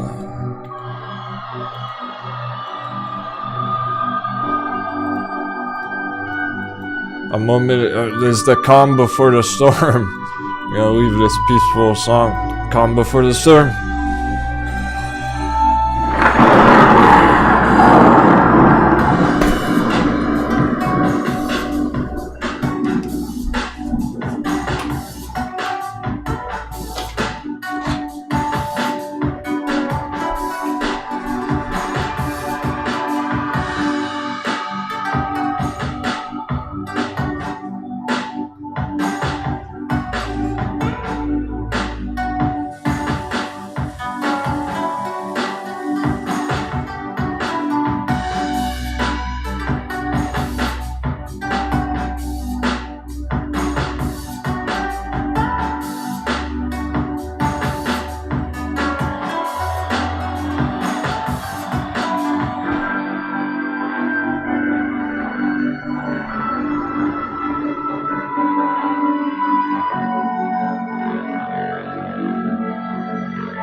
Are you ready?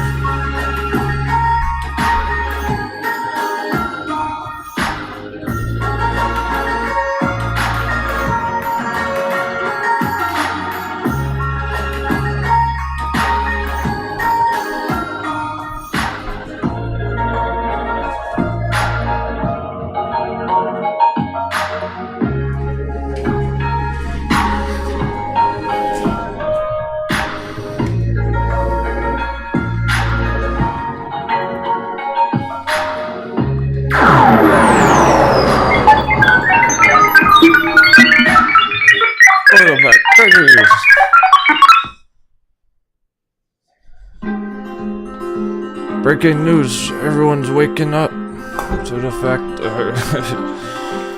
to the current situation. Their eyes are opening.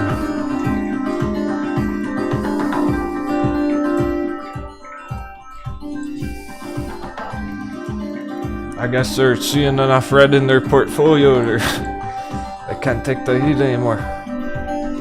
Mad race to the bottom, mad dash, the last one left holding the bags. And you know it sucks to hold the bags even if you're diamond hands. Awesome charts for just a month or two, it's still tough. Imagine having to get stuck holding Tesla $1,000 for fucking 2 years. Oof. Hold Tesla, and if the people who bought it back there hold it red all year. It'll take a while to get back up to $1,000.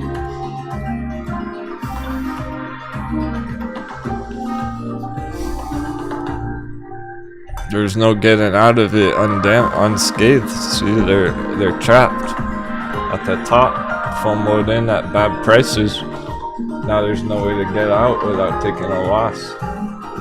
Which pushes the price down even lower because everyone's trying to get out of it, sell it. There's no one buying it anymore. It's not profitable.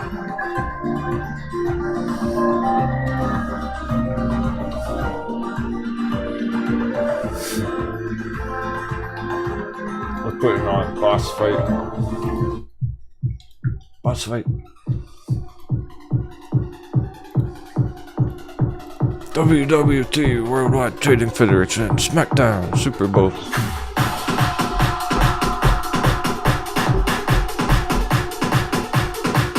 The two biggest players out there. Battling head to head, the face off.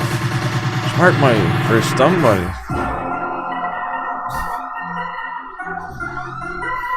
It's not hedgies versus retail, it's not rich versus poor necessarily. There's dumbass rich traders, they're millionaire moon boys, and they're smart smaller portfolios. It's the great equalizer. The better you do, the more traders out there. Let's say, alright, right? Player versus player, PvP. The better your PvP ranking is, the better you're doing than most traders, you're gonna be doing well. Be the 1% of traders. You might not be the 1% in terms of your net worth, but you can be the 1% of elite traders who actually succeed in times like this.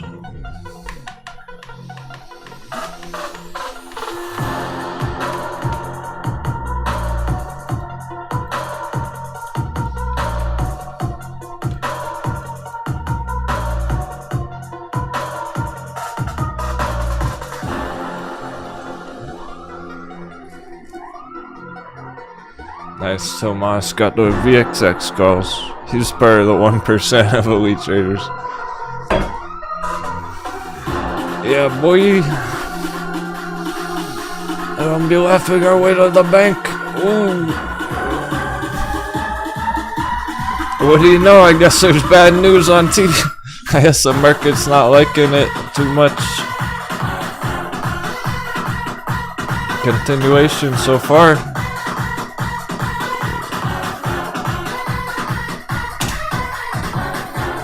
You can tell what they're talking about just by how the charts behave. You don't even need to watch the news.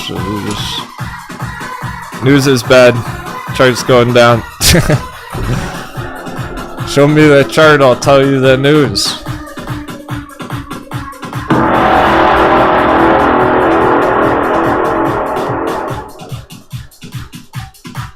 Don't tell me the news and then show me the fucking chart. Show me the chart going down and I'll tell you it's bad news on TV right now.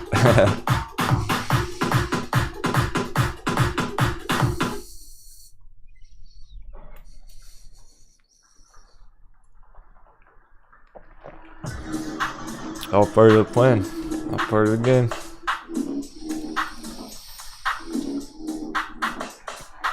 It's only reasonable. It's very logical. That's what was so fire about this. We saw it coming a mile away. It made perfect sense months ago, and now it's finally happening. This is what should happen. After going to the moon for 2 years. I think it might have went a little too far there, guys, over the last 2 years, straight up. From the last crash. It's time for a retracement, for a support retest. It's just that the support's way the fuck down here at the old all-time high.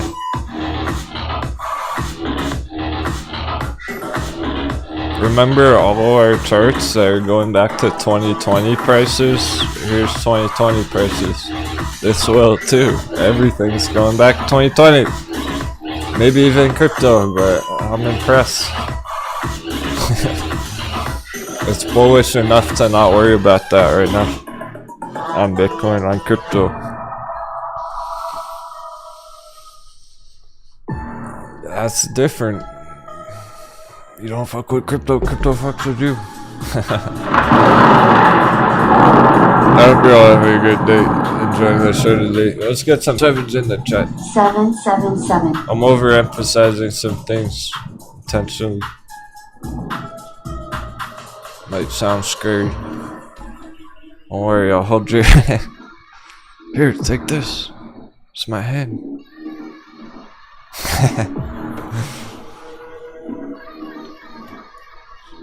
You know I'll be here every day laughing while it's going down.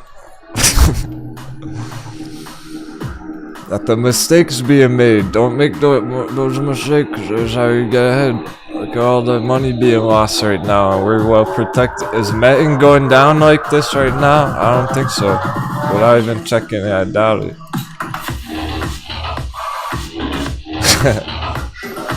Besides the opening on it, maybe that wasn't the best example on that with the Bitcoin opening, but is it going straight down right now? No. Let's hold it 18 cents, dude.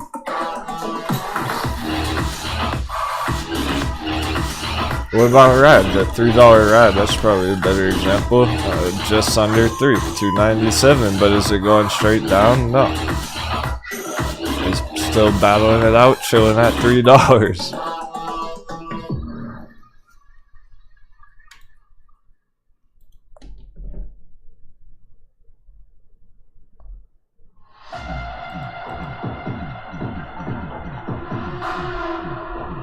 Oh yeah, DRV. So DRV is killing it today. Inverse S&P, right through 45, right through 46, and 47. Are things about to hit $50? There's hot bevy down at 30. This bearish for real estate pumping.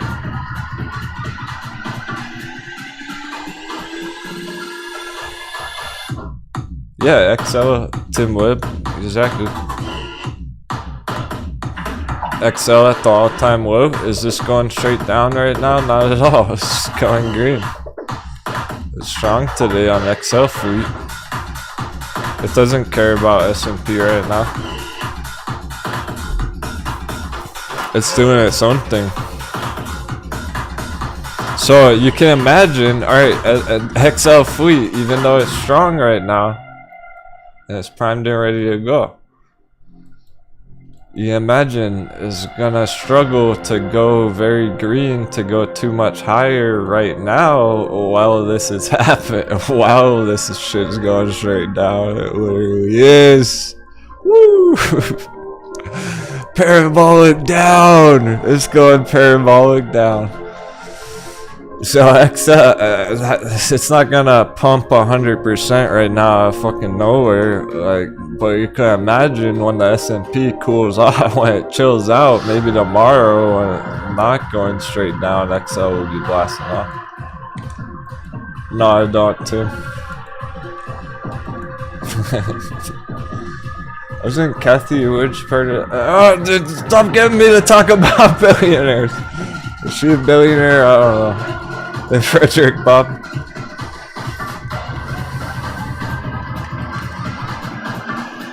Bloody 420, Mr. Nimbus.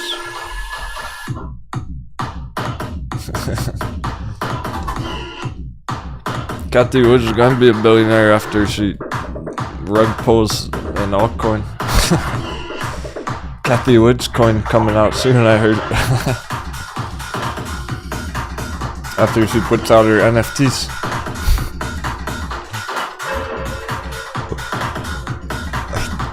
The rich just get richer. They're not worried about the market crash. They're doing what we're doing. They're just kicking back, watching it go down, getting ready to pillage the hotbed. They're gonna buy the fuck out of Tesla.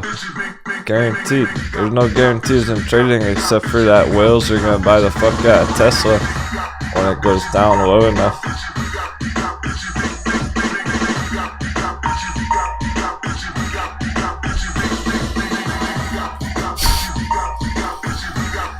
And Nvidia, even Etsy.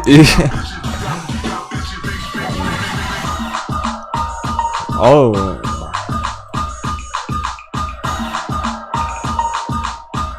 probably a bunch of altcoins too. They'll probably start pillaging Grayscale. They'll start fucking with the altcoins, stealing all the altcoins on Grayscale. 3777 Bitcoin. Whatever. It's literally the battle on the magic number on it. When's it ever played around that number? Never. Like 2 days straight. That looks as strong as possible. Pumping in the middle of a market cap! Holy fuck. Bitcoin green, S&P tanking. The savage wants to work.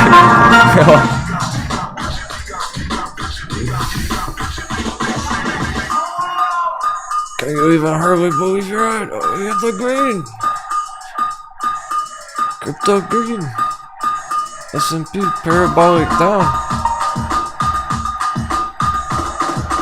Not even parabolic.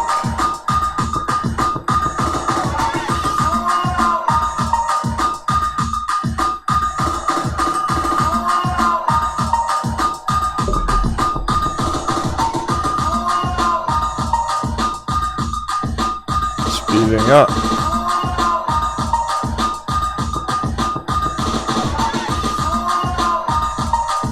It's not just going down like this. It's getting blasted.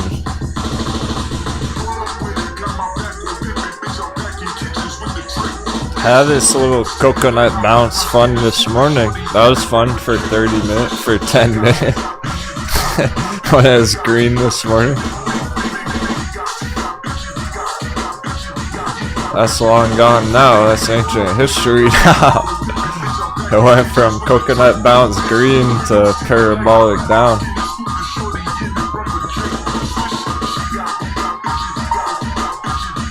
An hour, 45 minutes.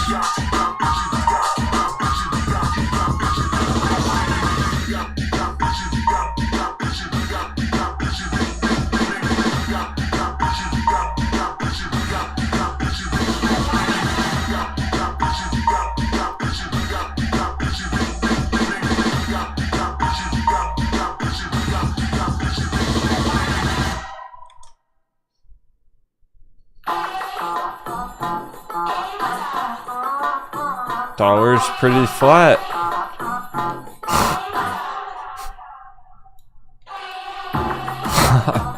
Dollar's a mess.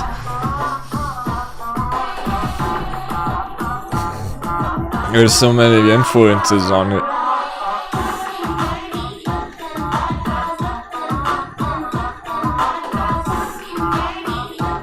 Bitcoin's gonna like this.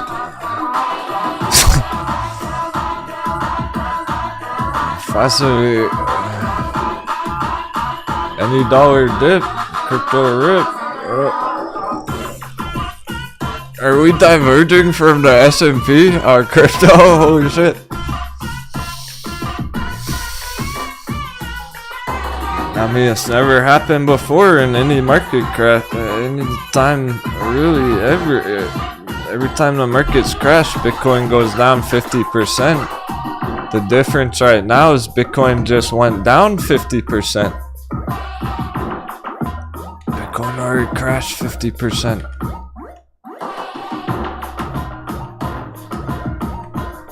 That just happened right here. Is it really gonna happen again right now? What if that was it?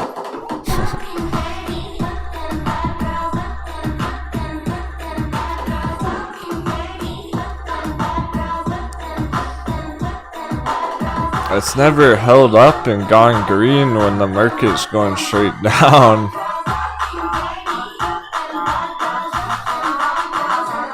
But considering it's fresh off that retracement, I'm impressed. This is exactly what it would be doing, what it would look like. All signs are pointing to crypto still bullish as fuck.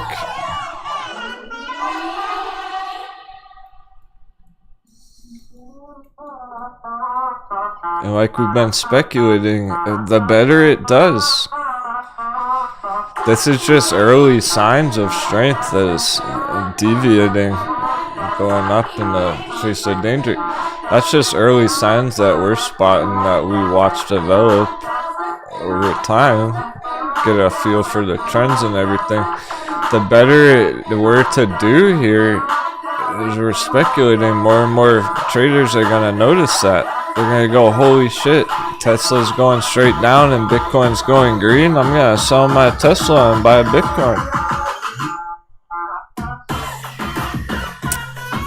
That's how I can keep crushing it.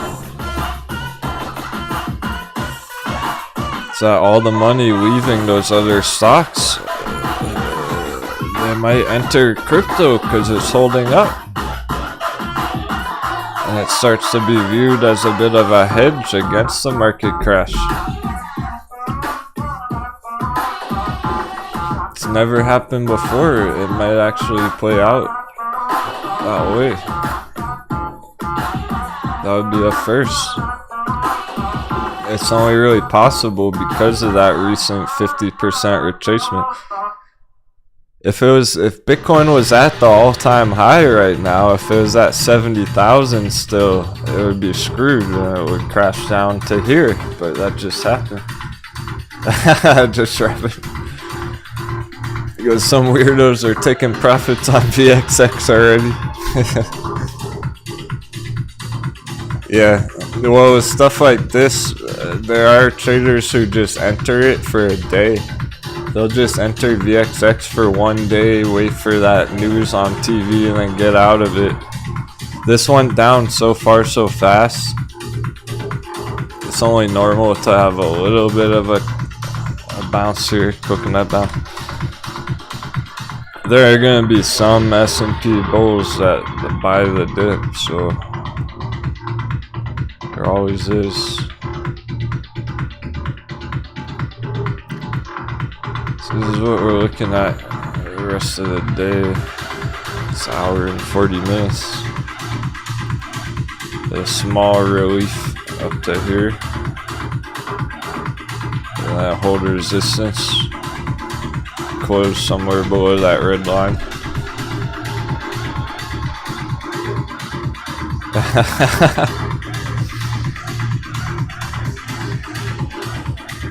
Yeah, I hear you, Tim Webb.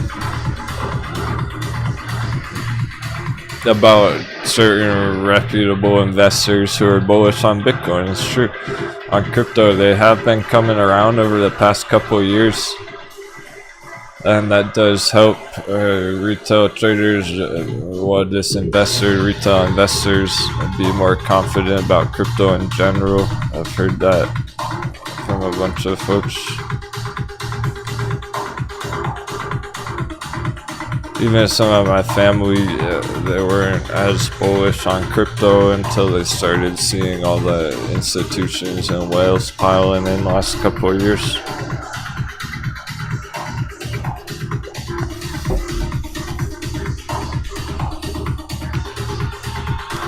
So much action today, even with hardly any of our charts green. It's wild.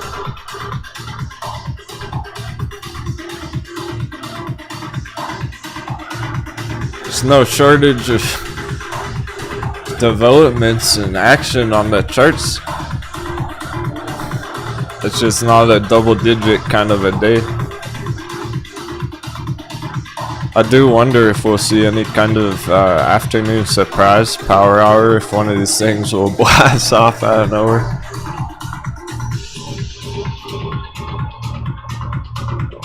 But yeah, here's S&P, so small, minor coconut bounce.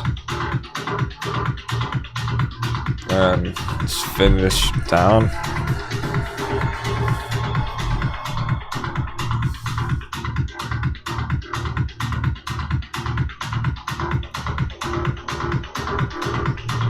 There's pretty much no recovering it right now. It's extremely likely, if not out of the question, that it would even go green again. To finish the day green on S&P, it's out of the question. That's simply not happening. So it's more how low is it gonna go. Well, that wasn't much of a coconut bounce. Where'd the minor bounce go? That didn't take long. Holy cow. Just not even pretending. It's just getting it right back on. Okay. There goes the coconut bounce. Didn't last long.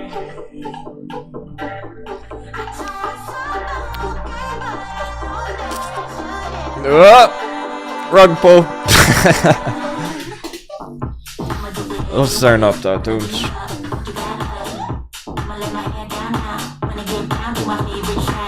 Notice how there's been no bullish meows today. Did you hear bullish meows? Bull cat's nowhere around.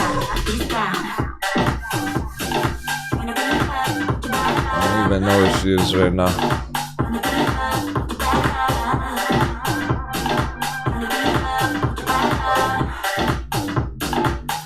This hour candle closed 5 minutes.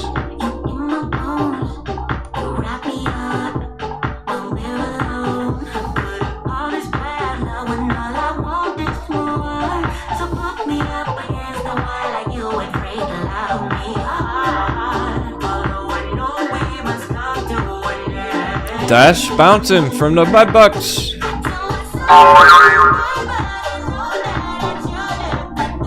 Dash make on a dash for it.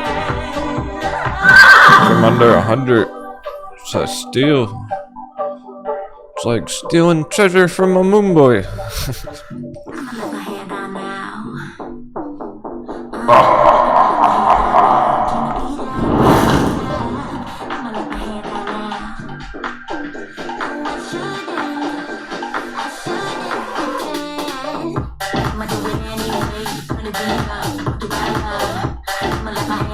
All our altcoins are going green right now. Bitcoin's about to bust through 38. Whoa. Crypto FOMO kicking in.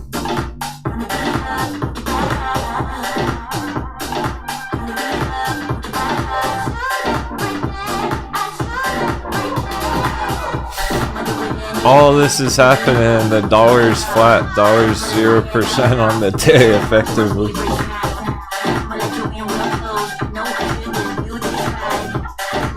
Oh, wow.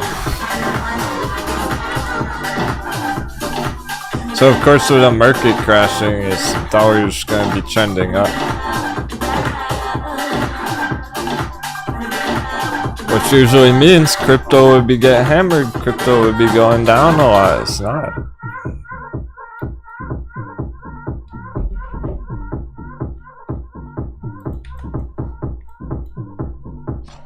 $1.5%. I guess we already hit that, but damn. We are holding 1.5% going back down. We may get it. Let's get it. We already got the test. So we touched the line. Reduction. Oh yeah. It's happening. It's developing so quick. It's already melting again. I just want to touch 420 at least. We don't have to close under 420. I'll get VXX over 25 right here.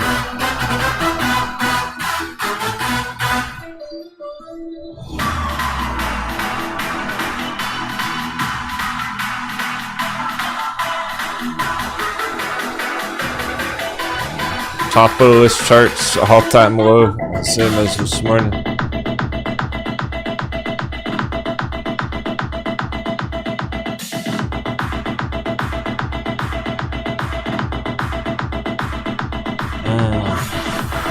Double check the ones that took. Damn it, Color Star hasn't moved.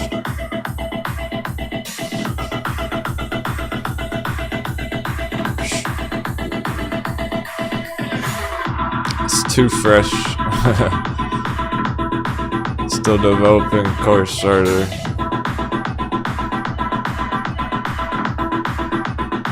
No bounce yet. No move yet. It's gonna be hard for it right now in the middle of this. So we're already getting resistors going for it.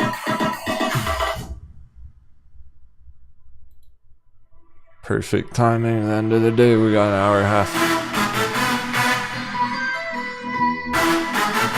We can't expect much green for power hour per se. Any kind of surprises would be good. Any kind of developments, seal the deal. Perhaps tomorrow even. As soon as tomorrow S&P chills out, Color Star can start going green.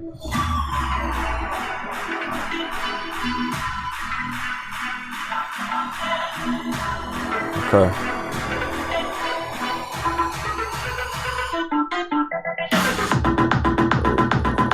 Where'd Metin go? Metin's not on the bottom anymore. Metin must be solid right now. Metin was one of the most read charts this morning. Not anymore.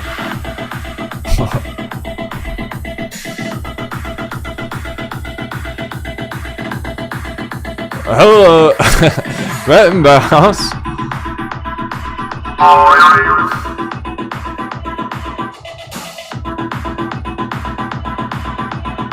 The best surprise we could get is a nice Metin bounce end of day kind of surprise.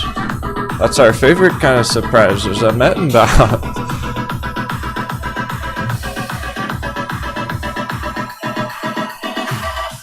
It doesn't even need to go green, but that's what we were shooting for. Get back up to 20 cents like that never even happened. Minor paper hand this morning was down 10%. Finishing strong. It might even finish green. Let's see if Metin can go green. That'd be cool. Love to see that. Showing strength.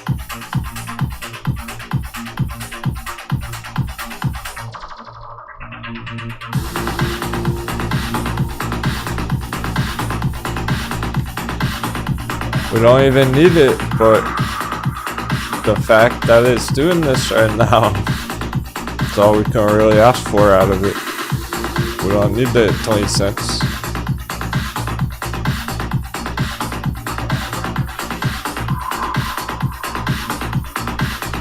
Nothing's required of it.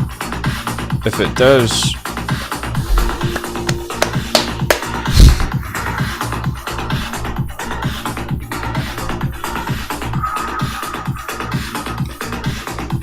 then it's kicking the market's ass.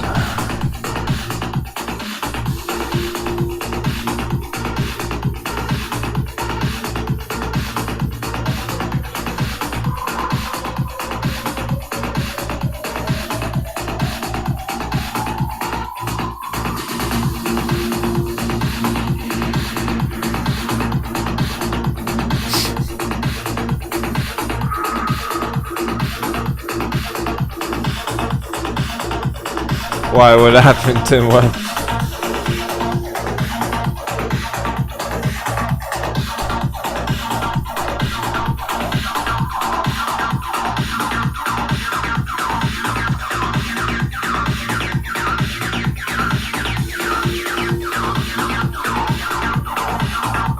I'm not here to make fun of anyone.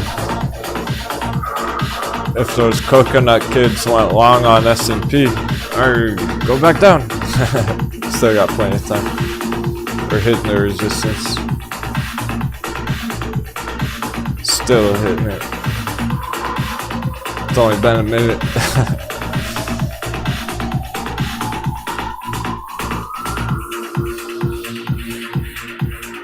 Yeah. He needs to come aboard. He said join our ship. That's funny. There's no room for imposters. I guess I just made fun of him.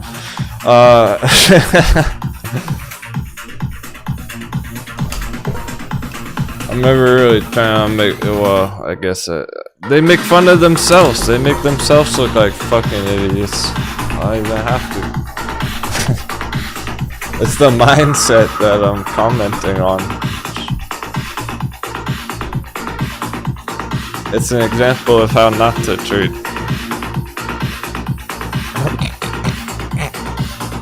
Evo Toro almost spilled out my coffee. He goes, the spy's mooning. What happened?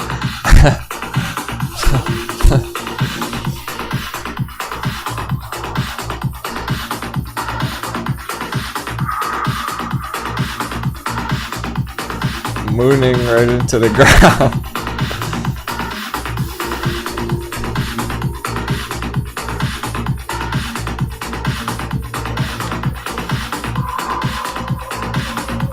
Mooning upside down.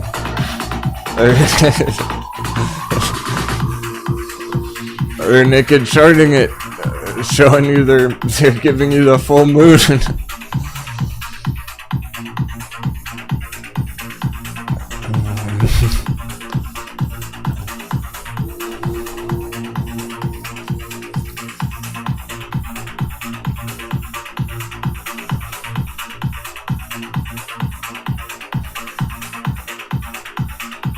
Let's check our monthly candle again. There we go. Get under 420. Next 6 days, 2 hours.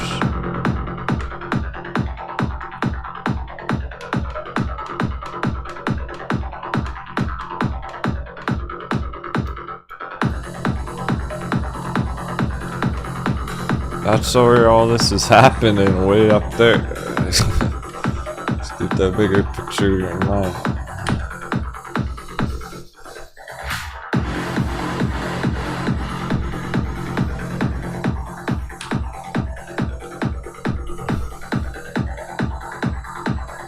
Would you go long on that?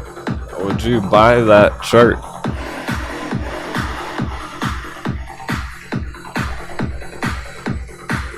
I wouldn't, and if I wouldn't, you probably shouldn't, and if I'm not, then who is? And if they are, they're fucked. Boom.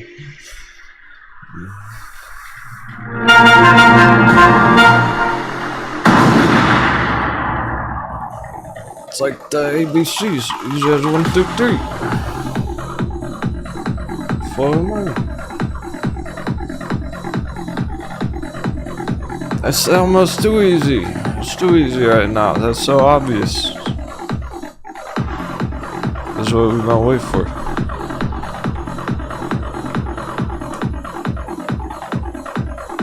That's the bearish chart you'll ever see. If you're not convinced that's bearish chart, then you got a long way to go.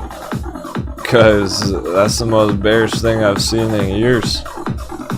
There's a more bearish signal. There's way more bearishness to it right here, right now, than there was when it crashed in 2020 right here. It wasn't even as bearish right here the last time it did legit crash. Do you think you would have been able to spot that one coming? It happened quick. There weren't that many signals. And then a month later is down here. There's so many signals up here, it's like obvious. That's what we've been waiting for, so it should do this. if it's that bearish on the chart, if it's that overvalued and went that far, that fast, and it's already hit the moon, isn't that only logical? Isn't that only reasonable? It's not reasonable for it to keep going up. That wouldn't make any sense right now. How would it go to the moon again? Or it shouldn't. So it's probably not going to. This one's kind of common sense, but you have to know what's going on. You have to be kind of prepared for that, see it coming ahead of the time.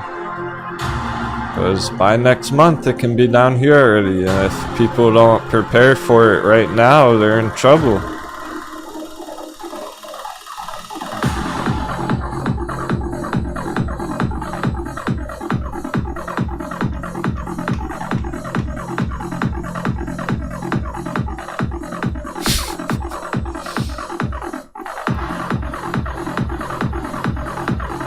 What? Sounds like people are getting thrown off with their coconut bell. Say come hold strong, we're good. We're solid. That's hardly a bounce at all. It's down 1.25%.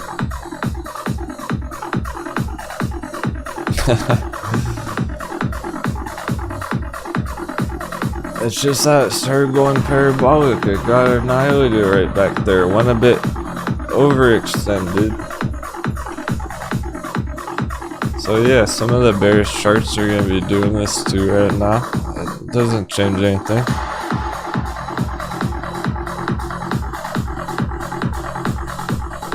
Nice, Sense is melting. Sensonic's under 170. Yeah, don't even look at it. Don't even watch the S&P until I pull it back up. I'll tell you when something else happens. It's getting resisted right now. It's getting rejected, holding bearish, holding resistance. It's trying to go back down and finish red down here.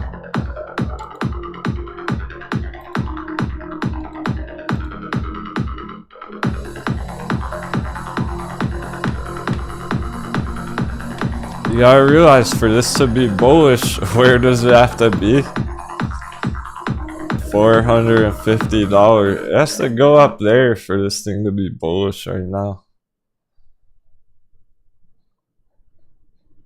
You know, where we were like last week, not long ago at all. We were at 450 for a long time. Battling that out up there. It would have to go way back up there. Go straight up all week long. Get over 450, hold 450 support. That's asking a lot. Even if it goes up further this week, just get resisted at the yellow line under 450.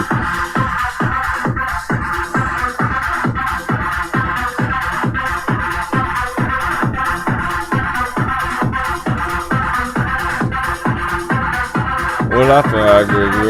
Oh. Talking about the news, I think.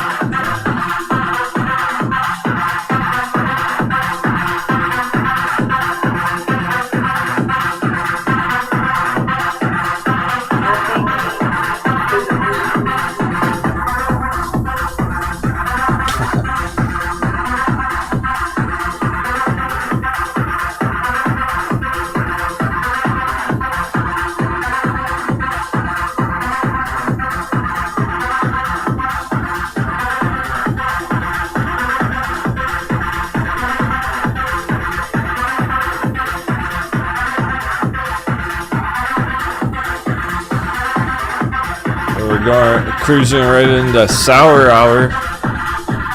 Power hour today. There's no bulls in sight right now. Even the ones that were blasting off this morning, like Mullen, right? Mullen Automotive started the day up 20%. Mullen had a huge bounce this morning.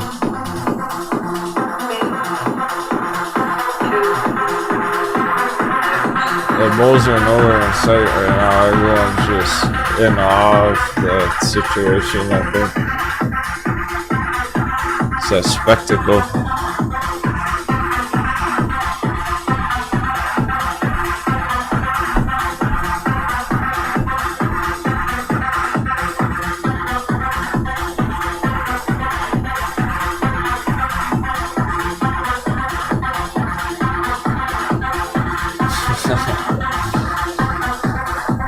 Is that a direct quote? The economy is going to take a hit. Translation, your bank account's gonna take a hit. It's like, what does that even mean? That's such a broad statement. The economy is gonna take a hit, aka we turned off the money printers and shit's about to crash and you're fucked. Like, I mean,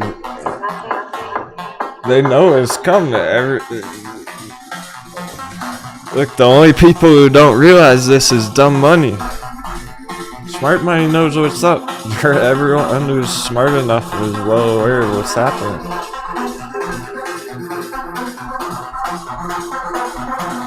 It's okay, Aggro Grizzly. He's apologizing for feeling negative today. Things are intense right now. Been dropping lots of fire today.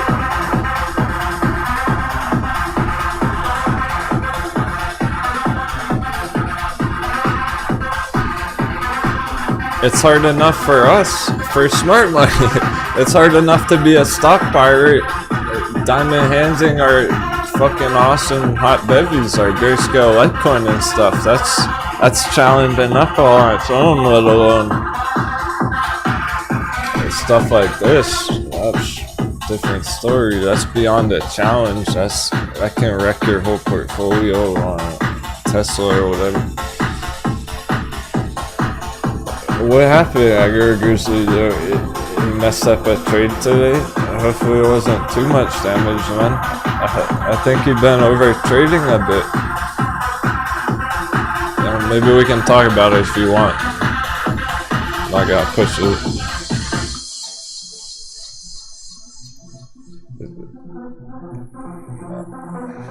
Chart more. Do more charting, do less trading, generally speaking right now. You're better off planning your next move rather than firing cannons left and right. You're better off spending all week finding your next day trade, waiting for the perfect opportunity, then making a day trade rather than trying to make a day trade today just because it's Tuesday. Those are hard lessons. It's how you get your experience. Make those mistakes, and there's not a good time for day traders right now. When there's hardly any green charts, there's not much volatility. Lots of things are just melting.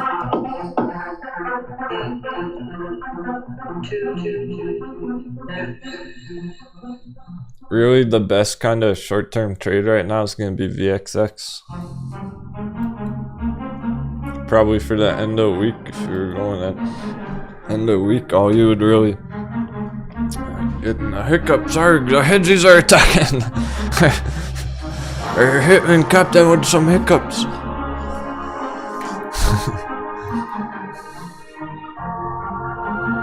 If you're trying to day trade VX, look, if you tried to do it every day right here, good luck perfectly timing these scalps right here.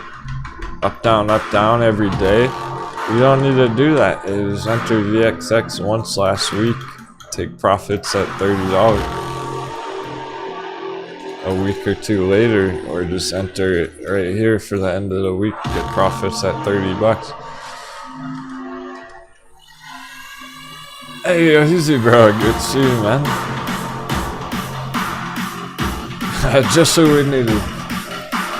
We needed an extra savage on the battlefield. I like witnesses.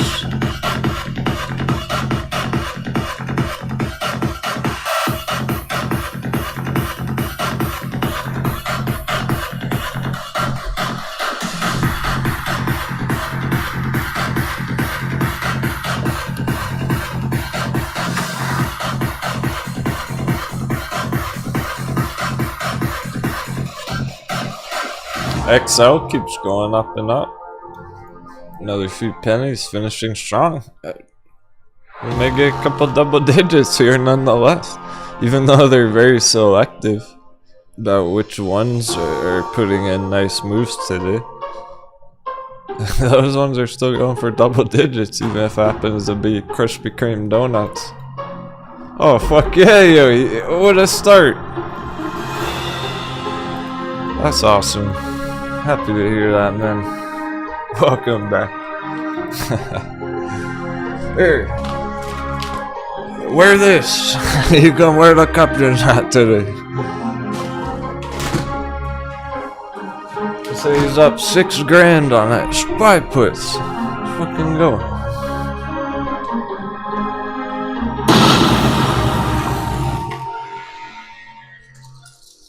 He's back with a vengeance after taking a couple months off, sort out some shit.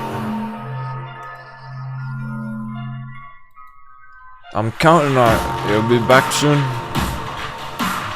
Take your word for it. Well, I mean, I'll hold you to that. You better after that one.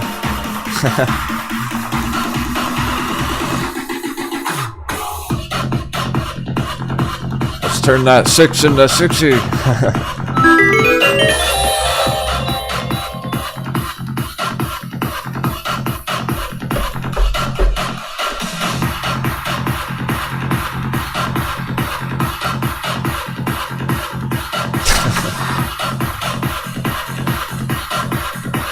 Let's not close the day green on the S&P though. Let's not. Don't even think about it. S&P. Don't even fucking think about closing the day green after all that. It's gonna get spicy. We only have an hour 10 minutes. It's the time factor. It's not the price action. It's not the fact that it has a bit of a coconut now. The problem is we only have an hour. Let's stay at least 1% red. I still want to see 420. Doesn't have to be today. Hopefully we do though. It's the perfect setup. On the bright side of things, since we are going in the power hour, since the dollar's somewhat working in our favor, it's not hurting us. When it's not hurting us, that's helping us.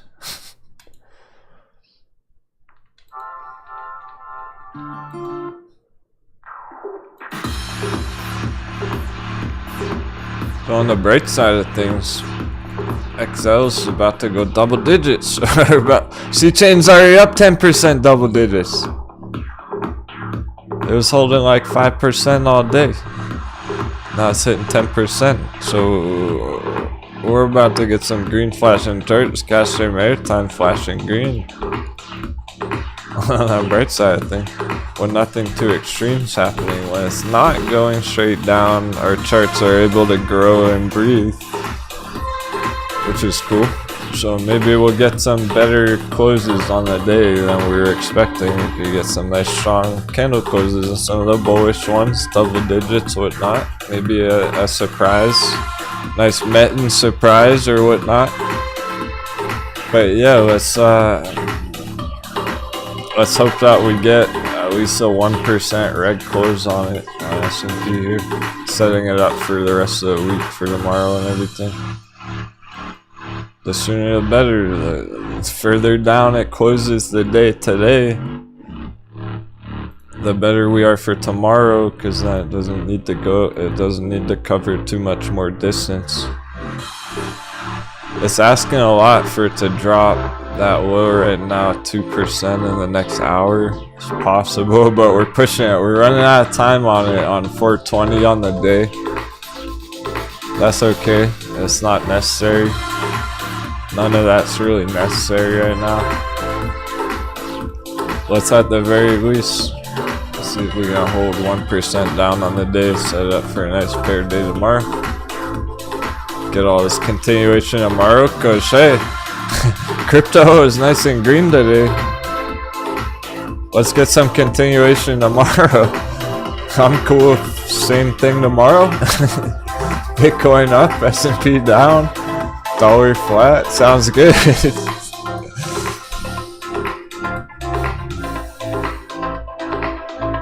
Hopefully it's that way all week long. And then we're already getting through the whole market crash. Sweet. So we are gonna take our last trading intermission going into power hour. We got power hour coming up real soon. Thanks everyone.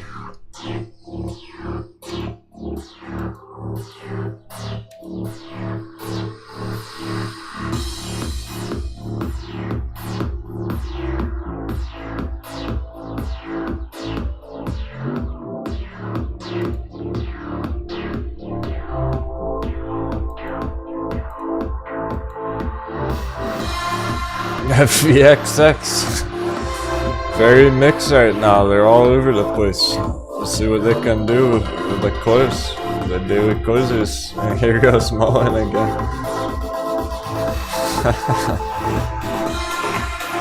Things are all over the place right now. You can't make any rash decision. That's what I mean with day trading. It's like, how are you gonna make a day trade off that shit right now? You can't really. You gotta see how they close their day for the rest of the week.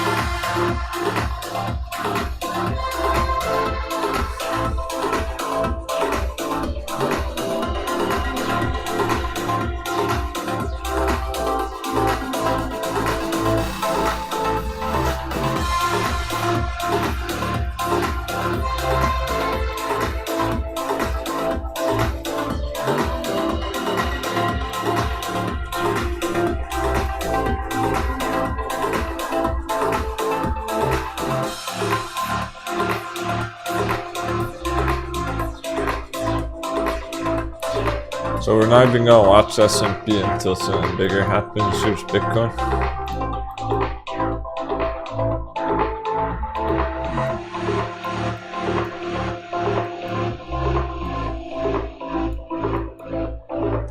We got all we needed today.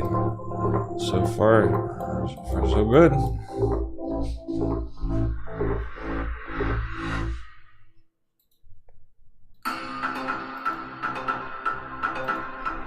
As long as we're headed in the right direction, that means it's just a matter of time.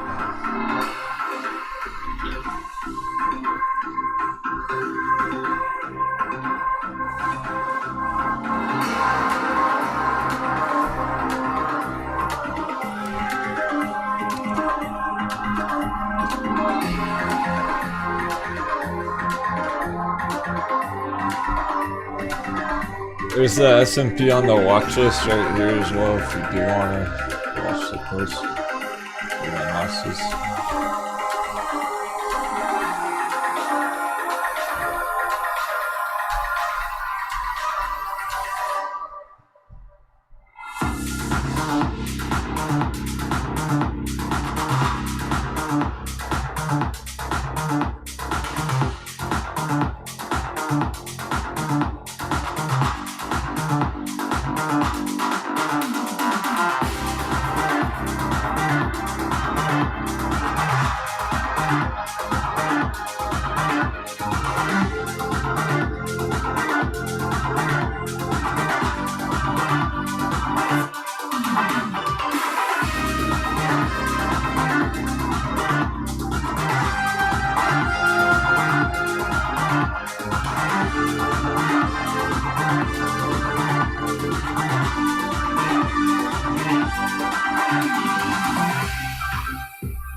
It's a double-digit day after all.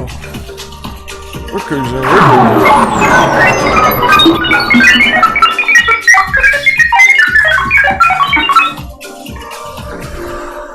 Welcome back, traders. Alright. It's treasure back to town. Happy Tuesday. Always a magic number kind of day. It means we're heading in the right direction. See where they wind up in the next 52 minutes.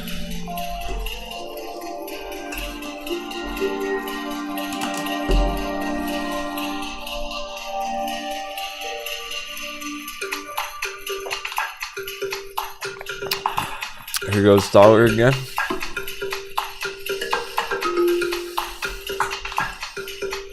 Let's get some sevens in the trap.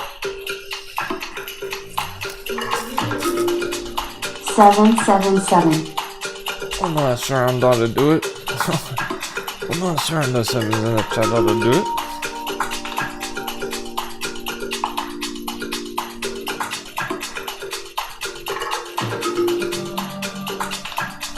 Everyone had a great day.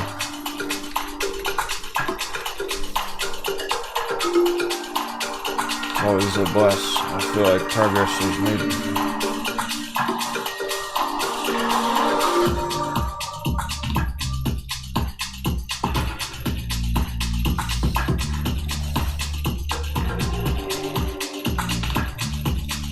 Double digit day after all. XLC change. Sending it. They're able to grow.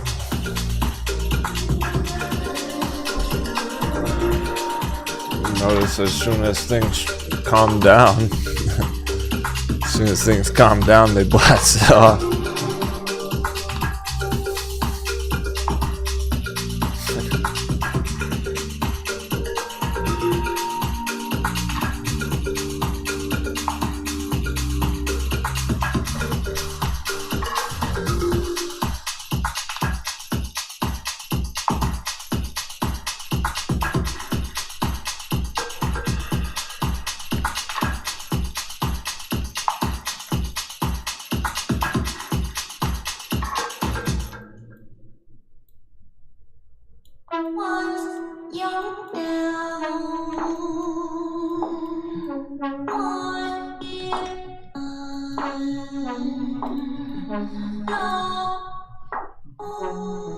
Is how you get through the storm.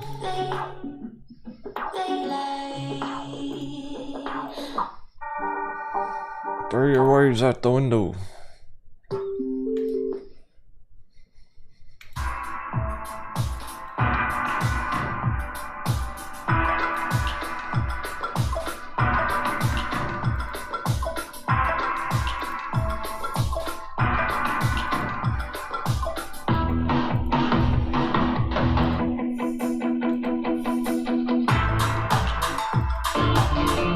The worries, the concern, that was for last year. That was, good old 2021, when things were concerning. Well, nothing had really changed yet. We're like, when the heck is this all actually gonna happen? Now it's happening.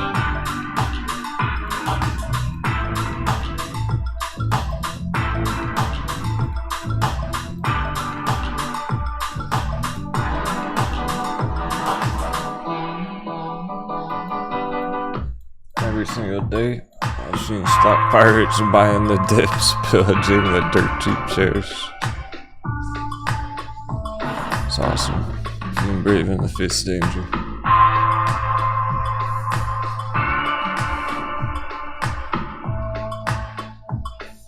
It's not something to fear right now, so be scared of. We need this. Where's all the money gonna come from?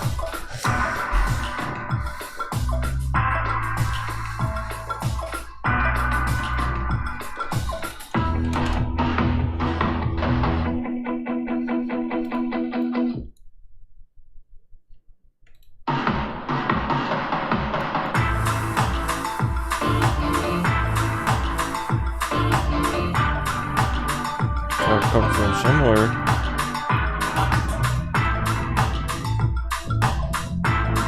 To help our undervalued charts go up. If there's no new money, we're gonna stay down. If all those S&P charts kept going up, our hot babies wouldn't be moving, they wouldn't be doing anything. I think everyone who toughed it out today earned a laugh.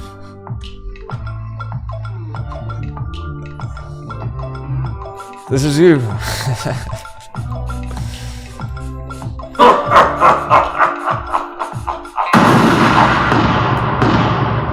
That's you.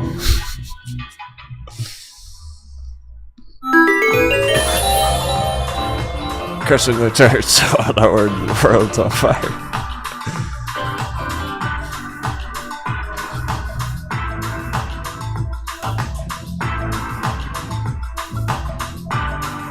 I'm done being an expert in stonks. This week I'm a foreign policy specialist.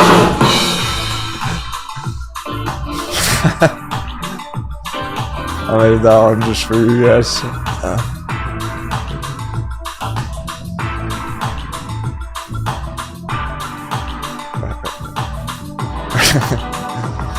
Where's the moon? There it is. Dunked. Slam dunk. We found the moon.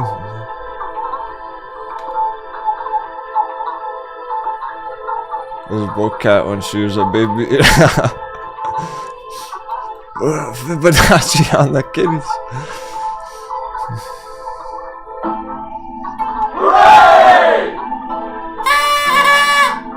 Fibonacci spiral pattern.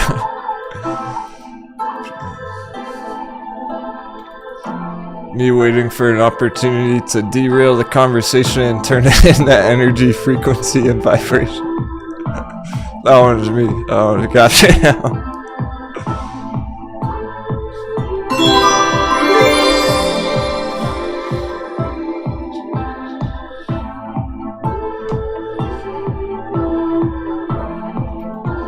Hey, coolest chick. Hope you're doing well.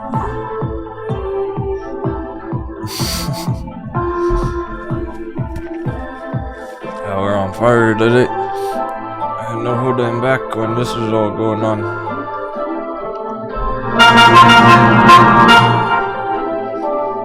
Because we're holding back. These ones aren't funny. These aren't jokes. Well, they're kinda funny. Bitcoin is very, very scary right now. It's over. Oh no, it's over. No end to the Bitcoin crash.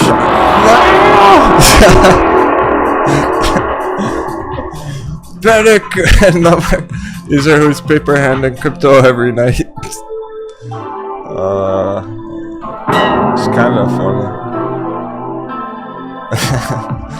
This guy, someone's always funny.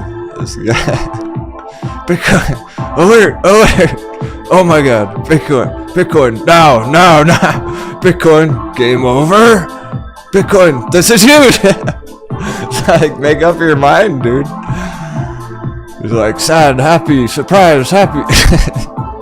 God damn. I wonder why there's so much confusion.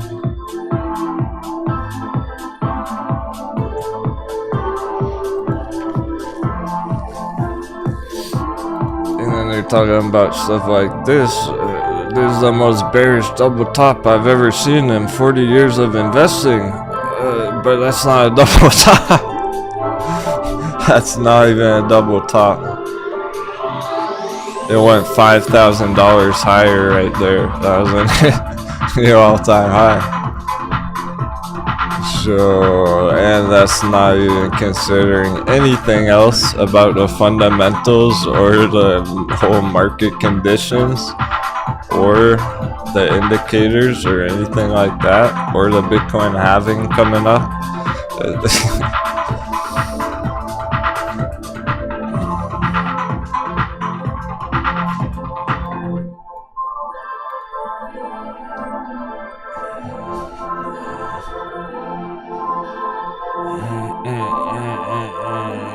What do they say? Ignorance is bliss?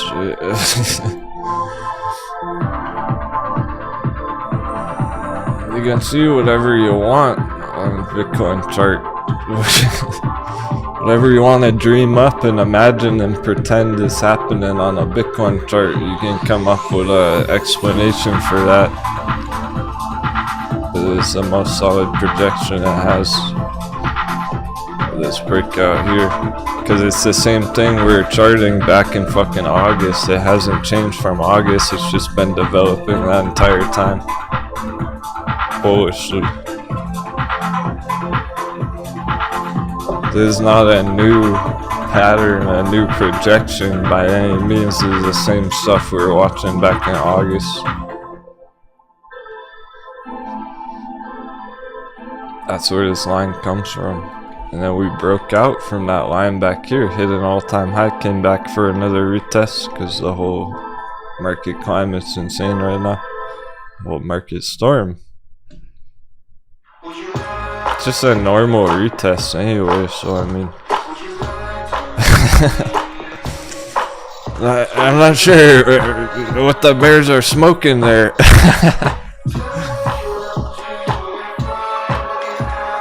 They're smoking too much opium, hoping it's gonna go down on the charts. Not showing any real indication of that. Alright, this is the final chance on the S&P because we're running out of time. This is the last chance for it to go down hard. We're just looking to hold red, hold the resistance, a downtrend. So far so good. Let's see. Let's see where we end up in the next 40 minutes. There's no reason for it to go green, to close green. We're running out of time, so we gotta go down. We gotta stay down so it doesn't go green.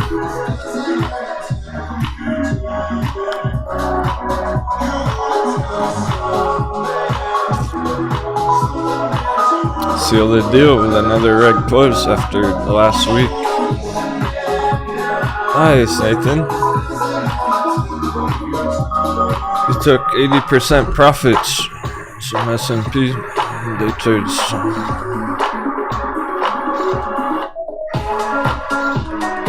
Yeah, those extreme moves are very tradable. Just have to be careful.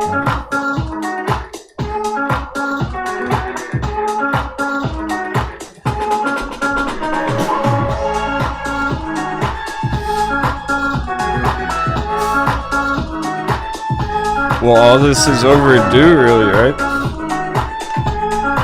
All this has been a long time coming.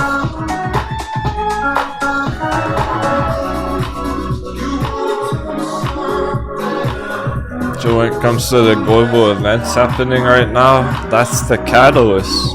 So whatever it is, whatever bad things are happening in the world is going to be front and center, side by side, S&P taken down. Is how it all begins. Except that it started a long time ago. It's just we haven't seen the full force of it yet. We have not seen what it's truly capable of. We got a taste of it back here. That was a taste of what it's capable of. Get another one of those. And then another one back to back without a big month-long delay.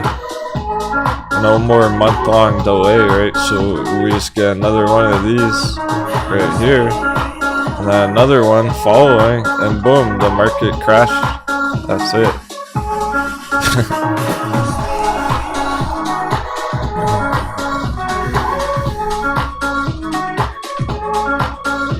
Let's get it all over with.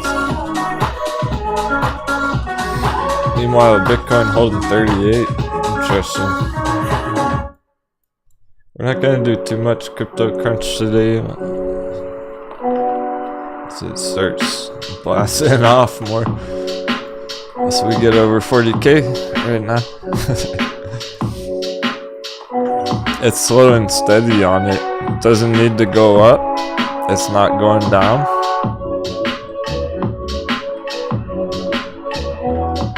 We're right back where we were yesterday.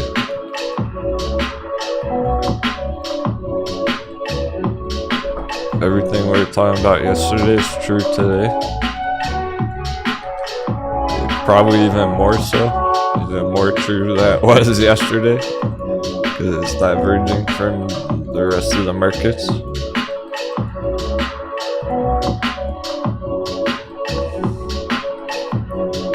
We're getting it.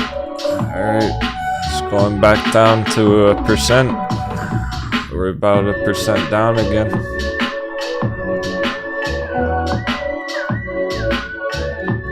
Nice. Nice, nice. That looks like the end of the green.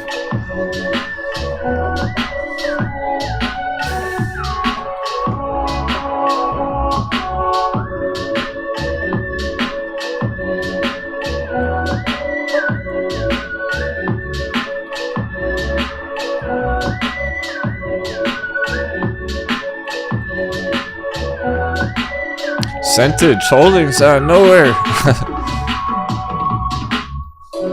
More like from the all-time low.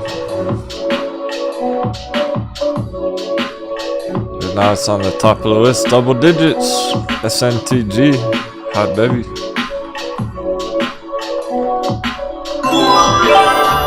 Hot beverage. All-time low, let's go.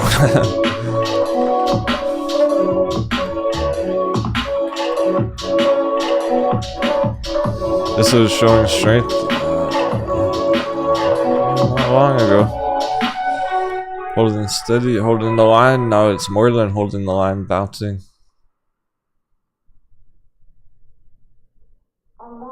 One of the few charts going over 10% today. Bit of an end of day surprise there on it. Nice targets. $5 target.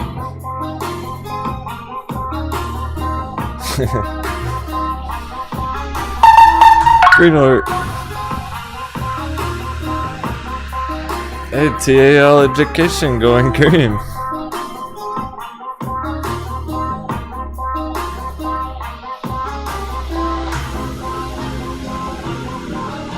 The strongest charts haven't taken any damage today. Zomedica is crushing it just last week. Staying green all day.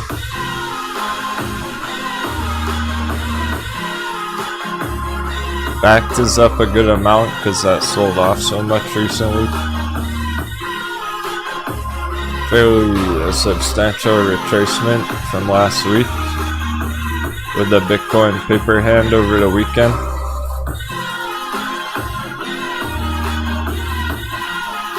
Back down close to our value entry, $5. Bitcoin holds up and starts crushing it the rest of the week. Back to go right back up to $10. No pun intended.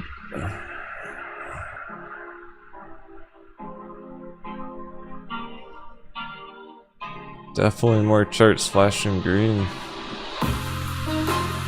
Showing strength. That's good for the rest of the week. Mullen hanging in there. Wonder if Color Star moved at all. Color Star ever make any moves? Nope. Not today. See a move today. We'll have to check that one again tomorrow.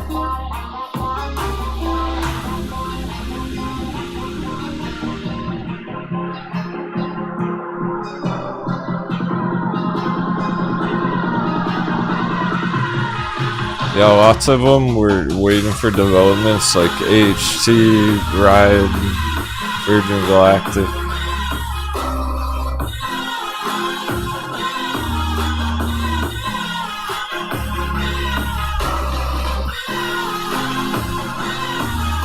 Lucid holding the line.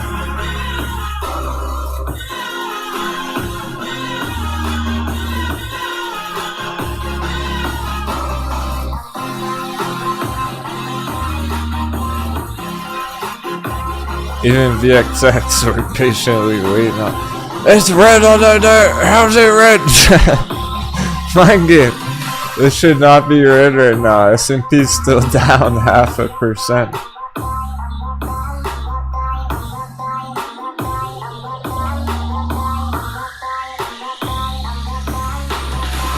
Yeah, I almost feel bad that what I do. That's part of why I'm motivated to help out. I feel bad for the new traders right now. They make your head spin. Some of the chart action just simply doesn't make sense and doesn't always behave as it should right now. That's how much confusion there is in the market. Traders can't make up their fucking mind apparently.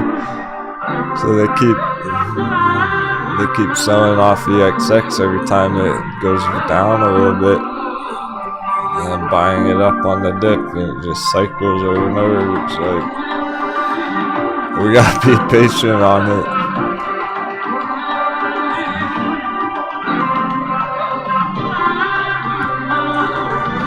to try and figure that out if you don't understand the bigger picture of the S&P. That would make no sense at all. You wouldn't understand why is it red when the S&P's red. It's supposed to be green because they work inversely. They go against each other. There's no good reason. It shouldn't be exactly.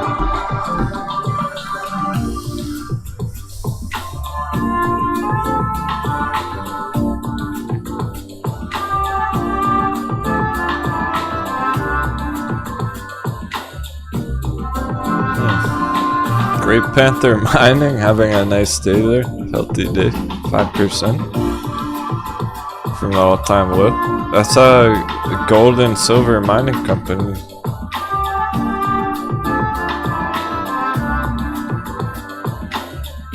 I want to pull it up, but we're getting blasted. Just getting zapped. 30 minutes exactly to the bell.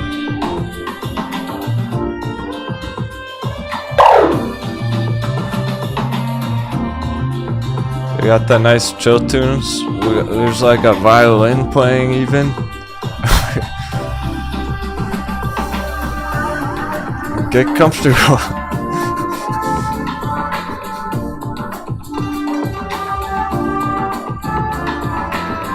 Yeah, Great Panther Mining, it's sleeping. It's a sleeper. It's trying to wake up. The panther's gonna awaken.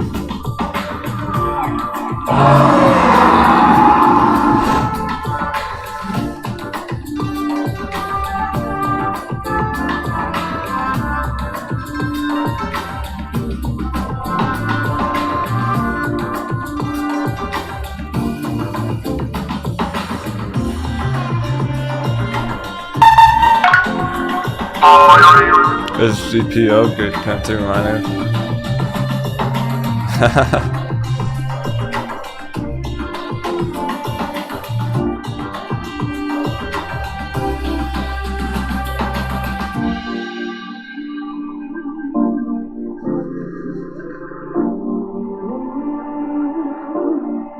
That's funny, Omar. I couldn't tell if you were sarcastic at first until you put the coconut picture.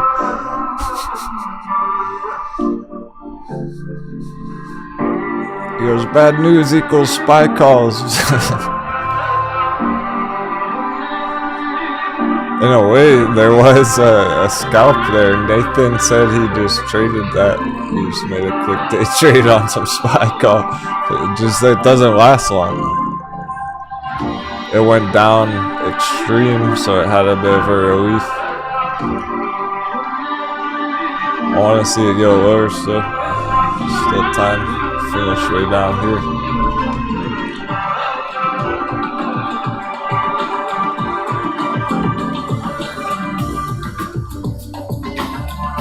Yeah, what's up with ICP at the magic number? Whoa.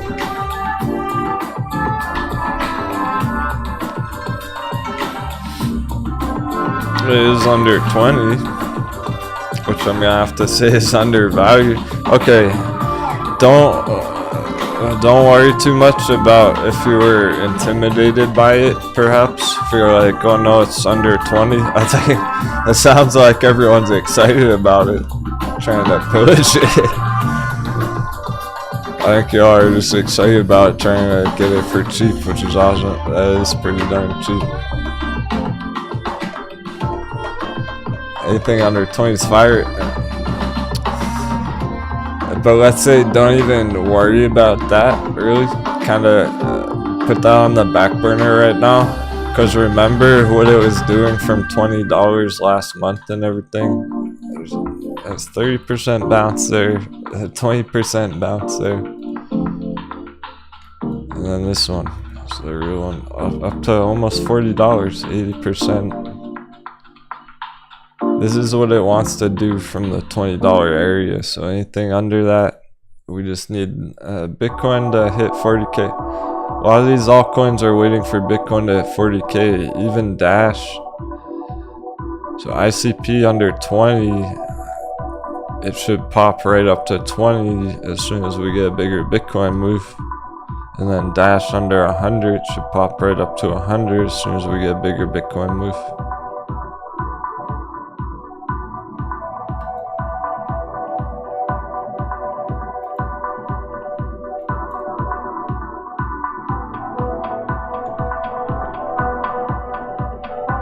Just like the hot bevy stocks, the bullish stocks, these are struggling to go green while Bitcoin's hashing it all out. All this volatility right now. They're not really going down. They're not going up right now either. They're holding the line.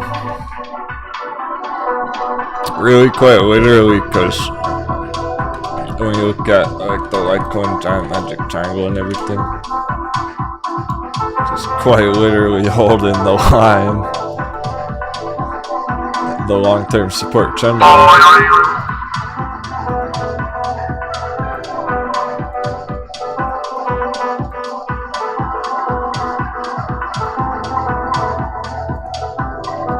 The bottom of the giant magic triangle.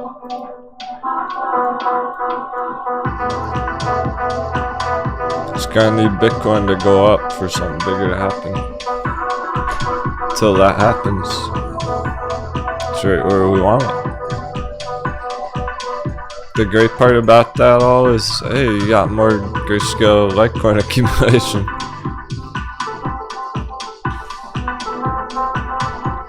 %41 discount.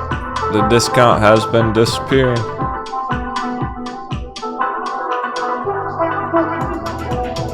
Sure enough, every couple of days the discount seems to drop lower and lower.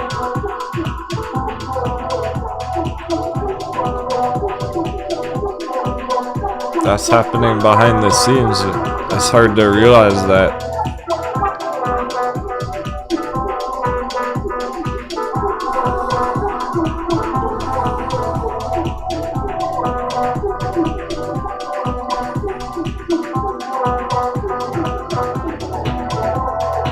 That's been shifting, turning around.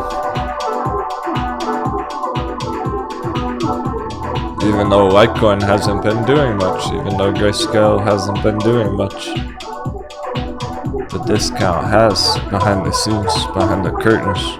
See, change up 20% now. We're seeing change, that's for damn sure. We are seeing change. On sea change, on everything. End of day surprise, sea change. Good.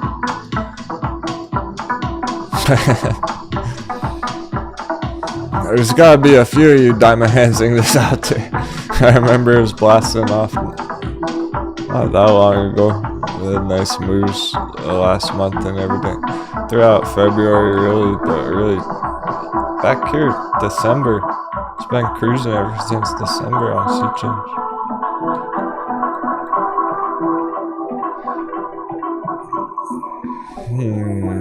This was perhaps one of our first hot bevy charts that was starting to crush it all the way back in December, but then it sold off a lot. Went down for a whole month, went flat for a whole month, pretty much.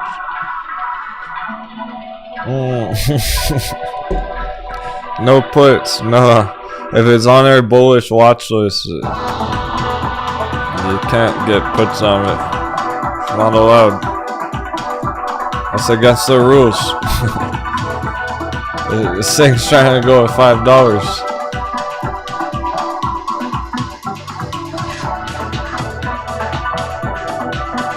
More like sea change calls.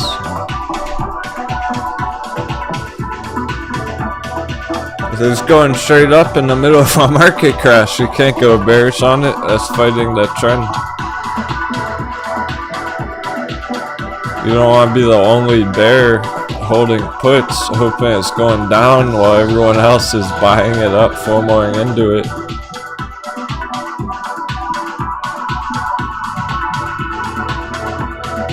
Wait for it to hit $5, then get puts. I'll tell you what, if she change hits $5 next month, then you can get puts. From up there. Write it down like that.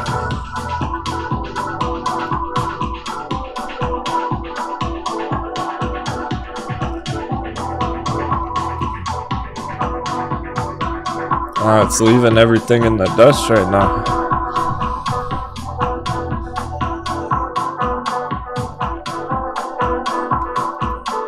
Literally the only chart on our watch list right now holding double digits on the day. That's how ready it was apparently. Alright, we're running out of time, S&P. There's only 20 minutes left. It's okay though. It's all good either way. It doesn't have to go down. I don't want to see it close green on the day. Let's not close green. I gotta fucking think about closing green, S&P. Because there's absolutely no reason for that, and it wouldn't make any sense, and it would just be a mind game.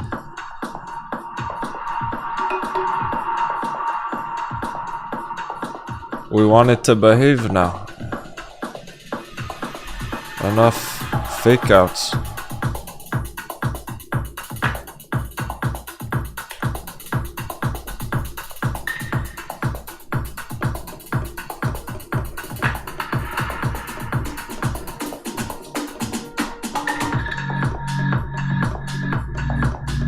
We don't want this to be a fake out, shake out. I don't think it is. This thing's getting obliterated. But we do need to seal the deal this week, really.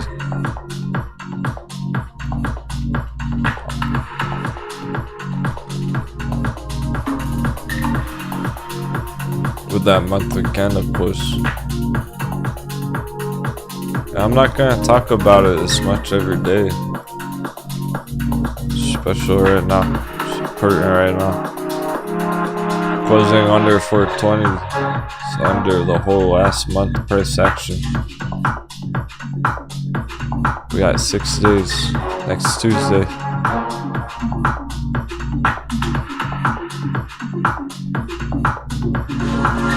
It can do that. Right now, it can do that tomorrow. We have 6 more days. Hit 420. Like, see that? That'll seal the deal. Getting that monthly candle closer. Then I'm convinced it's gonna be getting hammered right after. Just next week, straight down again. We're trying to finish all these mind games, all these coconut bounces fucking around. Let's get the market crash on. So we can get through it. Let's get through the hard part. All this stuff. It takes more patience, more accumulation time on our hot bevies. It's all good. Let's get through all that. And then things will be awesome again. Where the markets are super bullish, and hey, maybe they'll start printing lots of money again. after the market crashes, they'll start printing lots of paper money again and recover the economy, and everything will be fucking blasting off all over again. The sooner we go down, the sooner we can go up later, right after.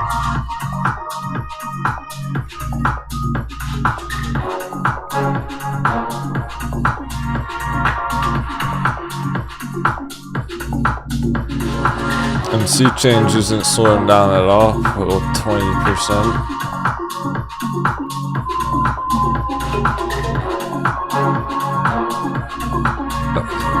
The same charts from this morning.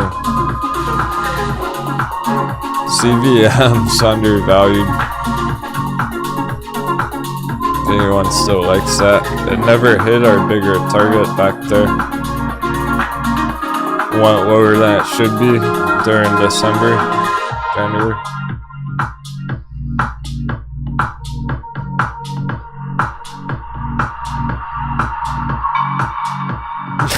Scott Hines.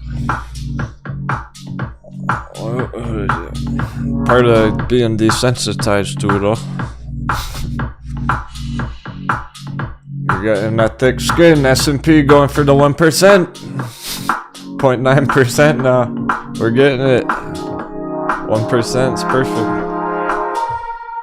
I'm gonna be happy with a 1% close. 15 minutes.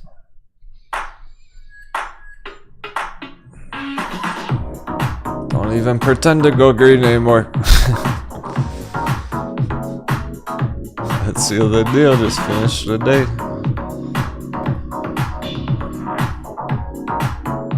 More charts flashing green. This is more charts green right now than this morning. We have TA. Hey, VXX finally did. VXX going back green on their day.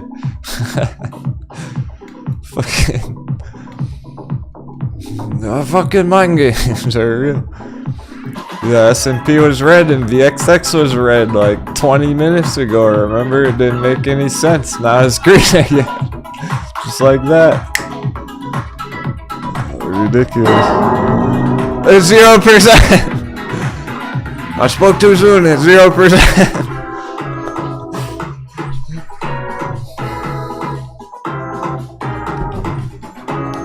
Ridiculous.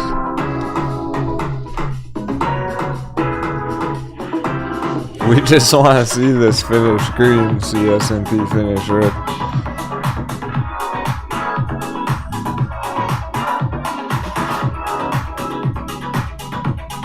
Trust me, it's the best fucking things that could happen to our charts right now. I saw all of them. Everything. Even crypto. Just everything. It's the best case scenario. It's the worst case scenario.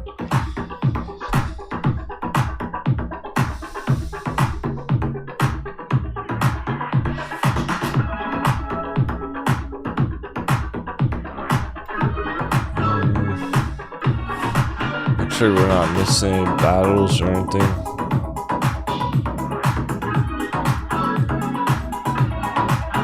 It was all like solid. Like where bullish charts are sitting right now. How about for the bear? Well, not for the bears, just the ones that took damage. Red charts. Yeah, they're fine. SOS holding the line. As soon as things chill out, SOS start crushing it all over again. Put in big candles. Remember what these were doing just a few days ago.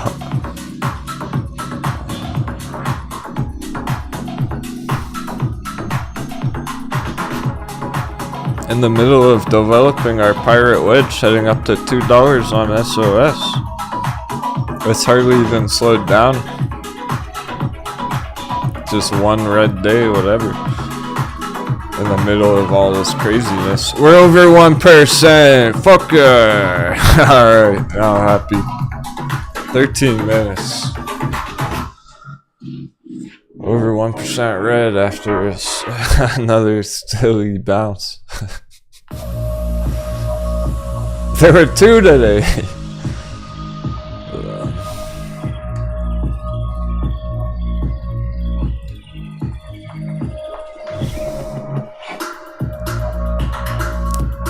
We're getting it, it's not playing around.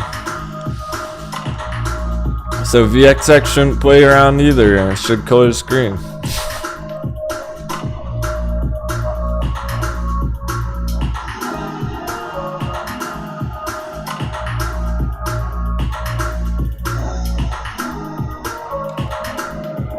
Hey EJ, no one's even asked today about AMC, but you're at now, let's check it out. Before I pull it up, bullish over 15.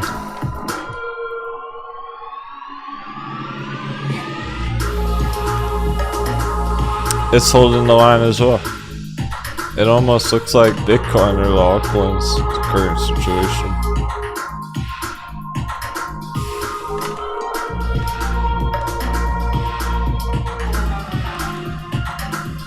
This would be one step at a time. You'd have to see tomorrow. If it falls below there, then you'd be looking at another $15 support test. I was warning people about this last week that, hey, it can come back to 15. If it's under 15, that's a problem. If it's over 15, good to go. Right now it's over it, holding higher lows.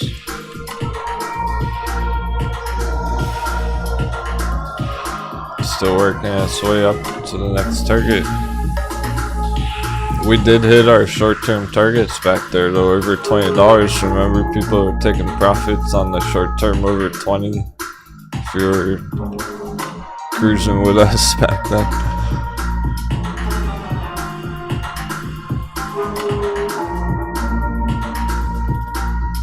It's gonna be hard for it to go up in the middle of all this. Ooh, there it goes. That'll do it. 1.25% now. 10 minutes. They're done. It's done. We did it. We killed it. Goodbye, S&P. Goodbye, coconut bounce.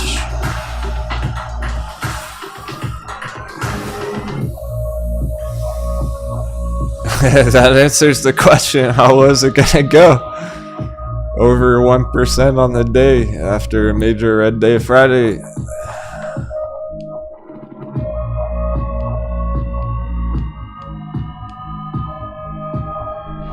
Going for continuation the rest of the week. Let's get it over. Kelly blasted it. She's on the lasers.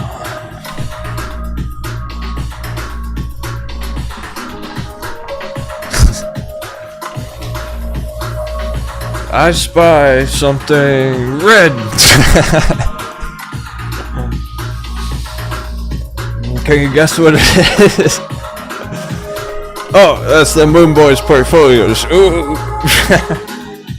Not quite. We gotta stay positive. We might as well laugh about it.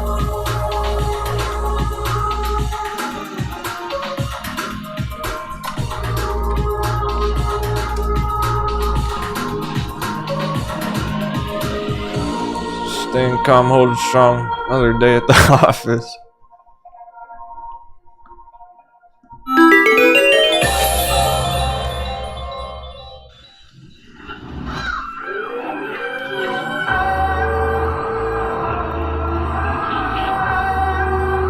You're all doing good. You know you're on the right side of the trade, cause look what's out. We were ready for that.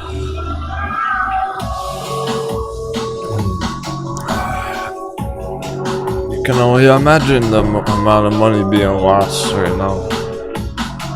The liquidations, the capitulations.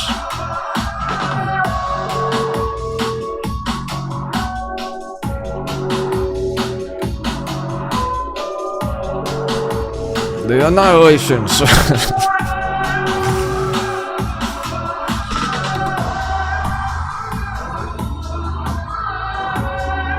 Crew gets stronger and stronger every day.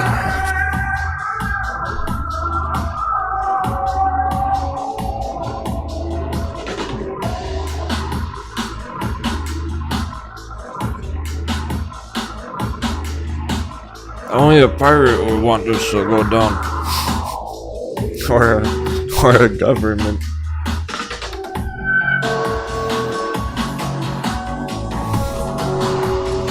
Enough pretending. Are we gonna get a lower low? How low is it gonna go? We have 7 minutes. It's going down fast enough. We might go below where it just went before it even bounced. Wow. We might even get that lower low.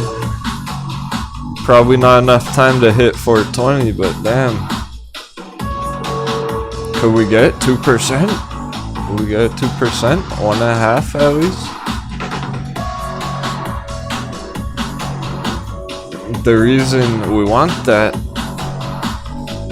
the more progress we make on it right here, right now, the less distance it has to cover tomorrow. If it goes down to 425 right now, tomorrow it goes down 1%. It just goes down a little meager 1% tomorrow. No big deal. It'll be at 420 tomorrow.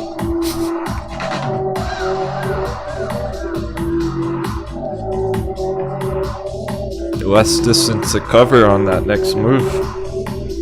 The nail in the coffin at 420. It's getting closer and closer.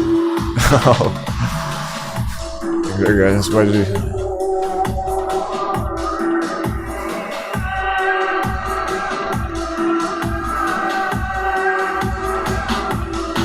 It's so spicy, and the other charts are relatively flat. Let's just watch it. Let's enjoy the ride, enjoy the process. We got 5 minutes. It's an experience.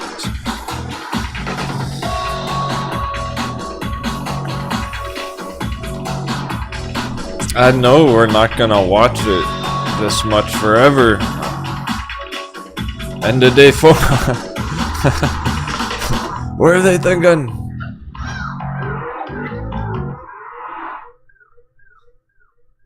You can see every FOMO order getting placed real time. Every green candles. Another moon boy. There's coconuts crunch.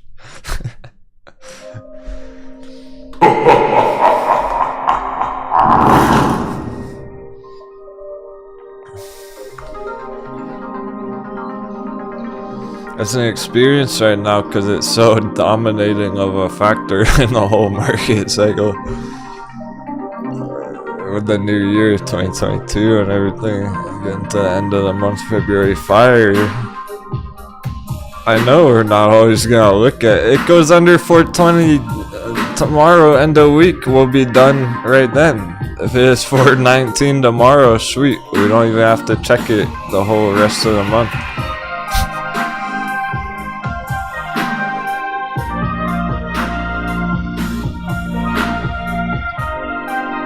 It's not always gonna be this important.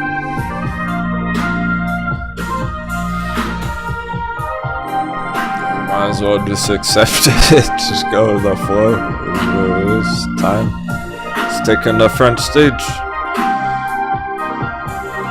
We're still under 430. Still holding 1% red. Sweet. 3 minutes. It's not gonna make it too far in the next 3 minutes, but can we get a lower low?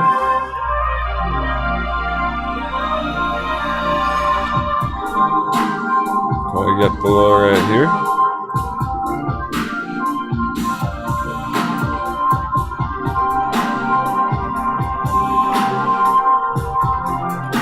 Our bears must be foaming at the mouth right now. We'll check our bear charts, the bill.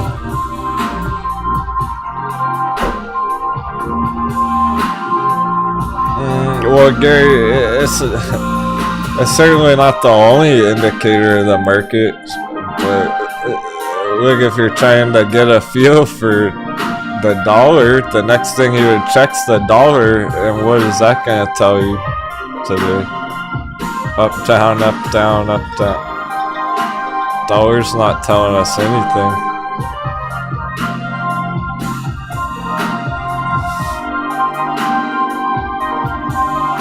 The Bitcoin's relatively flat. It's healthy, it's stable. It's not telling us too much, it's just telling us it's holding up, holding the line. Showing strength in the middle of all this. So I'm impressed with that, but it's not telling us too much either.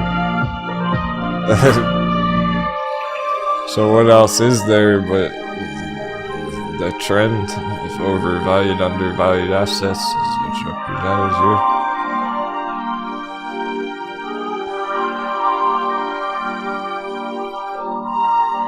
It's certainly the most prominent thing because it's the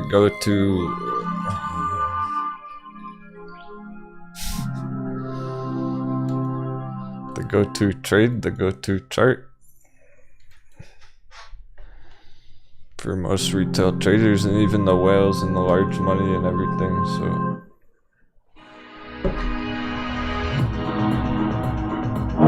we don't don't always watch it. We don't care about it that much because we're stock buyers. We just pillage treasure, spot the opportunities wherever they exist. We don't care about it too much, except for this week. This week's important for it. It's gonna determine how our hot bevies are gonna perform for the whole rest of the year. It's gonna mean everything for the bear trades. All this happening is gonna determine how strong Bitcoin is for the rest of the year. That's very important right now, overall. The whole flow of money. 10 seconds. We're holding 1% red. Alright. 5, 4, 3, 2, 1. Fuck yeah! Boom! Boom! Awesome. That's successful. Very successful. Look at that trend on the day. Brutal.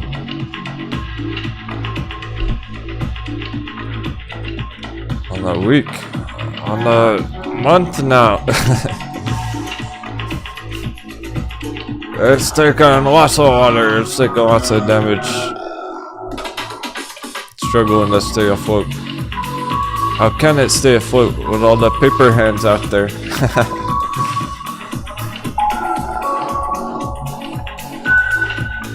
Awesome. So we did get a full 1% on it. Huge bearish candle on the day. 3 of them in a row now. Here's the current weekly candle. Really ugly as ugly can be.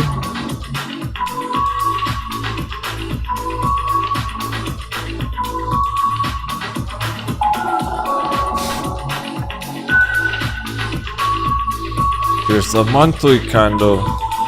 We don't have that much further to go. A few more dollars. It's gonna break below 420.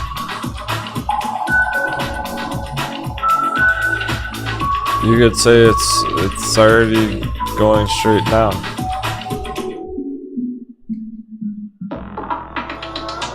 Here's the 2020 crash. 2 monthly candles. It only took 2 monthly candles. We're on our 2nd monthly candle. It might take 3 of them this time, but we're getting through it. We're certainly halfway through the market crash.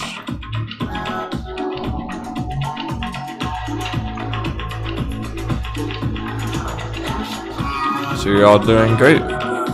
You're staying afloat.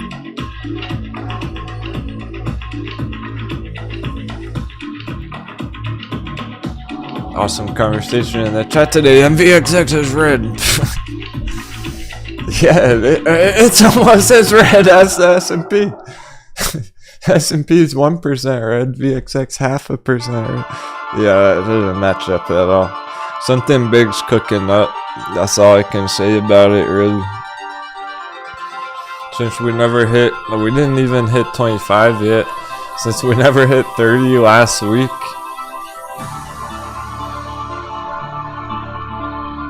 $30 on the table on the chopping block this week.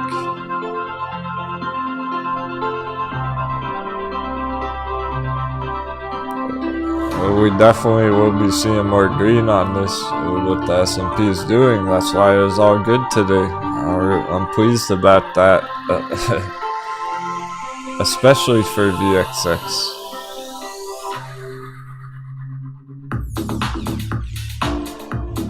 Okay, so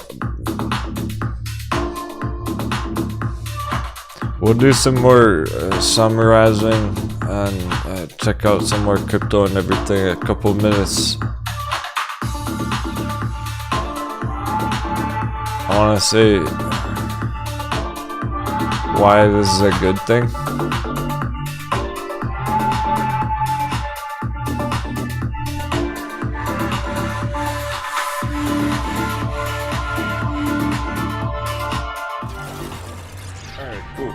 why is the market crash a good thing? Why do we want this even? Well, it's a battle of smart money versus dumb money. So if the dumb money's losing money, smart money's winning. There's our time to get ahead of the crowd, to get ahead of the market. It's completely, entirely everything we've been preparing for. So that's another good reason is we've been preparing for this a long time now. It's been a long time built up. Patiently waiting to see bigger developments. Now we're getting them. So it's gonna help our hot bevies with new money. This is what our charts were telling us, so we're being accurate. And for our bears, it is awesome for our bears, for the inverse hedge trades. Even for bearish real estate, the DRV chart. This could be good for crypto. Good things are gonna come from this, but we gotta get through it first. So the faster it's developing, the sooner things are gonna get epic again, let's say. They're epic right now, but I mean epic as in hitting those big targets. Cool. So we're gonna dive into crypto in a minute or two here. Thanks so much, all the kind words and support today. Happy trading. We'll be right back.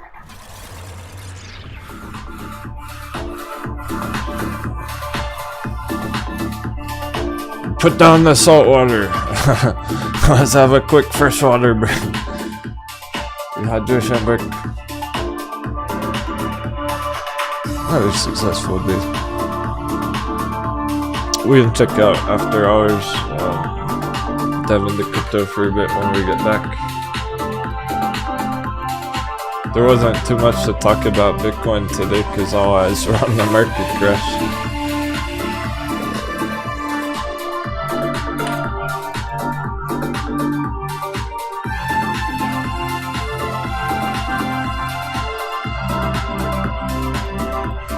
No news is good news there. It's not going down.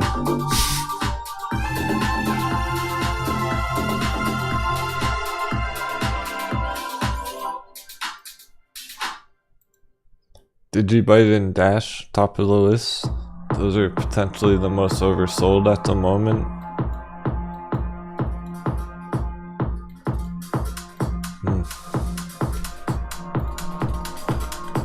You're definitely fire right now.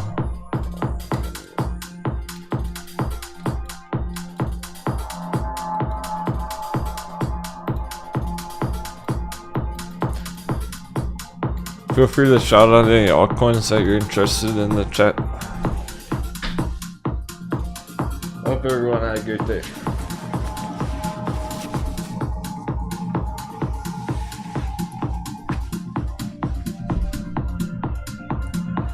Said that a lot today because actually mean it. This would be the worst time to panic or lose sight.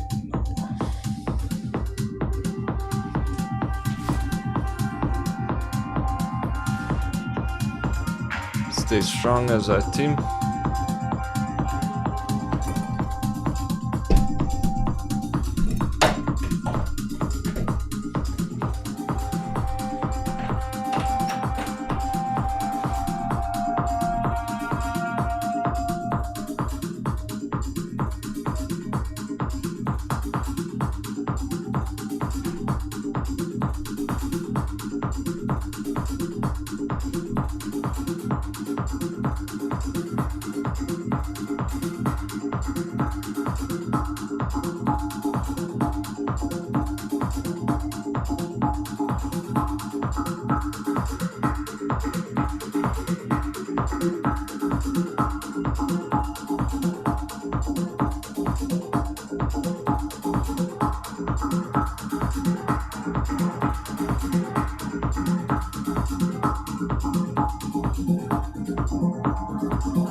Cool.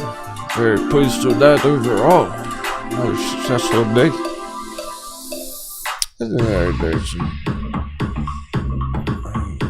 Really everything we wanted to happen is happening. It just took a couple extra months. We didn't know exactly when they would put FUD all over the mainstream media.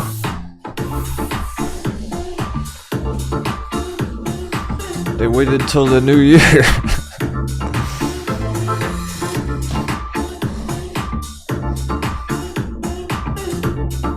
Oof, underwater, almost FOMO'd into oxygen today. No FOMO.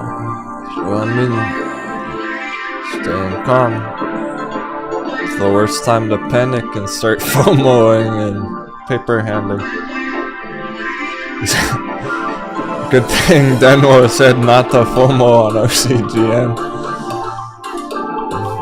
Yeah, that goes for everything right now. Unless it's a hot bevy, unless it's all-time low FOMO. Or a crypto, perhaps. Perhaps an altcoin. I think I pick that after hours.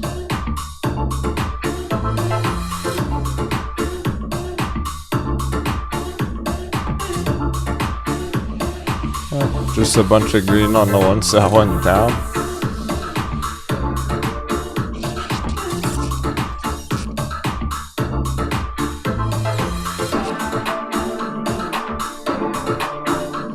Let's check out how the bearish ones close. We don't look at those yet.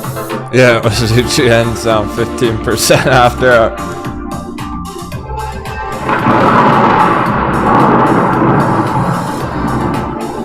It just dropped down here. That's why you don't FOMO. Exactly.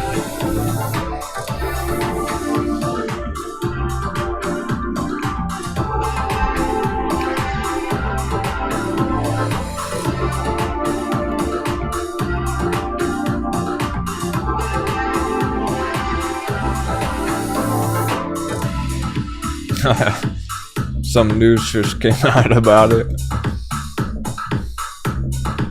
Breaking news. No FOMO. Coconuts got cracked. Surprise. No surprise.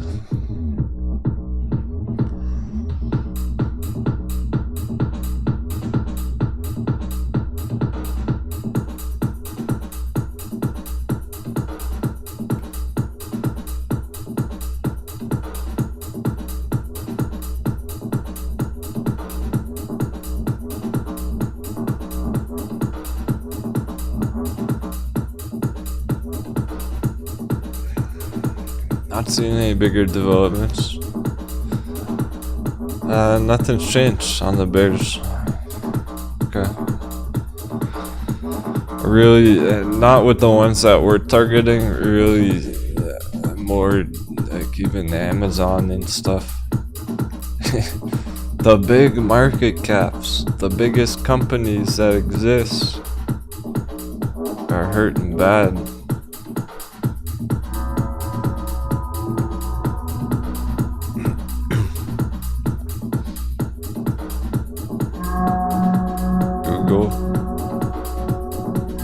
Google puts.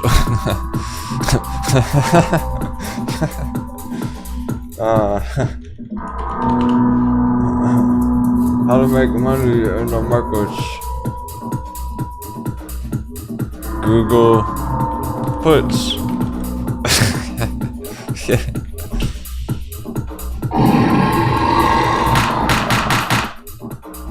Who doesn't love chai humor?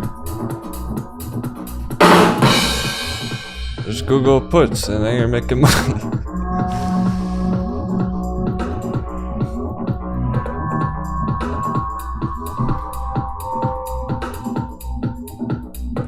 %crash targets, that's enough. It's just like all the other top dive charts. It's not special, it's not unique. It's not going to the moon when everything else is going down. It'll be going down right alongside them.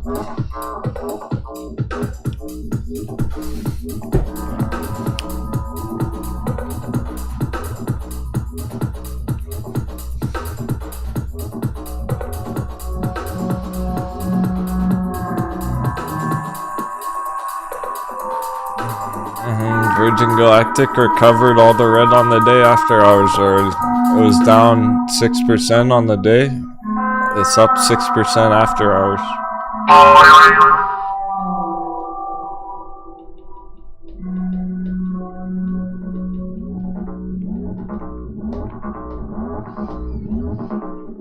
Let's say it goes just a bit higher and it goes up to $8 and we open the day tomorrow $8 Virgin Galactic. Go up to $9, $10 end of week, finish over 10, blast off. It's all developing.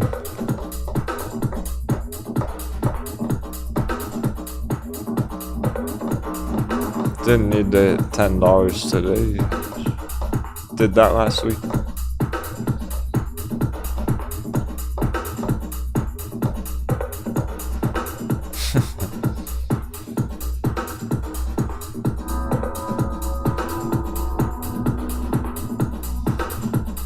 Earnings are good for charts like this. Earnings aren't all bad anymore. The numbers don't even matter. Throw the numbers off the play.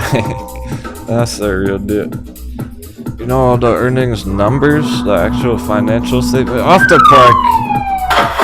Fuck the number. Those numbers don't matter right now. If it's undervalued, it's a good thing. It could be bad earnings report. Doesn't matter. It'll send it to the moon.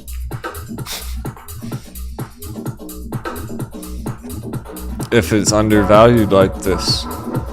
If it's overvalued, it could be the best earnings ever. It doesn't matter. Same exact kind of thing in the other direction. Nvidia just had their earnings last week, whatever. Doesn't matter at all. It's too bearish. It had good earnings and it's dropping down anyway.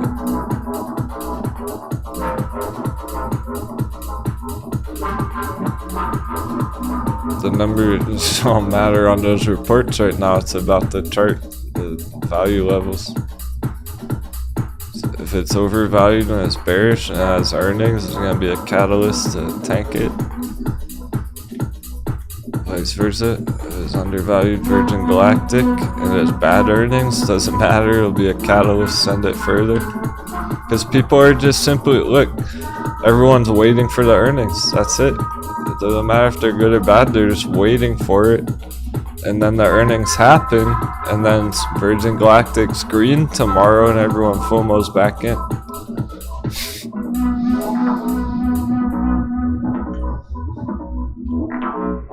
Are you picking up what I'm throwing down? Let's check our crypto. Battle of the magic number. I'm impressed.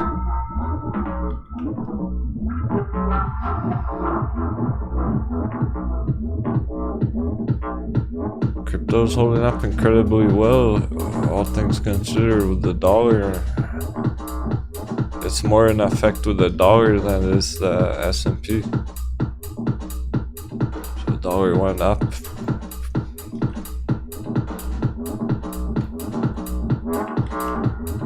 Dollar went up, Bitcoin went up. Another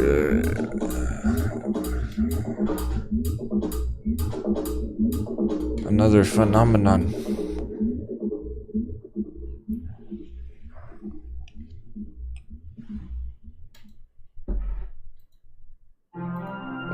With that happening, the correlation between Bitcoin and S&P was fairly bullish there.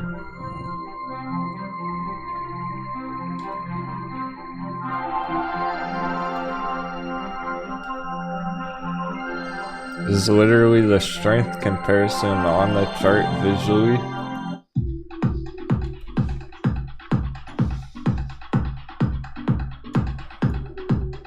Outperforming it on a day like today. It showed Bitcoin might have been relatively flat there around the magic number, but S&P went down, so the strength of Bitcoin comparison went up. Holding this savage trend. This can easily continue. That's what we'll watch develop on our crypto as time goes on. See, there are more there are more charts and assets and things we're gonna look at to get a feel for the crypto market, even more so than the dollar chart or whatnot. Let's check our totals. Are we over under 1T on the altcoins? Just under. Not by much.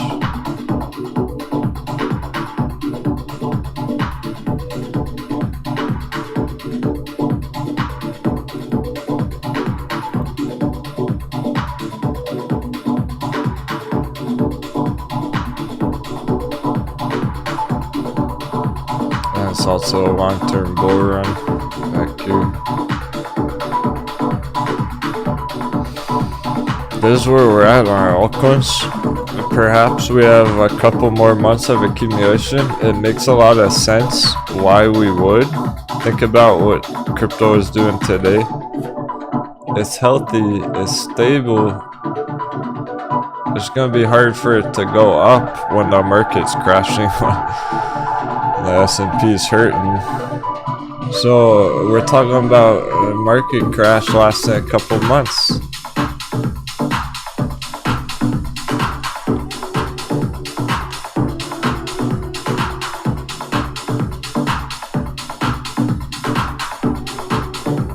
Here's our projection.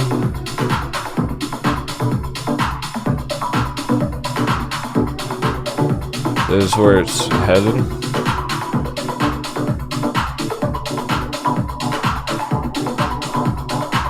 That's how fast it can happen. So just within a month. This can be March right here.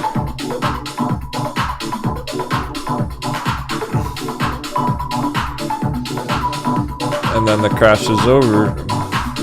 Let's say this happens for March, maybe even April, maybe even 2 months, 1-2 months. That lines up perfect with this. Altcoins, it's gonna be hard for them to go up right now. All that's going on, but we just maintain here for 1-2 months. More altcoin accumulation, and then a big breakout when things settle down more.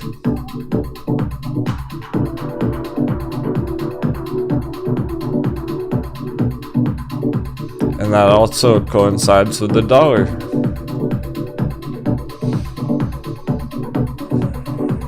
With dollar trying to get up here, almost inevitably, dollar keeps trending up for a month or two, hits the peak, runs out of momentum after all year last year, and then we get an epic bull run right after. So when we get to this next phase, that's what it's all about. Yeah, make it to this next phase. Epic bull run. Could be a whole year. Could be, alright, let's say dollar goes up here for 2 months. Okay, fine. 2 months of being patient while the market's crashing. And then it goes down the rest of the year, all of 2022, and then it goes down all of 2023. Stocks and crypto just go fucking insane for 2 years. Yeah, epic bull run. After this crash is over, it's a good thing, not a bad thing. We're getting towards the end of it. After all year last year, they'll start printing money again and everything after the market crashes. That's what'll happen there. Just like in 2020 with the Wall Street bet short squeeze. AMC and GameStop were mooning. That's how they can get to those long-term. That's how AMC can get to $100 long-term. And I really mean that. It actually can hit triple digits long-term when we get this dollar dip. It's gonna be hard for it to do that right now over the next month or two. All the craziness going on. When things settle down more, when we get a nice dollar run.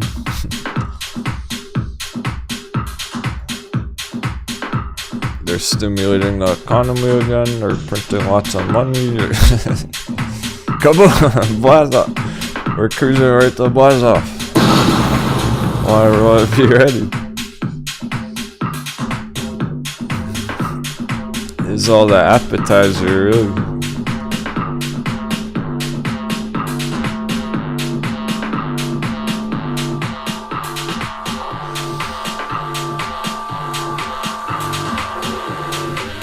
You're not gonna care about a short squeeze with this happening, with that kind of a dollar run. Bull rum. I'm gonna need to get another bottle of rum.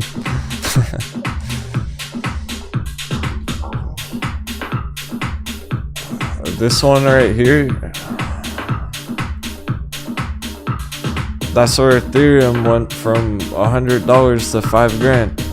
This one right here, that's where Ethereum went from $1 to $500. This one right here is where Ethereum goes from 5,000 to 50,000. Oh! Let's see.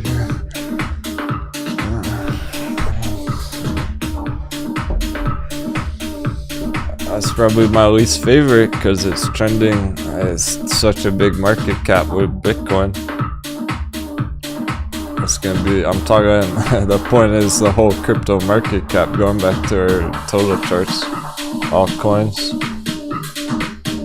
When that's happening, so okay, maybe we got a couple more months accumulation while the market's crashing, and then an epic fucking bull run.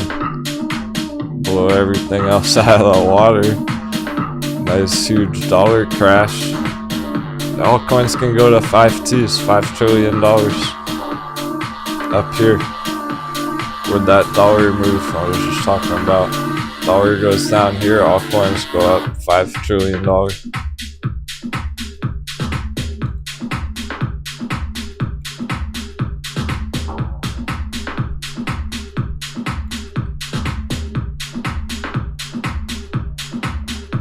Dollar dip, crypto rip. The reason altcoins can go to 5Ts is because the crypto total market cap, when you factor Bitcoin in the equation, this can go to $10 trillion, catching up with gold. Gold's around 10 trillion.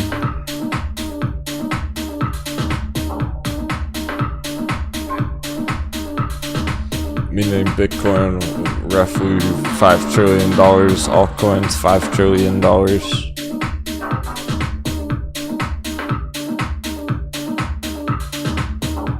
If Bitcoin's $5 trillion, it's gonna be well over $100,000 price.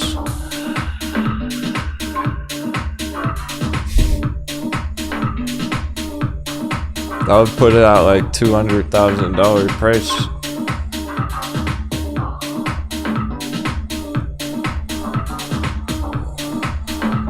We hit that market cap, I would put Bitcoin up here.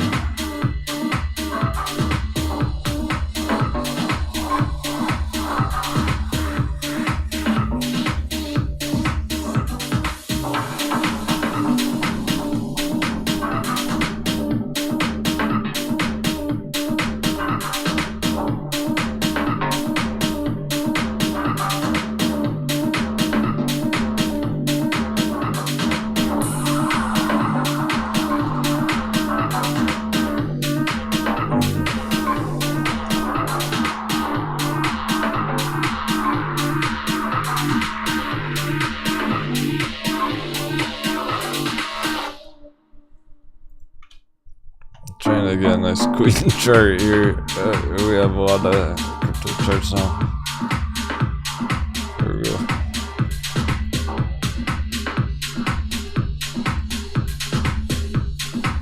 Can Bitcoin hit 100k, 200k?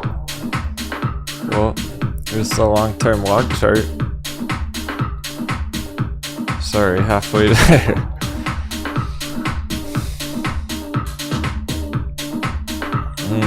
That prediction put it at 200.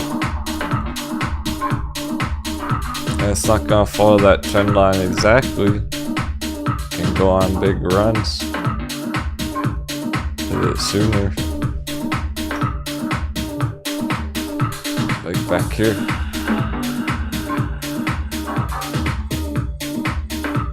Right, surfing the waves. We're surfing the waves. We got a long journey to get that treasure back to town. Crypto castles. That's in a different galaxy. We got a long journey to get the crypto treasure back to the castle. Back to the moon base. Here's our moon base. They look like a moon base. Speaking of ding dong.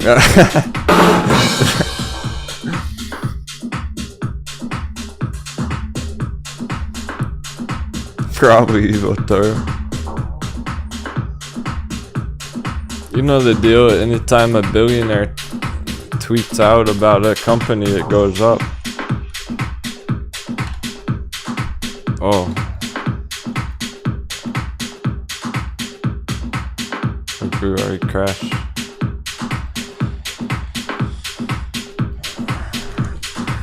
A lot of them did. Even Netflix is hurt. Netflix puts! Wait, it might be too late. Fuck! This happened before. Hey, don't get me too excited, Evil Toro. Evil Toro and Netflix.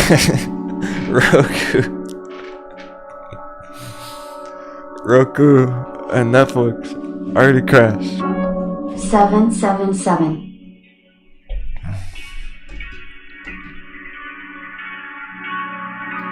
We already did this last week. I pulled him up and said the same thing. I was like, Netflix puts. Oh wait, it already crashed. Fuck. It's back down to 2020 already.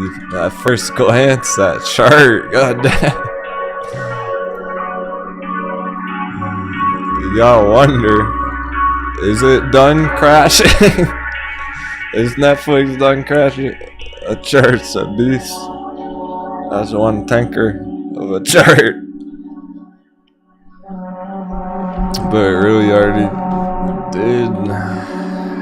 From $700 down to $350.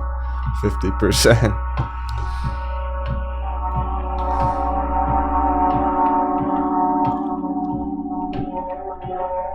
I'm sure there's lots more. There's gotta be lots of other big companies that are rolling over right now, just starting to.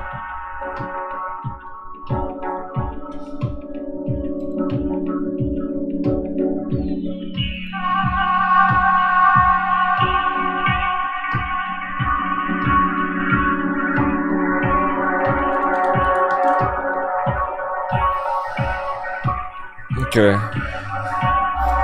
Yeah, I mean, with the dollar just doing dollar things, all eyes on the S&P retail stocks. We'll be patient on Bitcoin. The cool part, short term, any day, get right through 40K there. Start putting in way more bullish moves. It's still sorting it all out right now. Can't expect it or wait for it to go green. I'm impressed it held up at all. With a perfect bounce from our bull box as well this morning. Keep that in mind. This is where we started the morning on it. Right off the purple box.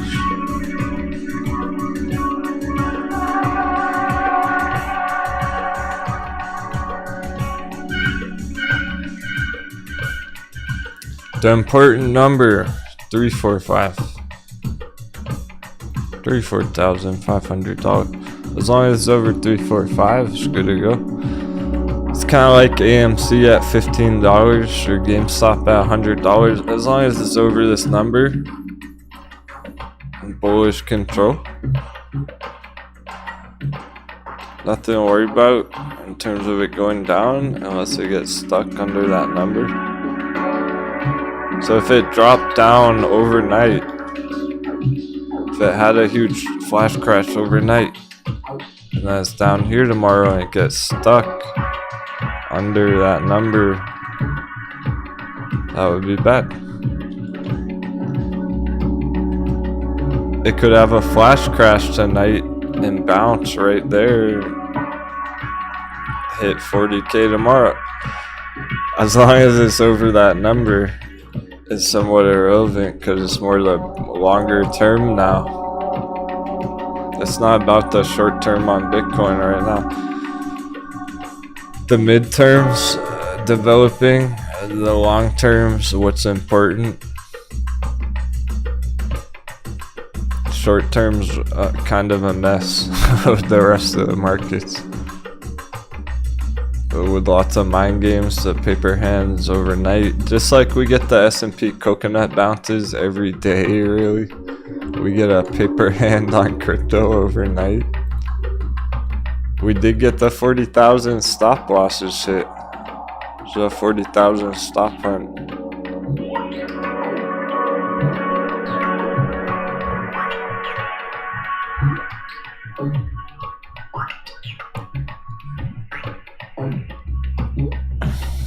If this is how it's going to continue and just be stable while the market's crashing, that means it's about to go to all-time high.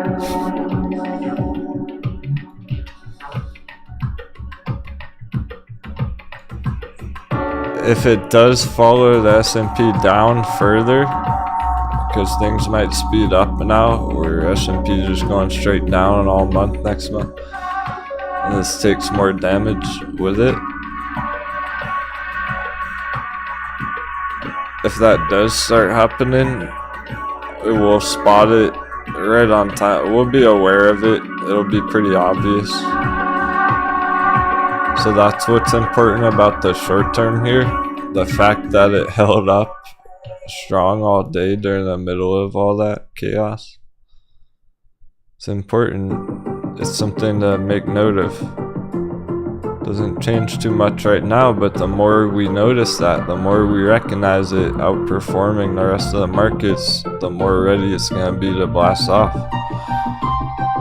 So we gotta be as bullish as ever on it really right now. Still, again, everything we talked about yesterday. Just go rewatch yesterday.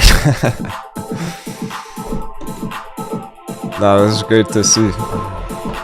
There's always the risk it's gonna tank with the S&P there, so every day that it diverges, people are gonna notice and they might start piling FOMO into all the altcoins and stuff. And that's where all the green action will be, is on crypto all of a sudden, rather than the stocks. That's very possible during all this chaos. So a bunch of altcoins start having a major move, just like a bunch of the hot bevies have, like Kaval and everything recently. I do think we'll start seeing some more big altcoin moves in the near future here, because they're getting pretty extreme themselves. So a lot of them are getting extreme, like Jasmine, right in the middle of the gold buy box. Jasmine crashed, what, 95% in the past 4 months. That's a hot bevy. It's reaching its limit. It stopped going down. Even during all the chaos today, it's holding the line. So you would think when things settle down soon, it's gonna start blasting off again. I'm impressed. We got plenty of things we can watch going forward. So rather than any of the individual altcoin charts, we know there are fire entries on Jasmine. They're on Dash under 100. We're well aware of that. I'm sure everyone watching right now knows the deal there. Getting some extra accumulation time, and time's a luxury right now, but we have a bunch of awesome things we can watch going forward, like the Bitcoin S&P correlation right here. How this is going to develop going forward. As long as this is showing strength, that's going to lead the way. So far, so good.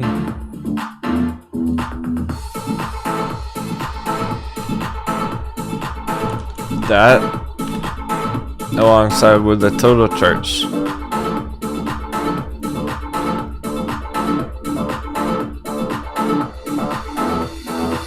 We need to give it wiggle room here.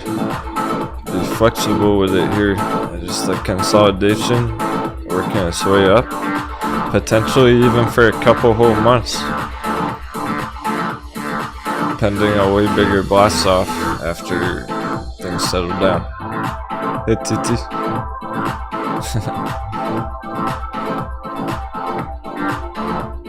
On TCAT. It's good because lots of the diamond handsers on TCAT learn to be patient with it now.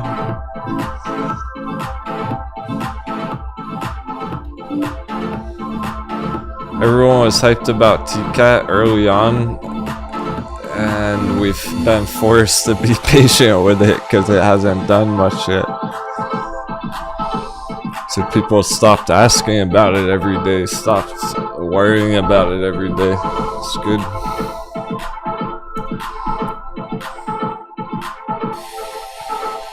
This chart will keep up with absolutely alongside the altcoin chart right here. The 1T levels. I give this wiggle room too. It feels like the trend lines keep getting shifted somehow. I swear the hedges are moving the trend lines on me. Is this whole tight area with all the trend lines coincide? Well, that's all hashing out. Something we'll watch develop, and it'll tell us where they're going next. Also, the dollar, the Dixie chart, that's going to be a huge signal for the timing. We'll know when it's up here. We'll know exactly what's happening when it's topped out. Gets way up here, we'll be expecting it to come crashing down right after. We're ready for that. The great reversal.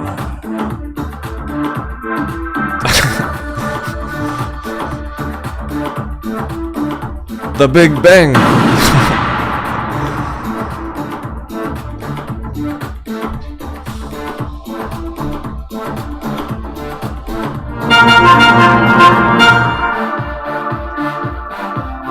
And since we haven't checked it out in a while, check it out real quick. Yeah, there's a nice candle there. The DOGE reversal he's asking about.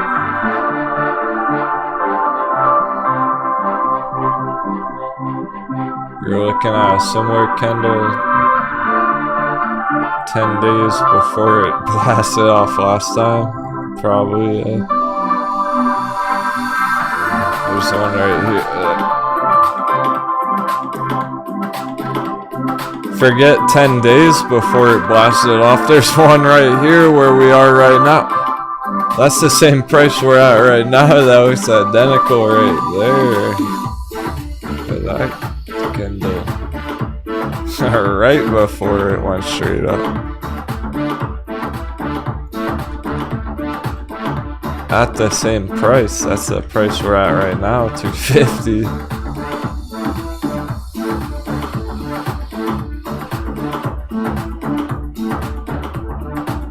There's the same candle. I'm seeing doubles. Yeah, it's a signal. It's something. It's better than nothing.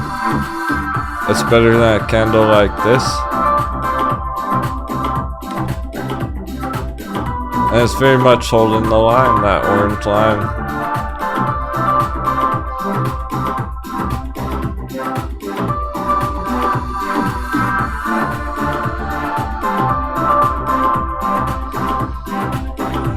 I want to be flexible with this bottom trend line as well.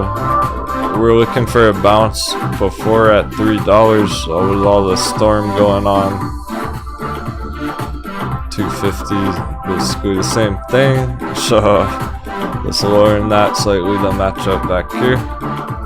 The very bottoms, that's where we're at. We're in the middle of the hot baby. Gold breakout box. And that's how it appears. Just gonna continue forwards here, cause alright, just like the altcoins, couple more months right in here. between the green and yellow area, a couple more months perhaps. And then a bigger breakout through the gold breakout box through $5. Boom. To the moon.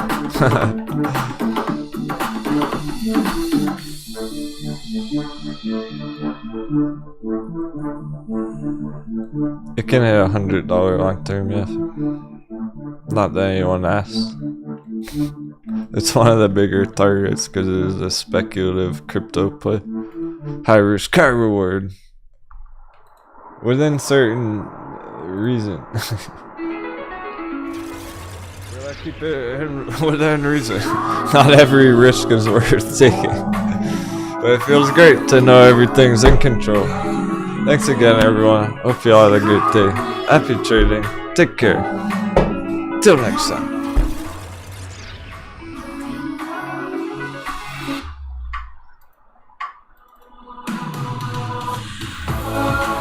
Whatever this is.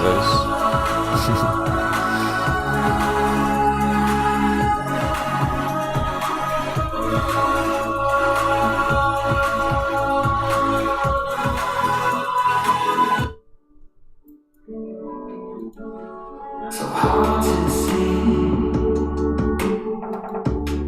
from the moment we arrive.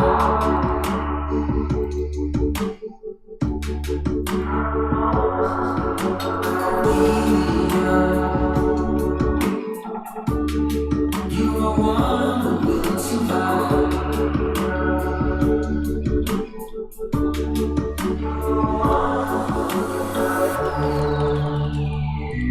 Tell me the thing, the shape of form that you're in. The place you're from, your breath or the color of your skin. But now your head burns to the sky, and it's all too late. And you wonder why. Cornelia.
$2021, the epic pillaging. 2022, the epic profiting.